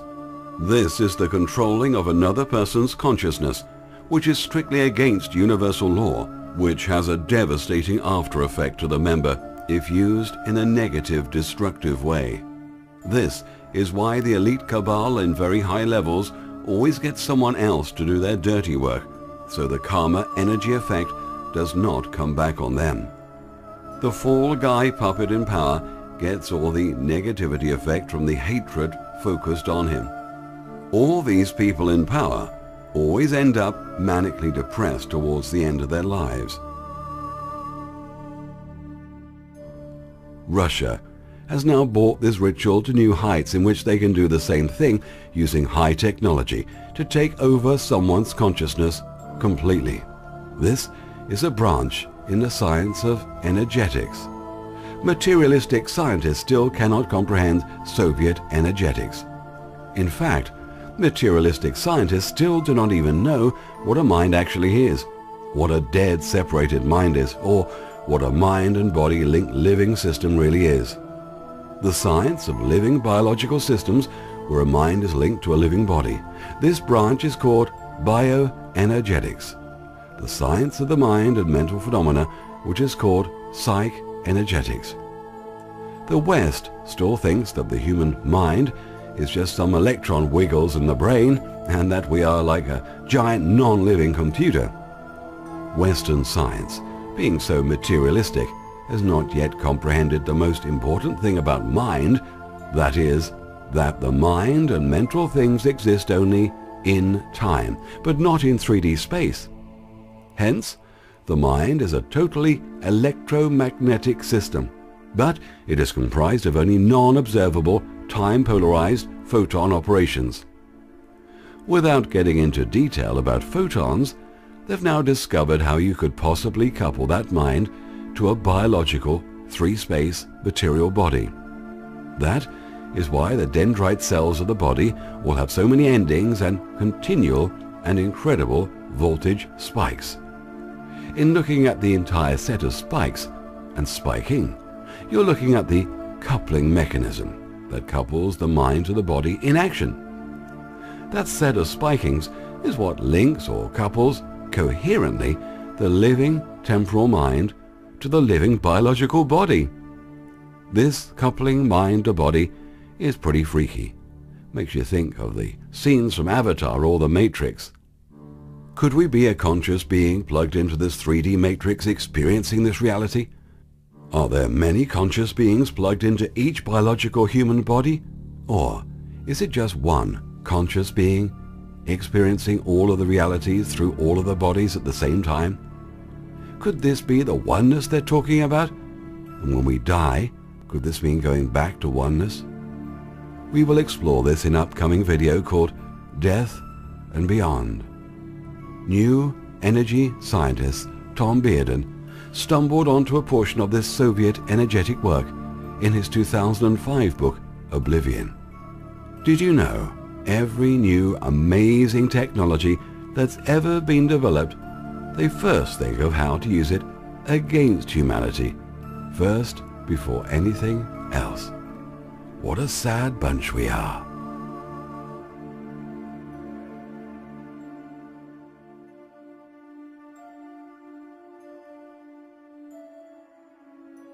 The high-level elite knows about karma, cause and effect, and you'll find that they always do something good like charity funds, save the children organizations and so on. This is to counterbalance their evil deeds, positive and negative. Remember, we live in a duality universe. The Matrix software runs on dual reality.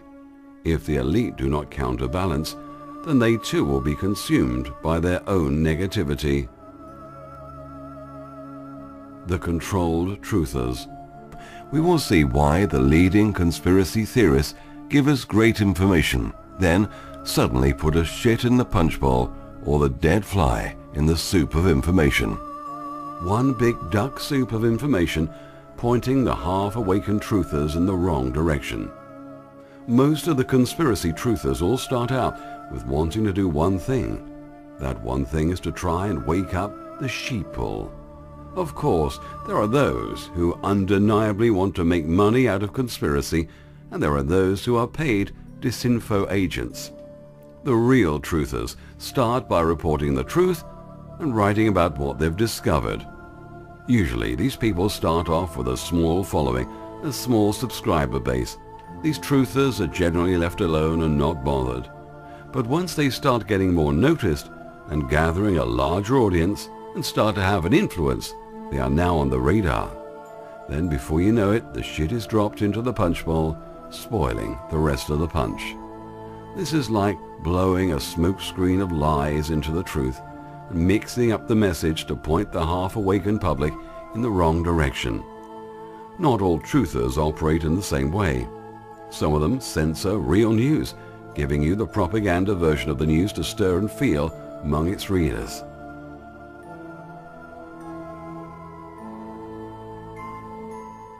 Some, like gurus for example, operate on the mythological aspects of some subjects. It's not necessarily lying, but it's mainly smokescreen garbage, low occult knowledge.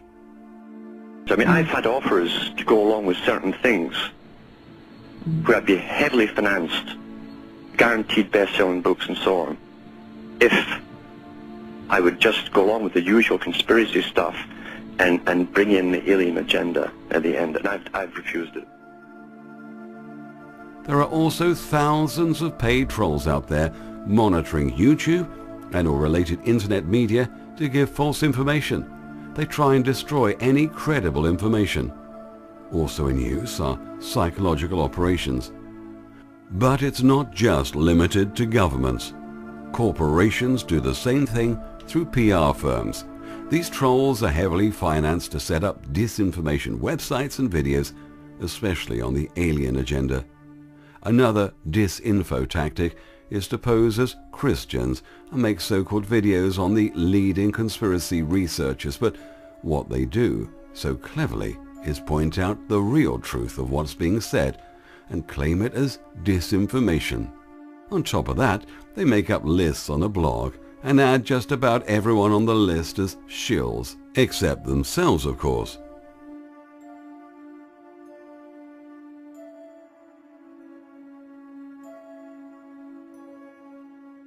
If you're truly awake, you'll know who they are by now. Some of them are more obvious than others. Once you have the all-seeing eye operational and awareness levels high, you can watch all these gurus and take in very good information for each one of them, as they all have something unique to bring to the table. Only when you claim your senses back will the all-seeing eye be your guide. The truth vibrates in harmony.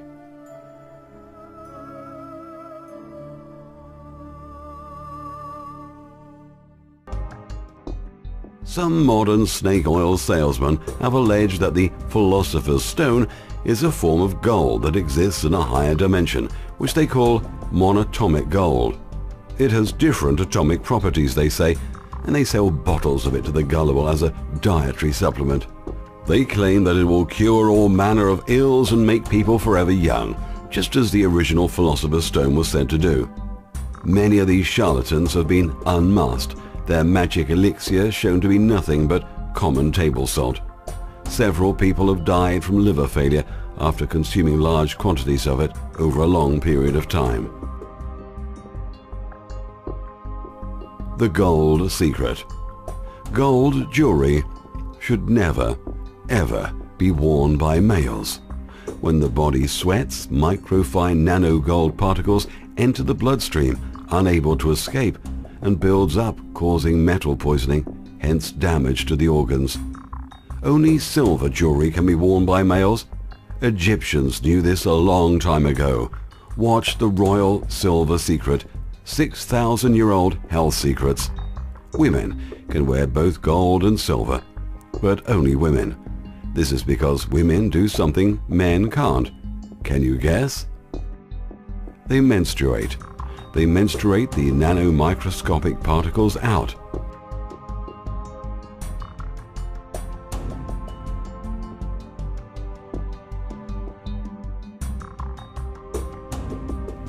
Growth hormone additives in plants to stimulate faster growth and more yields from Bayer and Monsanto are starting to make everyone go bald at a young age. This was a side effect which served the elite well, with a number of things in mind. One is to pump up the billion-dollar hair loss market with pharmaceuticals that are costly, with side effects of impotence. Other products like shampoos and so-called remedies that are designed to fail. The cure for baldness was already discovered in 2010 and was bought and shelved by one of these big companies. This has a psychological effect to keep people in a negative, distressed mood about going bald. The most important thing the elite wanted to achieve was to cut all the men's hair short, or better still, young men going bald was an added bonus. This was the de-maning of the lion. The mane is the lion's pride and joy. It's the sign of strength of being a male. When they cut your hair short, they're de-maning the lion, taking the man out of you. This is why they cut Samson's hair off in the story Samson and Delilah. This is why they cut your hair off in the army and in the prison. Now in modern times, all the males are cutting their hair short or completely bald. Sheer madness is gripping the world on every imaginable level. Not only is it destructive from a psychological point of view, but also hair is an extension of the nervous system. It can be correctly seen as exteriorized nerves, a type of highly evolved feelers or antennae that transmit vast amounts of important information to the brainstem, the limbic system, and the neocortex. Not only does hair in people, including facial hair in men, provide an information highway reaching the brain, hair also emits energy, the electromagnetic energy emitted by the brain into the outer environment. This is scientifically well documented. Indians used to grow their hair long. People in the past grew their hair long. Let your kids' hair grow long. It's healthy.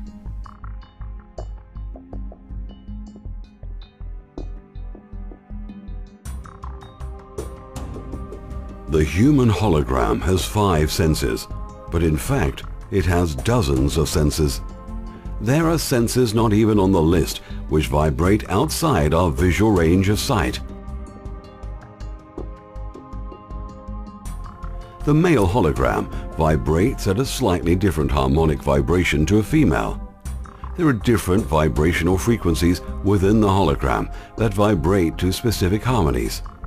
These harmonies are set by the mood of the person, to the type of person you are, what your likes are, what you hate, what you love, your positivity, negativity, sexuality, so on and so on, are specifically coded in the information structure of the frequencies.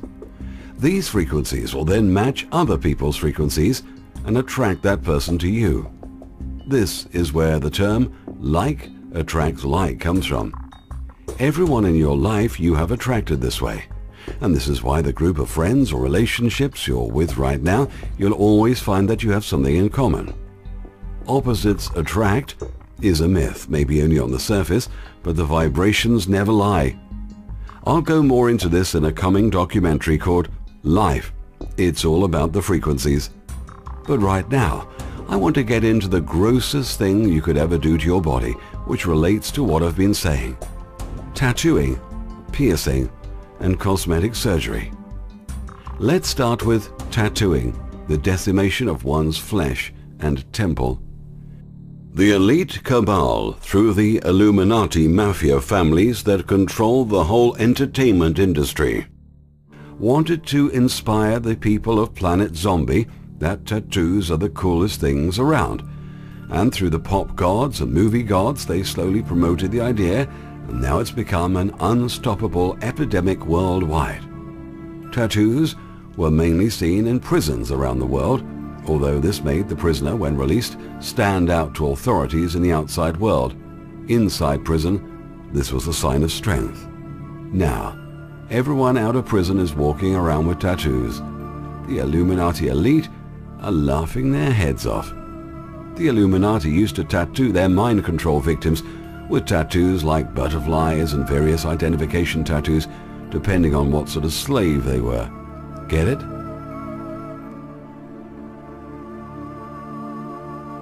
Here is Justin Bieber tattooed.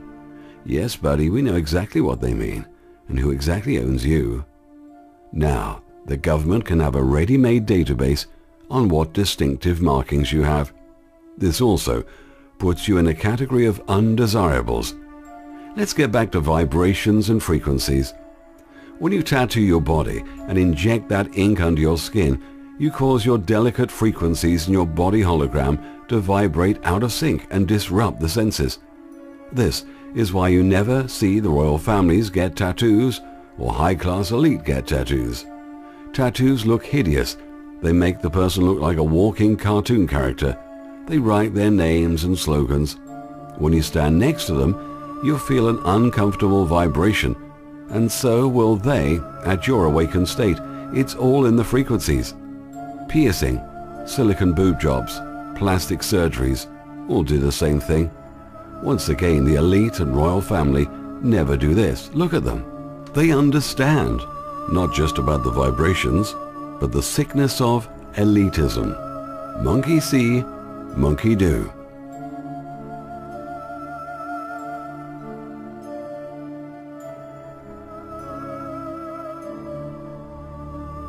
Be aware, they are the last of your kind. There's now a soft kill depopulation operation happening worldwide through foods, drink, and by other diabolical means.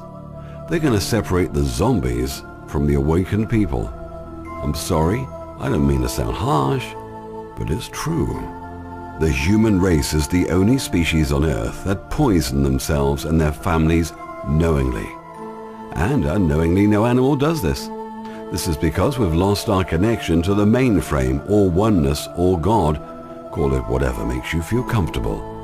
They poison everyone by putting brain scramblers in the food, toxins in the air, the soil, everywhere. The senses are malfunctioning. The human race has been subjected to foul play. When you awaken, it will be obvious we are living in a prison without bars. So why are we accepting this? Before answering this, we have to ask ourselves, where have all the male lions gone?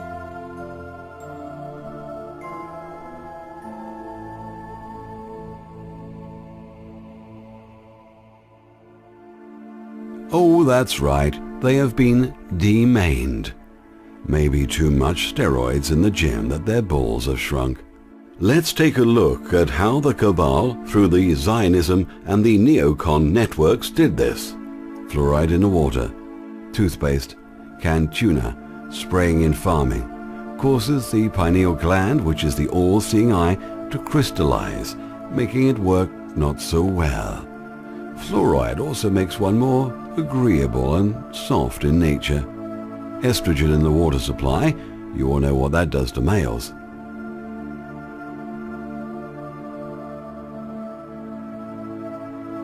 Now, let's take a look at another Illuminati bloodline family never spoken about. Mr. Plastic himself, the DuPonts.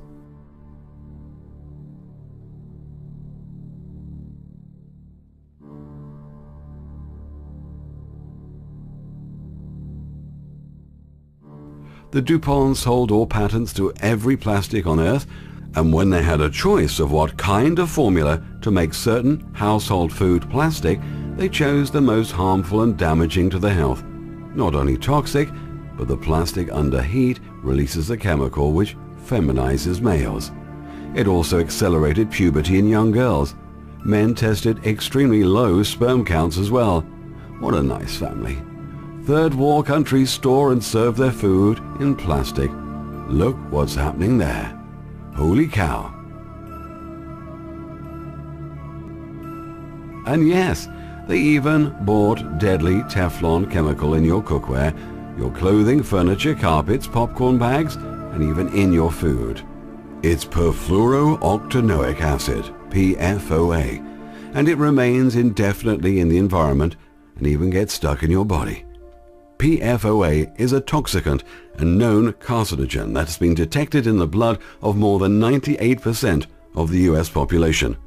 Exposure to this chemical has been associated with increased cholesterol, uric acid levels, preeclampsia, heart disease, liver damage, thyroid trouble, neurological disorders, chronic kidney disease, and kidney cancer. DuPont is the nation's only manufacturer of PFOA, so why is it so difficult to stop this madness? Because Americans still buy their products. As Homer Simpson says, "Do!" De-maining the lion and degrading women through education. The real purpose of the US educational system is to keep the population dumbed down, deluded, and docile. This makes it easier for the masses to accept mandates set forth by the establishment, such as political correctness, affirmative action, feminism, homosexuality, and other themes intended to weaken gender identity, individuality, the family unit, and the entire society. A dumbed-down population can also be fooled into thinking they have a real democracy, individual freedoms, and liberties. If they believe these illusions to be reality, they will never attempt to tear down their fascist government. The spread of trash TV, hip-hop and rap music has glamorized immorality, filthy and disrespectful behaviors, pornography, low self-esteem, and violence. As a result of this propaganda tsunami, teenage girls think it's cool to be known as whores and sluts. They take nude pictures and post them online. They film themselves having sex and upload the videos onto the internet. Pornography. Dr. Michael Jones, a noted Catholic author who edits Culture Wars magazine, argues that sexuality has been weaponized by Zionists and used to destroy the Christian West. The same forces, he adds, are also targeting the Muslim East. When the Israelis invade Palestine and broadcast pornography on Palestinian TV, when well-funded clandestine groups distribute pornographic DVDs in Muslim countries, and when the Rockefeller-Rothschild cabal funds such sexual liberationists as the pedophile rapist Dr. Alfred Kinsey, a culture war is being waged against a moral grounding that holds families and societies together, according to Dr. Jones. American females are having a more difficult time finding husbands because they have been told they should focus on preparing for and establishing a career before forming a family. As a result, many females who spent their early years focusing on their career are finding it difficult to find a suitable partner for marriage. Married couples no longer remain married in America. The previous legal hurdles required to obtain a divorce have been removed, and divorce has been made socially acceptable. As a result, the nation's divorce rate is very troubling and embarrassing. Again, this has been the work of the cabal through its support of feminism and the re-engineering of gender roles. And they've used their control over the nation's educational system and media to anchor destructive ideas into the minds of females, young and old. These behaviors are being reinforced by the Khazarian-run media entertainment complex on a daily basis. Sadly, American parents are not demanding an end to this media filth and corruption of their children. Instead, they too are soaking up the same filth. As a result, America has relinquished its moral, ethnic, and cultural foundations at the hands of the Khazarian mafia. The level of violence and inhumanity in America continues to reach new heights. Newborn babies are left in garbage dumps. Parents are murdering their infants. Teens are killing teens, as well as their parents. Metal detectors are found in most inner-city public schools, serving as a daily reminder of America's degeneracy. Look at our future. Shrunken balls, feminized, new-aged, brain scrambled, and toasted. To top off the moral decay in society, we have alcohol, prescription drugs, and recreational drugs. And there we have it, folks. Will the real men and women please stand up?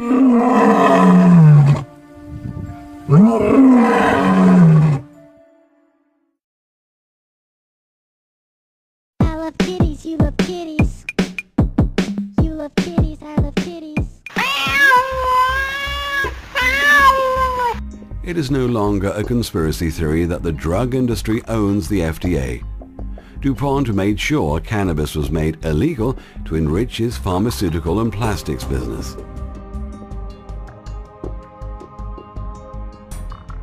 The world leaders met in secrecy to discuss population reduction and came up with soft killing the population through chemicals, pesticides, pharmaceutics, starvation, poverty, and other devious methods.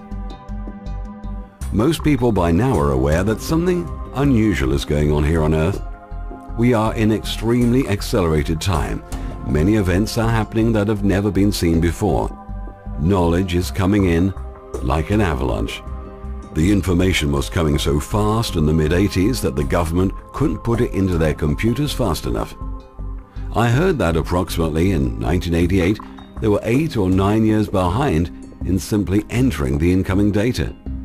The NSA, Facebook, and spying concerns are simply smokescreens to keep the public busy.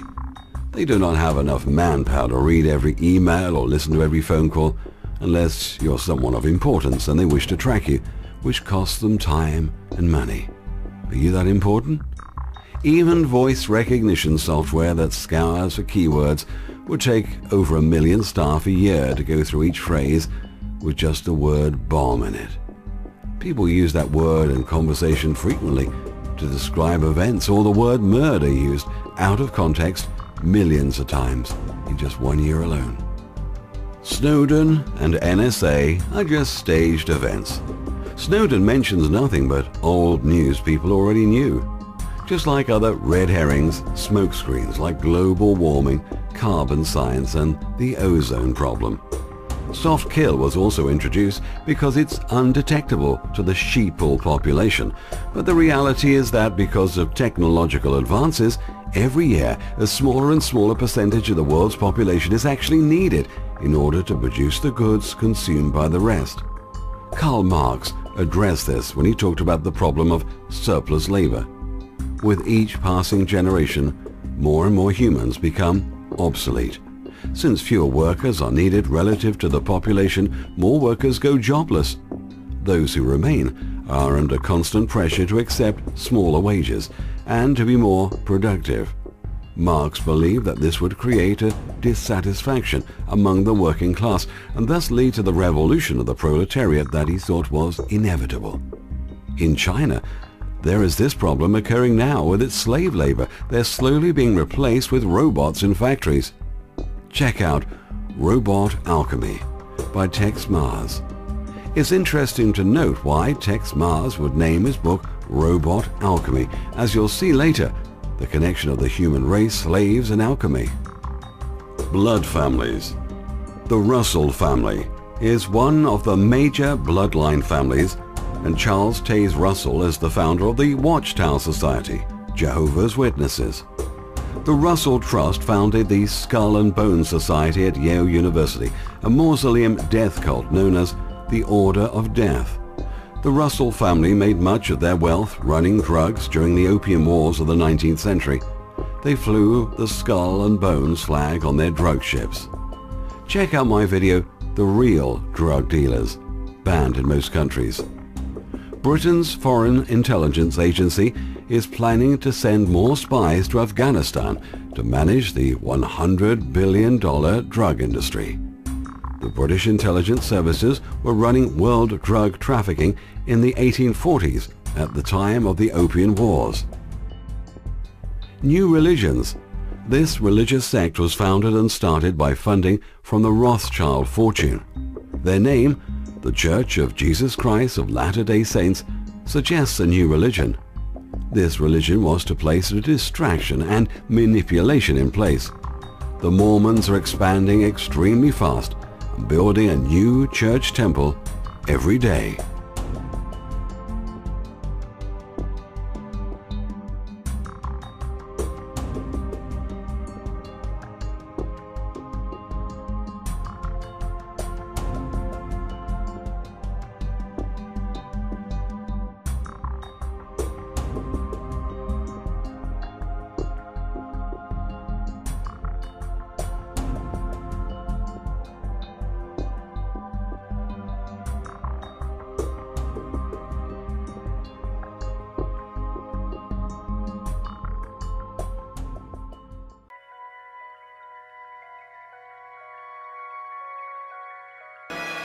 You're frightened.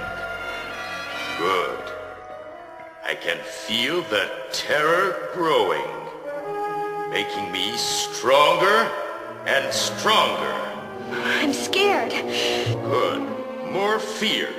It's nourishing me, making me stronger each minute. Who are you? That's for me to know and you to find out. You talk like a child. I am. But I'm growing. I'm getting bigger and bigger. What kind of a game is this?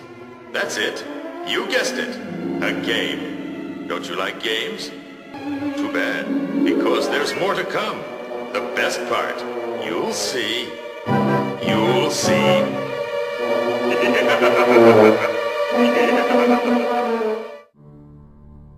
The Luciferian mind of the thinking entities which run the world through the Illuminati families.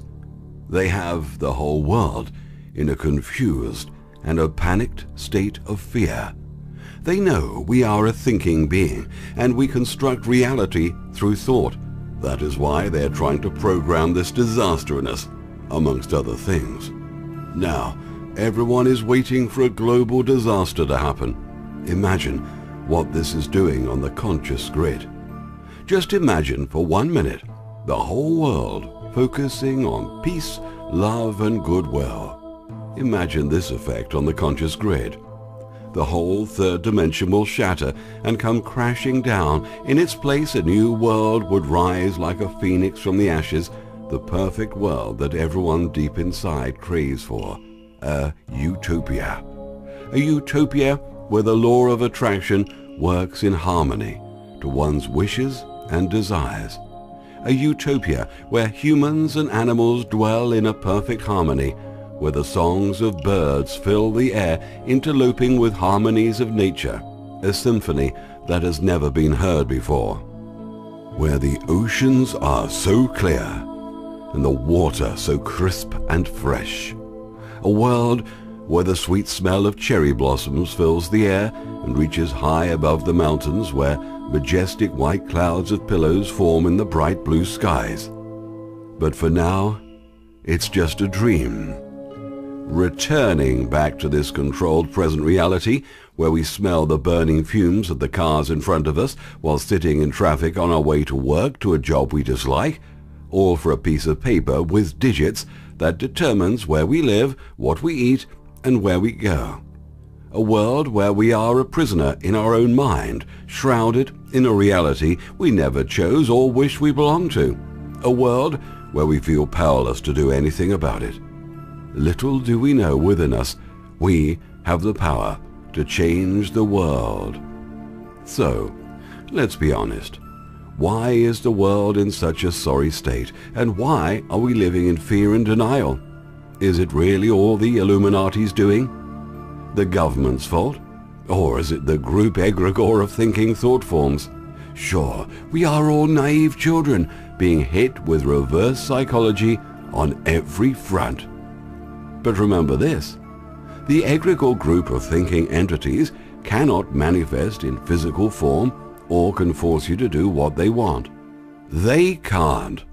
All they can do is send the thoughts to you. Oh, there is that word again, called free will. In this duality, free will and choice leading to the cause and effect and all the way to the butterfly effect. Go and look in the mirror, and you'll find the answer to why the world is in such a sorry state of affairs. You are the co-creator of this world, but you're just a drop in the vast ocean of thoughts that created what we see today. We co-create with the universal mind or the mainframe computer. No, it's not my fault. I didn't create this. You don't know what you're talking about. Denial. Really? Are you not the arse that parks his car in the middle of a two-spot lane? Not the arse at works that likes to cause grief to everyone? Are you not the arse working as a doctor, knowingly administering poison to your patients? Are you not the arse that owns a franchise, knowing that your food is deadly to human race, but you prefer the profits before morals? Are you not the arse expecting those big bribes in a position of power that the good people entrusted you with? Are you not the high-level banker, the stockbroker, the scammer, the drug dealer, the worker sitting behind the drones, killing innocent children? The list is endless. You can loop a 24-hour video on this. But you get the message. To change the world, we must first change ourselves from deep within. David Icke's classic line, brushing the mirror and expecting change. Remember, when you blame others, you give up your power to change. To make changes happen fast is impossible. Just look around at the sleepwalking zombies that's keeping the grid busy with no purpose. So, what we need to do is start the change on an individual level to affect our DNA energy code, which is the subconscious mind. Secondly, and most importantly, is to affect the pineal gland into opening up the frequencies and make the all-seeing eye operational. Curiosity is a must. The right foods are just as important, but just as equally important is knowledge. Knowledge is power, but knowledge is useless when you can't absorb it or understand it properly. Remember this guy? If you have a golf ball-sized consciousness, when you read a book, you'll have a golf ball-sized understanding. When you look out, a golf ball-sized awareness. And when you wake up in the morning, a golf ball-sized wakefulness. But if you could expand that consciousness, then you read the book, more understanding. You look out, more awareness. And when you wake up, more wakefulness. It's consciousness. What he's not telling you, however, is about the DNA energy code, which is the subconscious mind affecting consciousness. There are over 400 billion pieces of information per second that's sorted in the subconscious mind by the time it bubbles up through to the conscious mind. Now, depending on one's belief patterns, only 2,000 bits of information remain.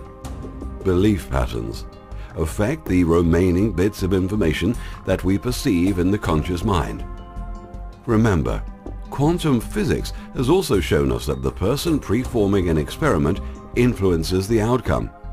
In other words, consciousness can change the outcome of an experiment depending on one's belief patterns. Belief patterns are the hardest to change because of the corrupt brainwashing we receive from our parenting and schooling and the lies from the media. Let's start with the hardest that's been hardwired to our brain by our brainwashed parents and the deceptive system: the God program.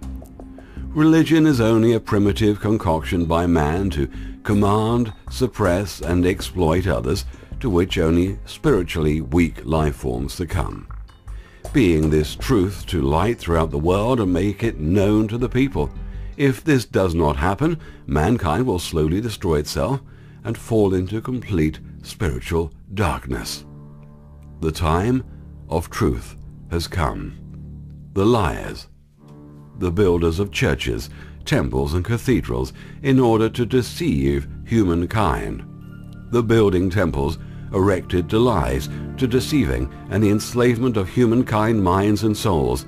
Those existing ancient and beautiful temples and cathedrals, which are called by many the house of God, which are spread all around the planet, are in reality and in truth temples and cathedrals erected with innocent human blood.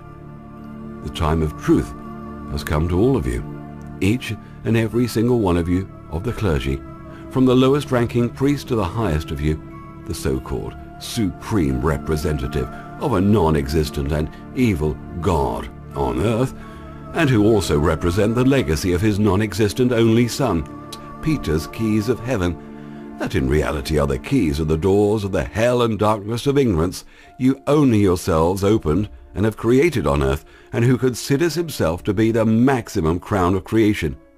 May my words of knowledge be echoed throughout all existent dimensions, and may it be heard by all humankind of earth, and by all human beings in all dimensions.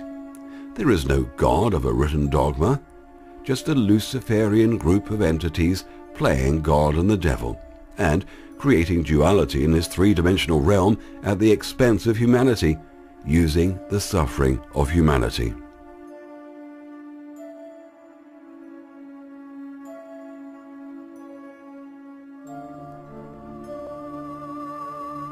I don't make things happen. Doesn't work like that. Free will. It's like butterfly wings. Once touched, they never get off the ground. No, I only set the stage. You pull your own strings. Who are you carrying all those bricks for anyway? God? Is that it? God? Well, I tell you, let me give you a little inside information about God. God likes to watch. He's a prankster. Think about it. He gives man instincts. He gives you this extraordinary gift, and then what does he do? I swear, for his own amusement, his own private cosmic gag reel, he sets the rules in opposition. It's the goof of all time. Look, but don't touch. Touch, but don't taste. Taste, don't swallow. And while you're jumping from one foot to the next, what is he doing? He's laughing his sick fucking ass off. He's a tight ass. He's a sadist. He's an absentee landlord.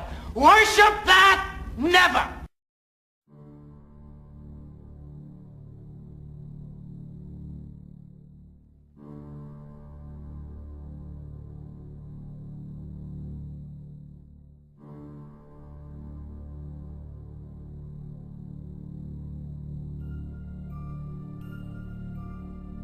Even though I state there is no God, I am not an atheist, inasmuch as I do recognize infinite awareness and wisdom do exist.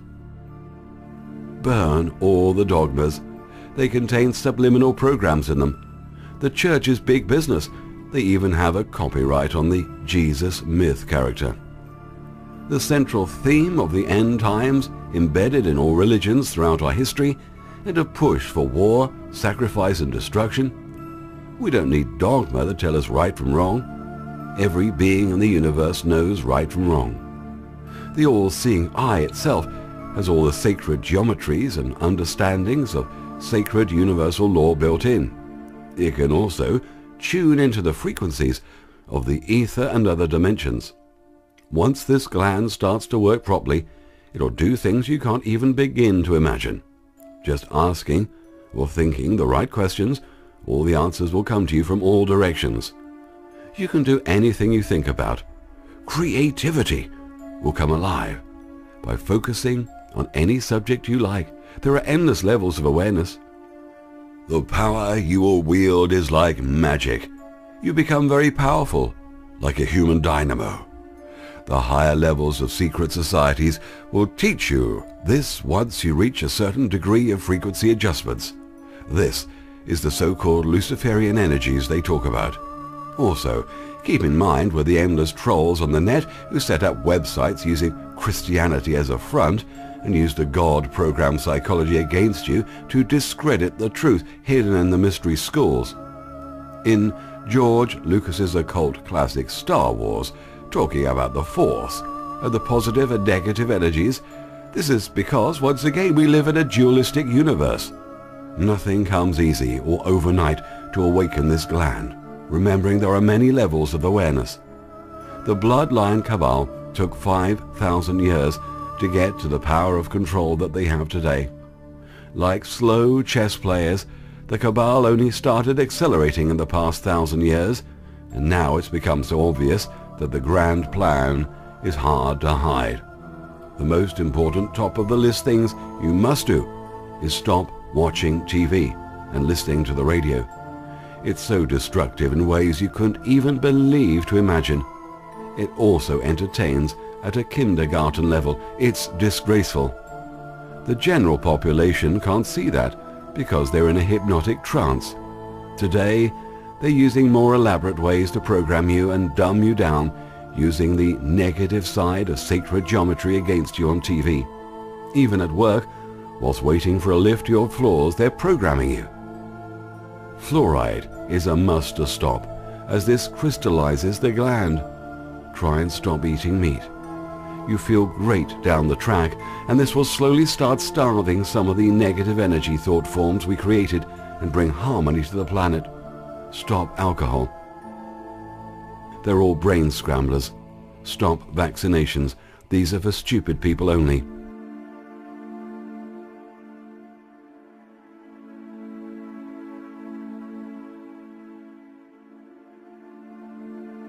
Health is very important. Learn to shop right by identifying the enemy. Exercise, meditate, and take up chi or yoga.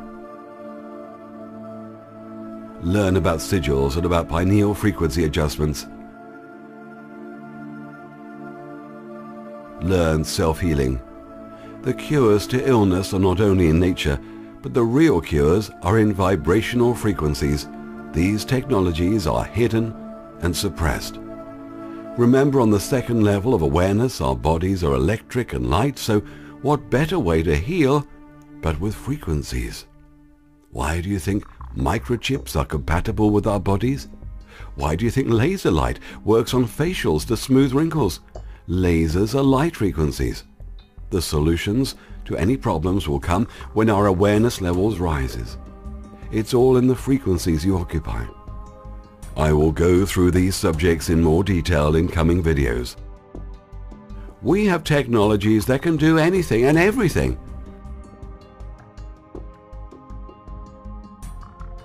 A small box can power a whole city.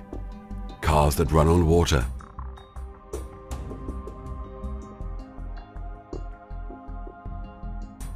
We can fix every problem and cure every disease and reverse environmental damage in a very short period of time. Houston, we have the technology. We can grow endless amounts of food without chemicals or fertilizers if we realize the technology to the farmers. If they want right now, they can end poverty with a stroke of the pen. Everything is a scam. Money, taxes, and diseases. All the unnecessary laws and red tape are designed to keep you busy and frustrated. Did you know that stated in the constitutions of the world that money can be printed by governments for infrastructure, schools, hospitals, and anything that involves the government? They sold pieces of the government illegally and privatized it. They also illegally bought in the IMF. Learn the real laws and learn your legal rights. Let's just think for 1 minute what else these criminals have done to the human race. Now, if reality is holographic, then what gives them the right to charge you for land that exists on a waveform which only comes into existence when viewed? Land on the earth is our God-given right that should be for free. We are life forms connected to the earth, which is all provable. How dare they charge us for anything? The whole system needs to collapse, and a new digit system needs to take its place with no interest charged. Everything needs to be restructured and the cabal given their marching orders. Reform the government and healthcare systems. The government structure should be there to serve the people, not enslave it. Reform the education system for the young shoots grow to be strong, healthy trees. Abolish every form of illegal taxes. Abolish the war machines and focus on turning the planet into a paradise for everyone. Wishful thinking? Maybe. But achievable with the right, clean mind attached to a fully functioning, all-seeing eye working. Why do you think they put this symbol everywhere? To show you they are controlling you, suppressing you. It's not Illuminati symbolism. None of it is. And it certainly does not belong to the Jewish mafia running Hollywood. The symbolism has been around since the beginning of man.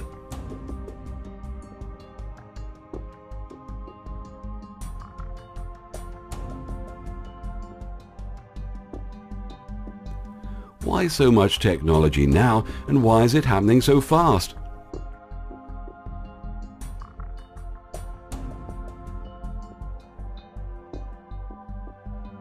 This is because now they're beginning to understand more from the hidden archives of past knowledge about the bending of light. Anything, and I mean anything that can be imagined by the human mind, can be turned into reality when you understand thought, the creational process, and the holographic nature of reality. That is why everyone is kept very busy, kept a slave from the start of life until reaching school, where they teach you nothing but time-wasting crap and how to be a money slave. Then enter the life where you're kept so busy and run down with work, with red tape and useless laws that crushes your creational forces. Introduced to a life of hard labor, taxes, sickness, and very importantly, not living in the moment, but always planning that things will be done sometime in the future, which is non-existent as yet. The super elite rich, perched high in the pyramid, can do both. They can live in the moment because they can afford to do so. Their life is always exciting and always in the moment. The poor, the 99.9%, are wasting time in the moment, planning for a future event like traveling or a fishing trip. It's always in the future. What I'm saying here is that they can do anything spontaneously because they have the funds created out of thin air with our sweat and labor. This is the association of time with money and the value we have given to a piece of paper with digits. Once you release, there is no time, no space, no past or future, and everything that is happening at the moment of now. You will go crazy at what this elite have done to the human race. The 3D world we see in front of our eyes is manifesting at that one moment. In the coming video, I will show you more on consciousness and changing your current life. Even though everything is an illusion, it's all that we have for now, and it sure does feel real. A good illusionist will make you feel that indeed the illusion performed is real. Some people will tell you to disconnect from the illusion, but you cannot, and if you try, you will get very depressed trying.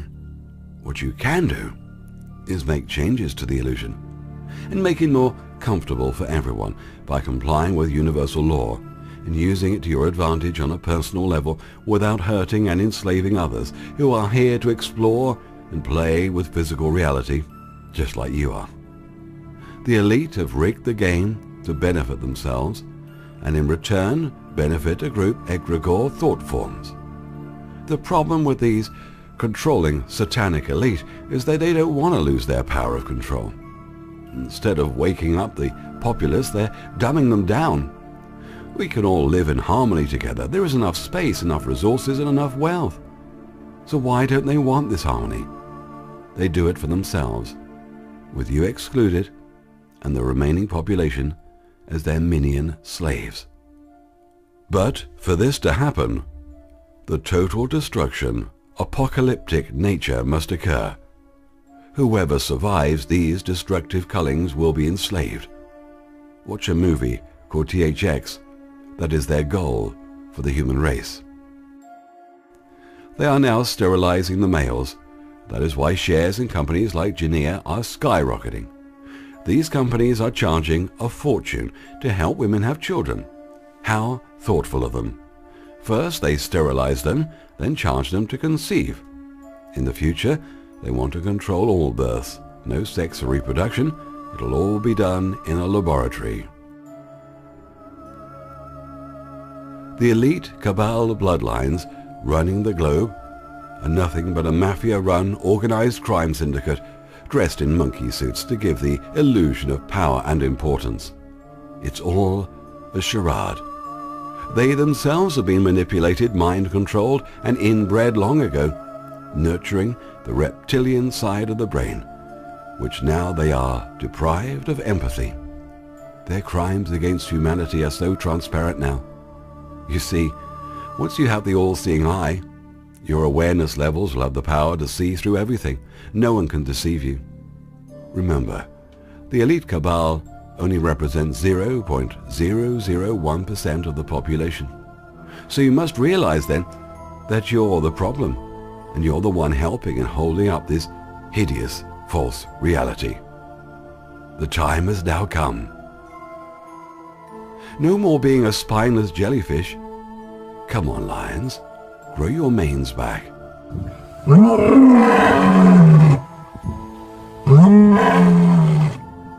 Lionesses, take the lion's side. No more division.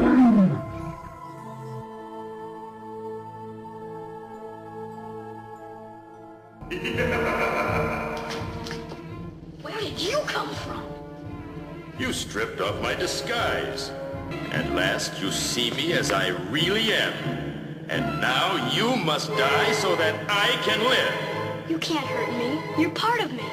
The bad part, yes. You fed me, nourished me, made me strong so that now I can destroy you.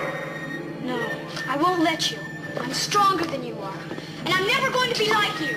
How do you know? How do you know? I'm not afraid of you.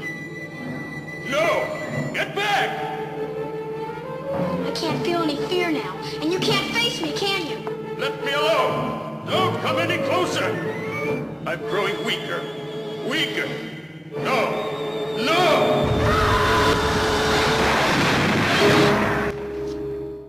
The Illuminati families are without compassion, void of empathy, and thrive on the horror they inflict. In other words, they have no wisdom and therefore no awareness of their own.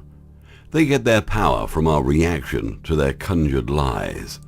It's for this reason they're not invincible. We are woven into the veil of deceit. Any reaction, revenge, or resistance gives the elite the excuse they need to push forward. They will fail, of course, because this humanity has had enough. We just won't buy into it anymore, and many folks are gaining a sense of this every day. But our awakening is dopey-eyed at best.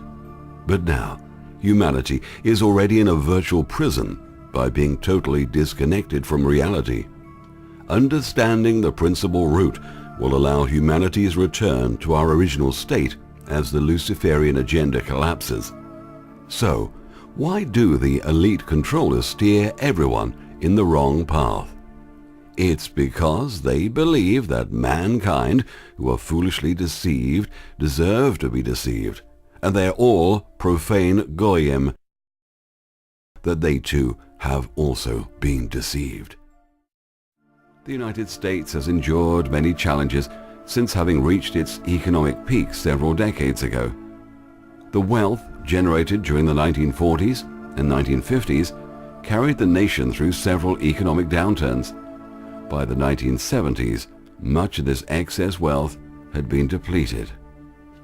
As America's economic decline was becoming more apparent, the nation's ruling class convinced Washington officials to introduce a series of levers designed to reduce or even reverse the decline.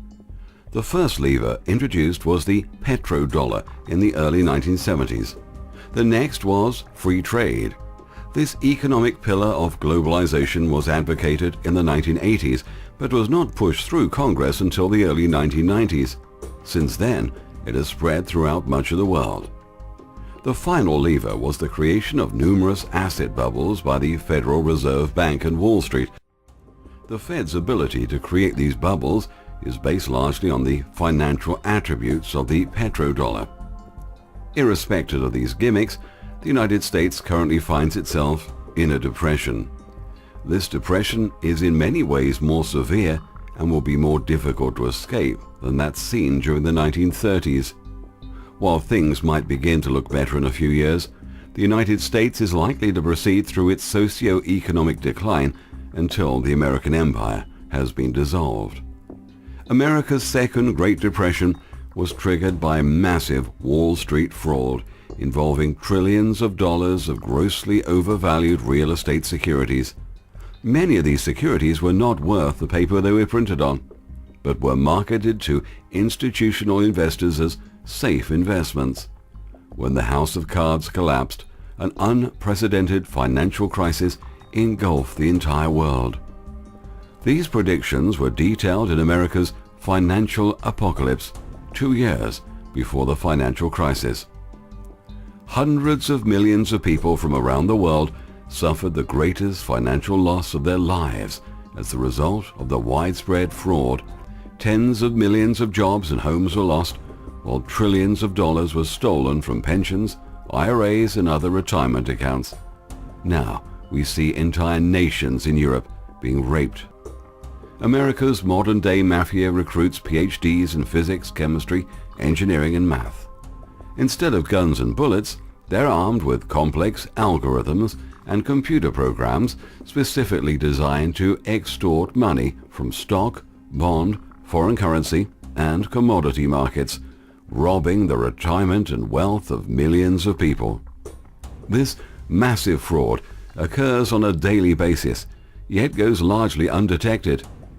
On the rare occasion when securities fraud is detected, a low-level scapegoat most often takes the blame.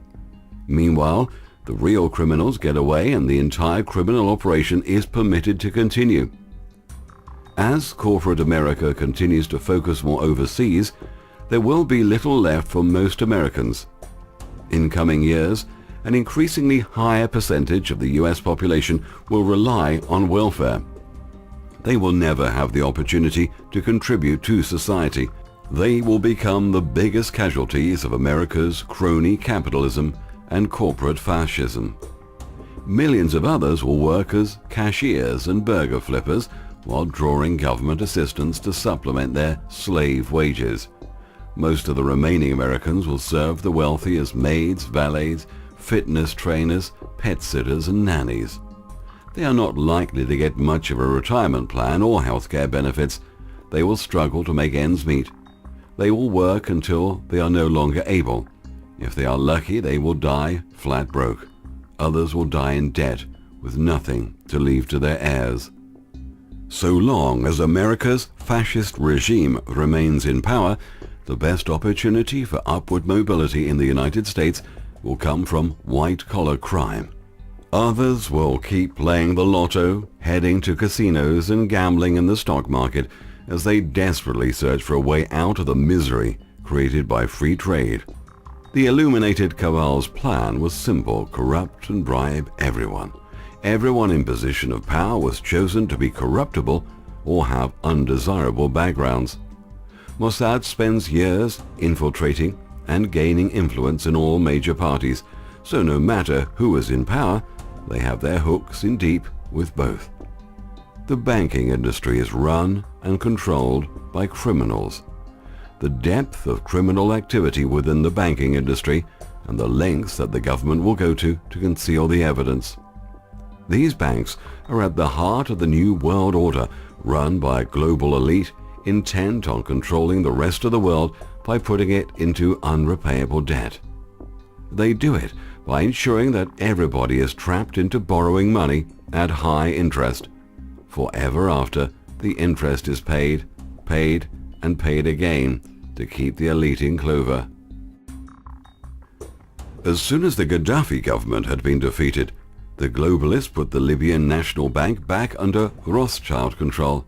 It's also what they're doing to Egypt, which has been trapped into accepting $4.8 billion at interest from the International Monetary Fund. The New World Order has no intention of allowing an Islamic national bank which would issue its own money at no interest. Moreover, those who borrow in dollars have to repay in dollars, and when the time comes, the international financiers crash the currency exchanges, thereby ensuring that the borrowed money becomes unrepayable. The result is that national assets have to be sold at rock-bottom prices to the financiers. At present, Syria has no debt from the IMF. It only has loans from friends such as Russia. It is therefore becoming a target for American and NATO aggression. As also is controlled by Monsanto and the other big international agricultural corporations. Syria has no genetically modified organisms because opposition to GMO is embodied in Syrian law. Syria has laudably resisted the entry of foreign companies. The desire to make everybody the same is really a cunning way of preparing people for enslavement by the global elite and one world government. When Iraq was invaded in 2003, one of the first things the Americans did was to issue the notorious Bremer Orders. Order 81 insisted that Iraqi farmers could not store their own seeds developed over hundreds of years. Instead, they must buy Frankenstein seeds, which have to be bought annually from Frankenstein corporations like Monsanto. These seeds have terminator genes, which ensure that the seeds can only be used for one season. In India, one small farmer commits suicide every half an hour, usually in the very painful way of drinking herbicide.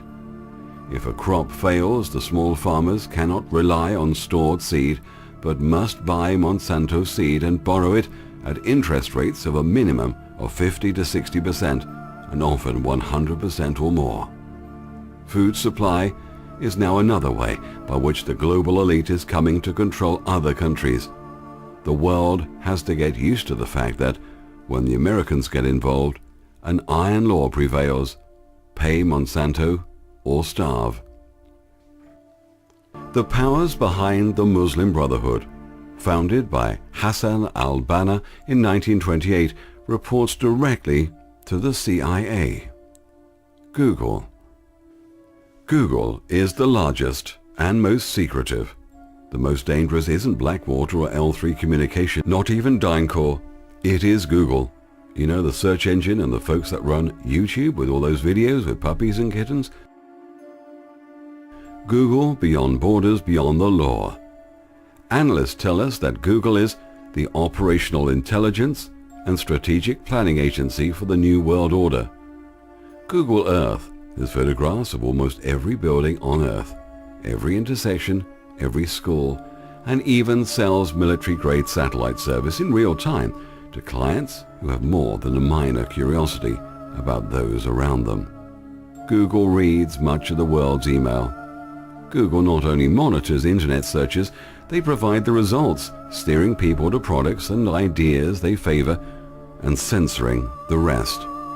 Google runs YouTube, a site of vast power that has done more to mislead and censor than any other website on the internet, with the exception of Google's other sites, in particular Google News. For a small fee, Google will smear anyone on Earth. guiding internet searches to fee-paid sites on obscure and secretive servers to spread wild conspiracies, bizarre accusations, and defamation. Credible whistleblowing information is disappearing in cyberspace. That's why you should always save good articles and websites. They might not be around later. Like the real whistleblowers of the lottery scam, disappeared. Enslavement. This is the real alchemy that underpins our modern economy. The fact is that money can be and is created out of nothing. But in order for us to have faith that it actually exists, we need to go through some sort of travail in order to achieve it. Human beings instinctively don't believe that something can be created out of nothing. They need to go through the process of work in order to satisfy the logical part of the mind, to make themselves believe that creation has indeed taken place. So the economic system is set up to make that happen. Here's how the scheme works in modern times. A bank can take the money from its depositors' accounts and lend it out to various persons or institutions on interest. It can loan out the vast majority of the money deposited, classically 90%, leaving only a fraction, 10%, in the bank's vaults. This fraction is called the reserve, and it is the only actual money sitting in the bank, backing all the various loans. When the loans are paid back, the bank earns a profit from the interest. Thus the bank has caused its depositors' money to multiply and has kept the difference for itself, essentially creating money out of nothing. In our system, money appears to be created out of nothing, but in reality is being created from something intangible, time. Specifically, human labor measured over time. So what is happening to our youth? We are shackled to the fixed earth like a slave or a captive. Because of this artificial relationship that's been forged between time and money, and because of the magic of fractional reserve lending, money can now be expanded or contracted with time. The global economy has become a gigantic pyramid scheme built for channeling the life energy of the many into the hands of the few. Through an alchemical transmutation process in a giant machine where we work the levers, we produce wealth for them to enjoy.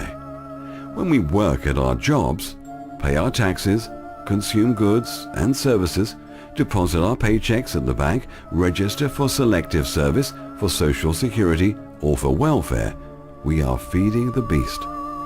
The true energy source, the true prima materia from which the alchemical gold is produced is, in this instance, our blood, sweat and tears, our youth, and that of our descendants. Our faith in the system is what allows the magical transformation to occur that changes our sacrificed energy into gold for the benefit of our corporate government overlords.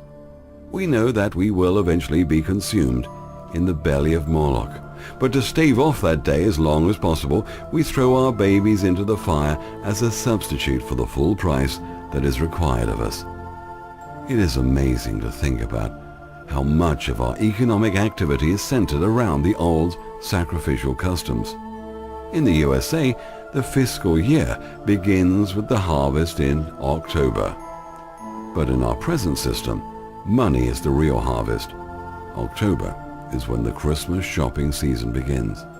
This is the period when consumer sales, upon which the entire system is dependent, are expected to jump dramatically. Retail businesses operate in the red as a loss all year long, expecting to make it up and go into the black during Christmas season. This is because mothers who feel guilty about being separated from their children by their slave wage job try to make it up by charging up debt they can't afford to buy their kids plastic crap made by child slaves in China. This is an echo of the first Christmas, when the wise men gave gifts to the newborn babe that they knew was destined to be sacrificed. An organization called the Gold Antitrust Association has presented evidence that the street price of gold is being purposely manipulated by central banks through the counterfeiting and sale of these gold certificates. It is merely another form of alchemy through flat paper. But in this case, it's being done to mask the other form of alchemy, the paper and electronic money being produced by central banks as national currency. Garter has specifically named JP Morgan Chase as being heavily involved in the scam, as well as the London Bullion Market Association. This is the organization responsible for fixing the international price of gold and silver each day. Their corporate logo is a half sun in gold combined with a half moon in silver. Their officially quarterly publication is called, can you guess the name? The Alchemist. Garter's revelations have set off a global demand among holders of gold and silver certificates to receive their bullion in hand right now. This is largely what is behind the surge in gold and silver prices that is now occurring at the time of writing. It would be front-page news if it were not for the fact that all hell is breaking loose on every other economic front as well. The civilized world is presently waking up to the fact that the illusion of prosperity experienced by some people over the last few decades came by selling assets for far beyond what they were worth to people who couldn't afford them, saddling them with a debt that they could never repay. These debts were then treated as though they had actual value, just as our treasury debt is treated as though it is gold. Mortgages were chopped up and resold in pieces to new creditors, often multiple creditors at the same time. Now nobody knows who actually owns the paper on those properties anymore. But the debt still exists, a hunger in the banking system that demands to be fed but can never be satisfied. Stocks.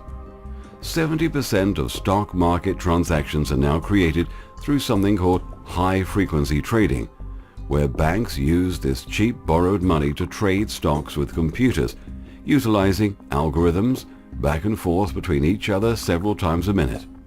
With this, they're able to actually front-run everyone else's transactions and control the entire market to their own benefit. Not only does it provide them with tremendous profit in a game that is rigged so they can't lose, it also serves to mask the sickness of the economy at large. The global economy, as we know it, is dying. But death, in alchemy and in mythology and in reality, is a necessary part of the cycle of life, as well as the magical process of transmutation. Only through the death of the present sick system can the earth be fertilized and the true green shoots of prosperity sprout up again. The system will die when we stop feeding it, when we recognize it for the vicious, man-eating beast that it is. We don't know what will replace it, but you can bet it will be a more vicious system with a new face. Gold. When gold was rediscovered after the fall, it was thought to hold the power of the sun gods. Therefore, only kings and rulers were allowed to possess gold, because to possess it, the forbidden fruit, was to be like the gods. Upon the founding of civilizations, it was deemed necessary to keep the people enslaved and ignorant, so that these kings and rulers could feel more special than they really are. This has continued throughout human history, even to this day. Since possession of gold by anyone other than kings or rulers was forbidden, a system of money had to be instituted using stone, silver, and bronze to be distributed among the people according to their hierarchical position within society. The forbidden fruit of gold evolved later in the Old Testament as money, which is noted as the root of all evil. From a psychological standpoint, since the concept of money and wealth is nothing more than an illusion, such things as money, greed, and power are nothing more than extensions of fragile egos for those whom seek power to feel like they are more special than others. This is why gold continues to be so valuable. Its value is an illusion. Money is an illusion. It is not necessary even today for the upkeep of humanity. The human species did quite well without it for many years before the fall from grace.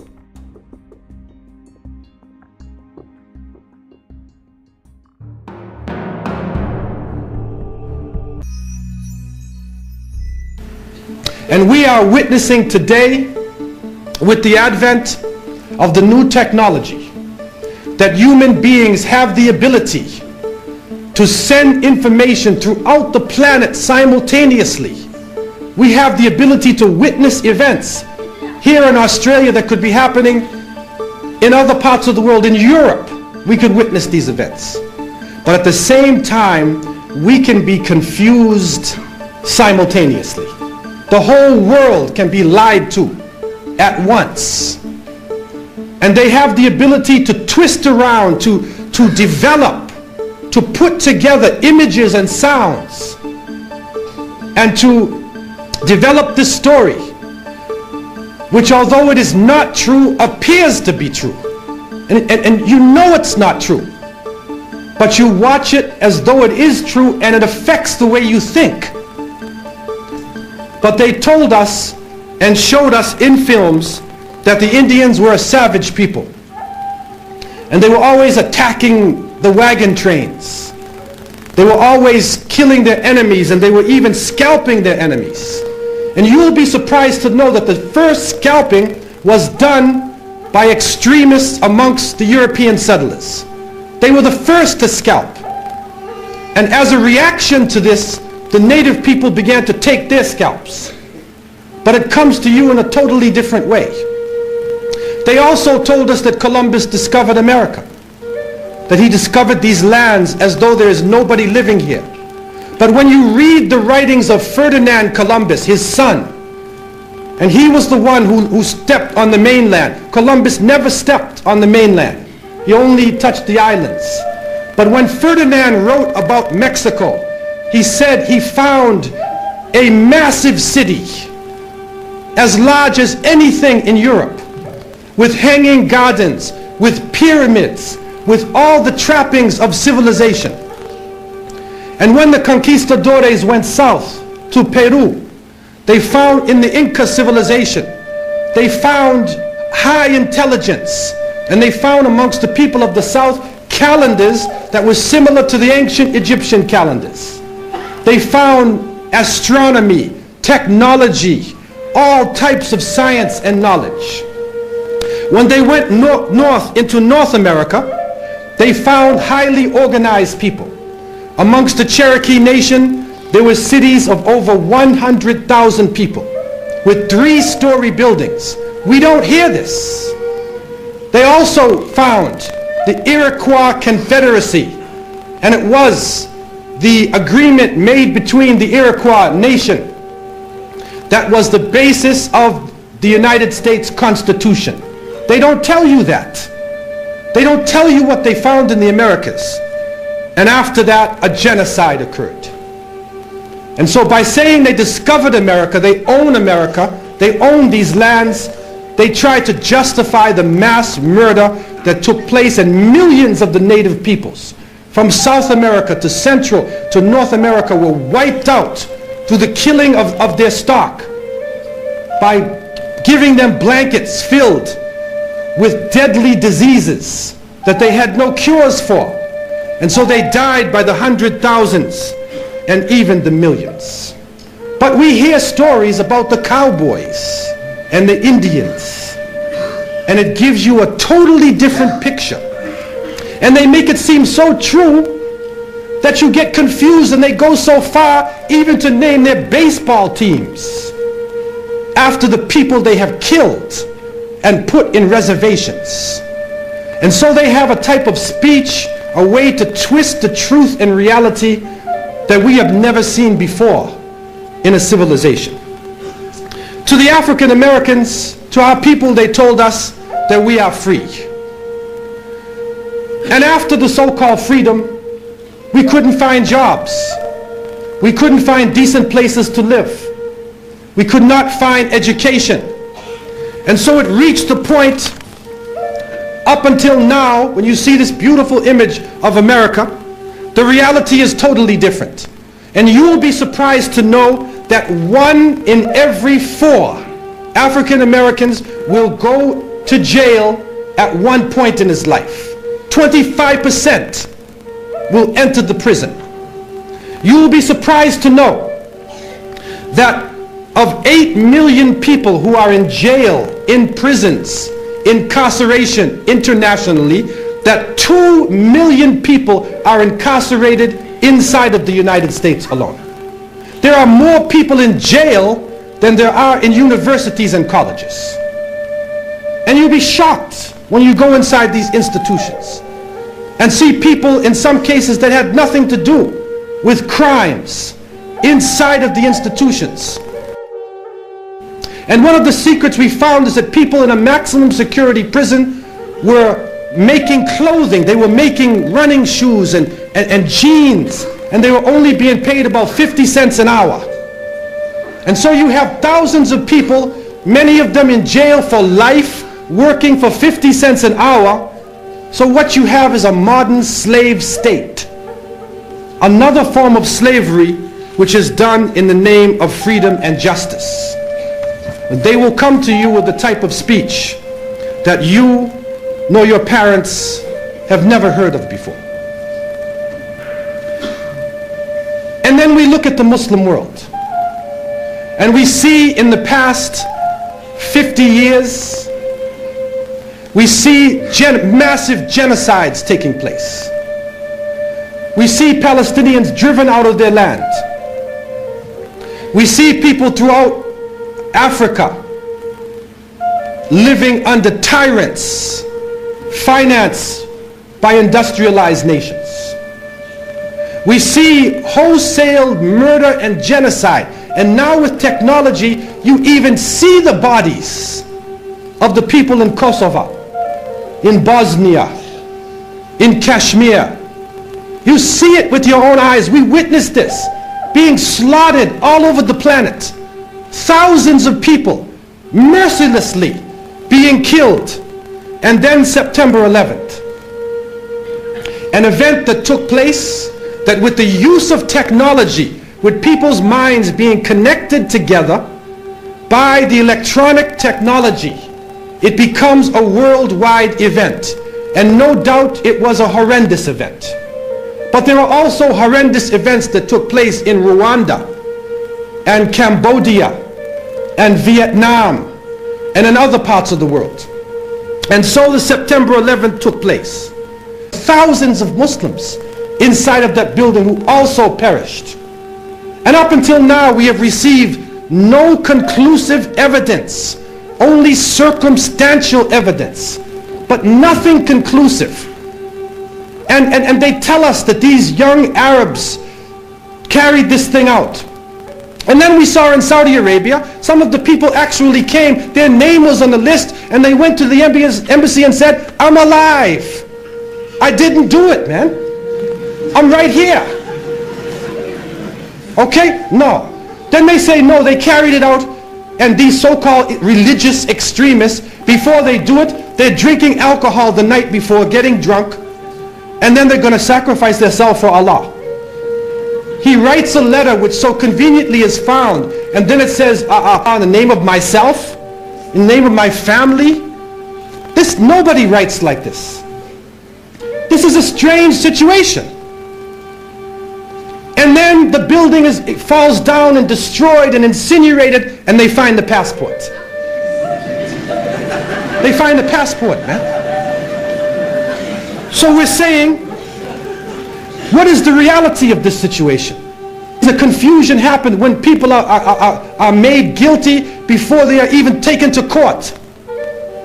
And every human being is supposed to be innocent until proven guilty. And then the whole of the Muslim world suffers. People who have nothing to do with the Middle East, nothing to do with any of this, are suffering behind this.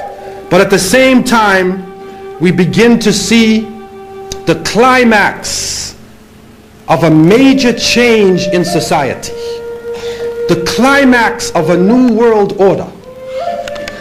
And we begin to see a type of integration between information technology and trade. We begin to see the economy, politics, culture, and ideology being transported simultaneously from nation to nation. And with this technology, with the ability to transport ideas, the very value systems of people, the way that they eat, what they enjoy to do, how they enjoy recreation, their racial concepts, their culture, their ideology being transported all around the world, a type of globalization. And with this boom in the information technology, and with this major event that takes place, now it comes to a culmination, and it starts to reach a high point. And so the innocent people, we look at this and we say, what is going on? What is happening to the world that had so many different varying views, different nations, different ways of approaching things that can complement each other? Now we see politics is stripped of real power, that the economy governs all social exchange. We see that the states serve the financial power structures, that the real power is no longer in the hands of the generals, but the real power now switching to the hands of the people who run the economy, to the banking systems.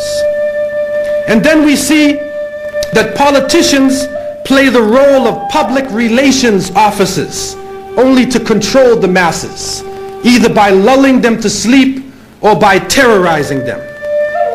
And then we see that the masses of the people become helplessly preoccupied. Their lives are now bombarded with a series of cultural events. And these cultural events start to become the most important things in their lives. The World Cup,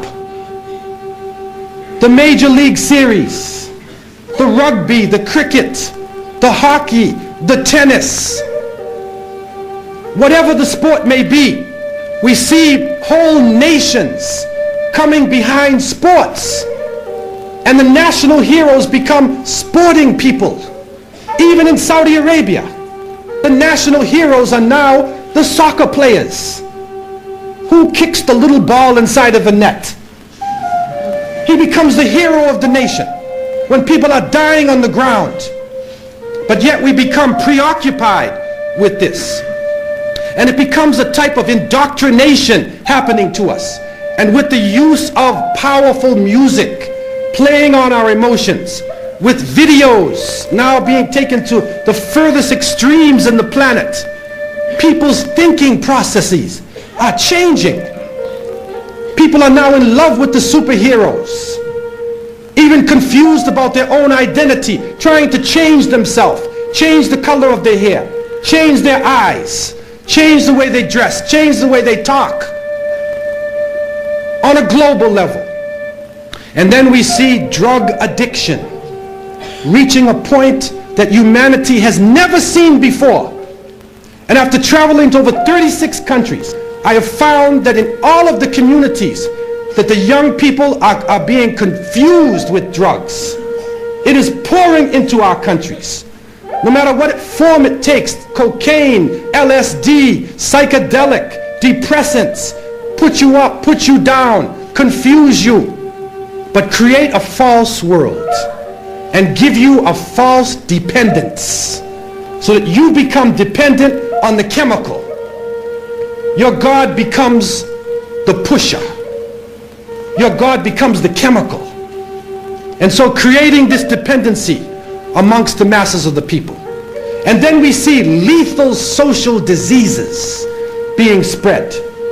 And it is said that in southern Africa, but they say that in some parts of southern Africa, 1 out of every 4 people is HIV positive. That the immune system can break down from malnutrition, from tuberculosis, from forms of malaria. And they've listed almost 40 ways that your immune system can break down, and if you take a test, you will be considered HIV positive. But whatever it is, it's killing us. It's killing us in large numbers. Then we see the planet malfunctioning. We're supposed to be rising in technology. Our life is supposed to be getting better, but the very planet that is created in order to serve us is malfunctioning. The air is becoming polluted. The water is becoming polluted. The animals are dying. They are cutting down the rainforests. They are destroying forms of life. And now we are getting strange forms of cancer. Other diseases, other lumps and tumors and things popping up in our bodies that we have never seen before.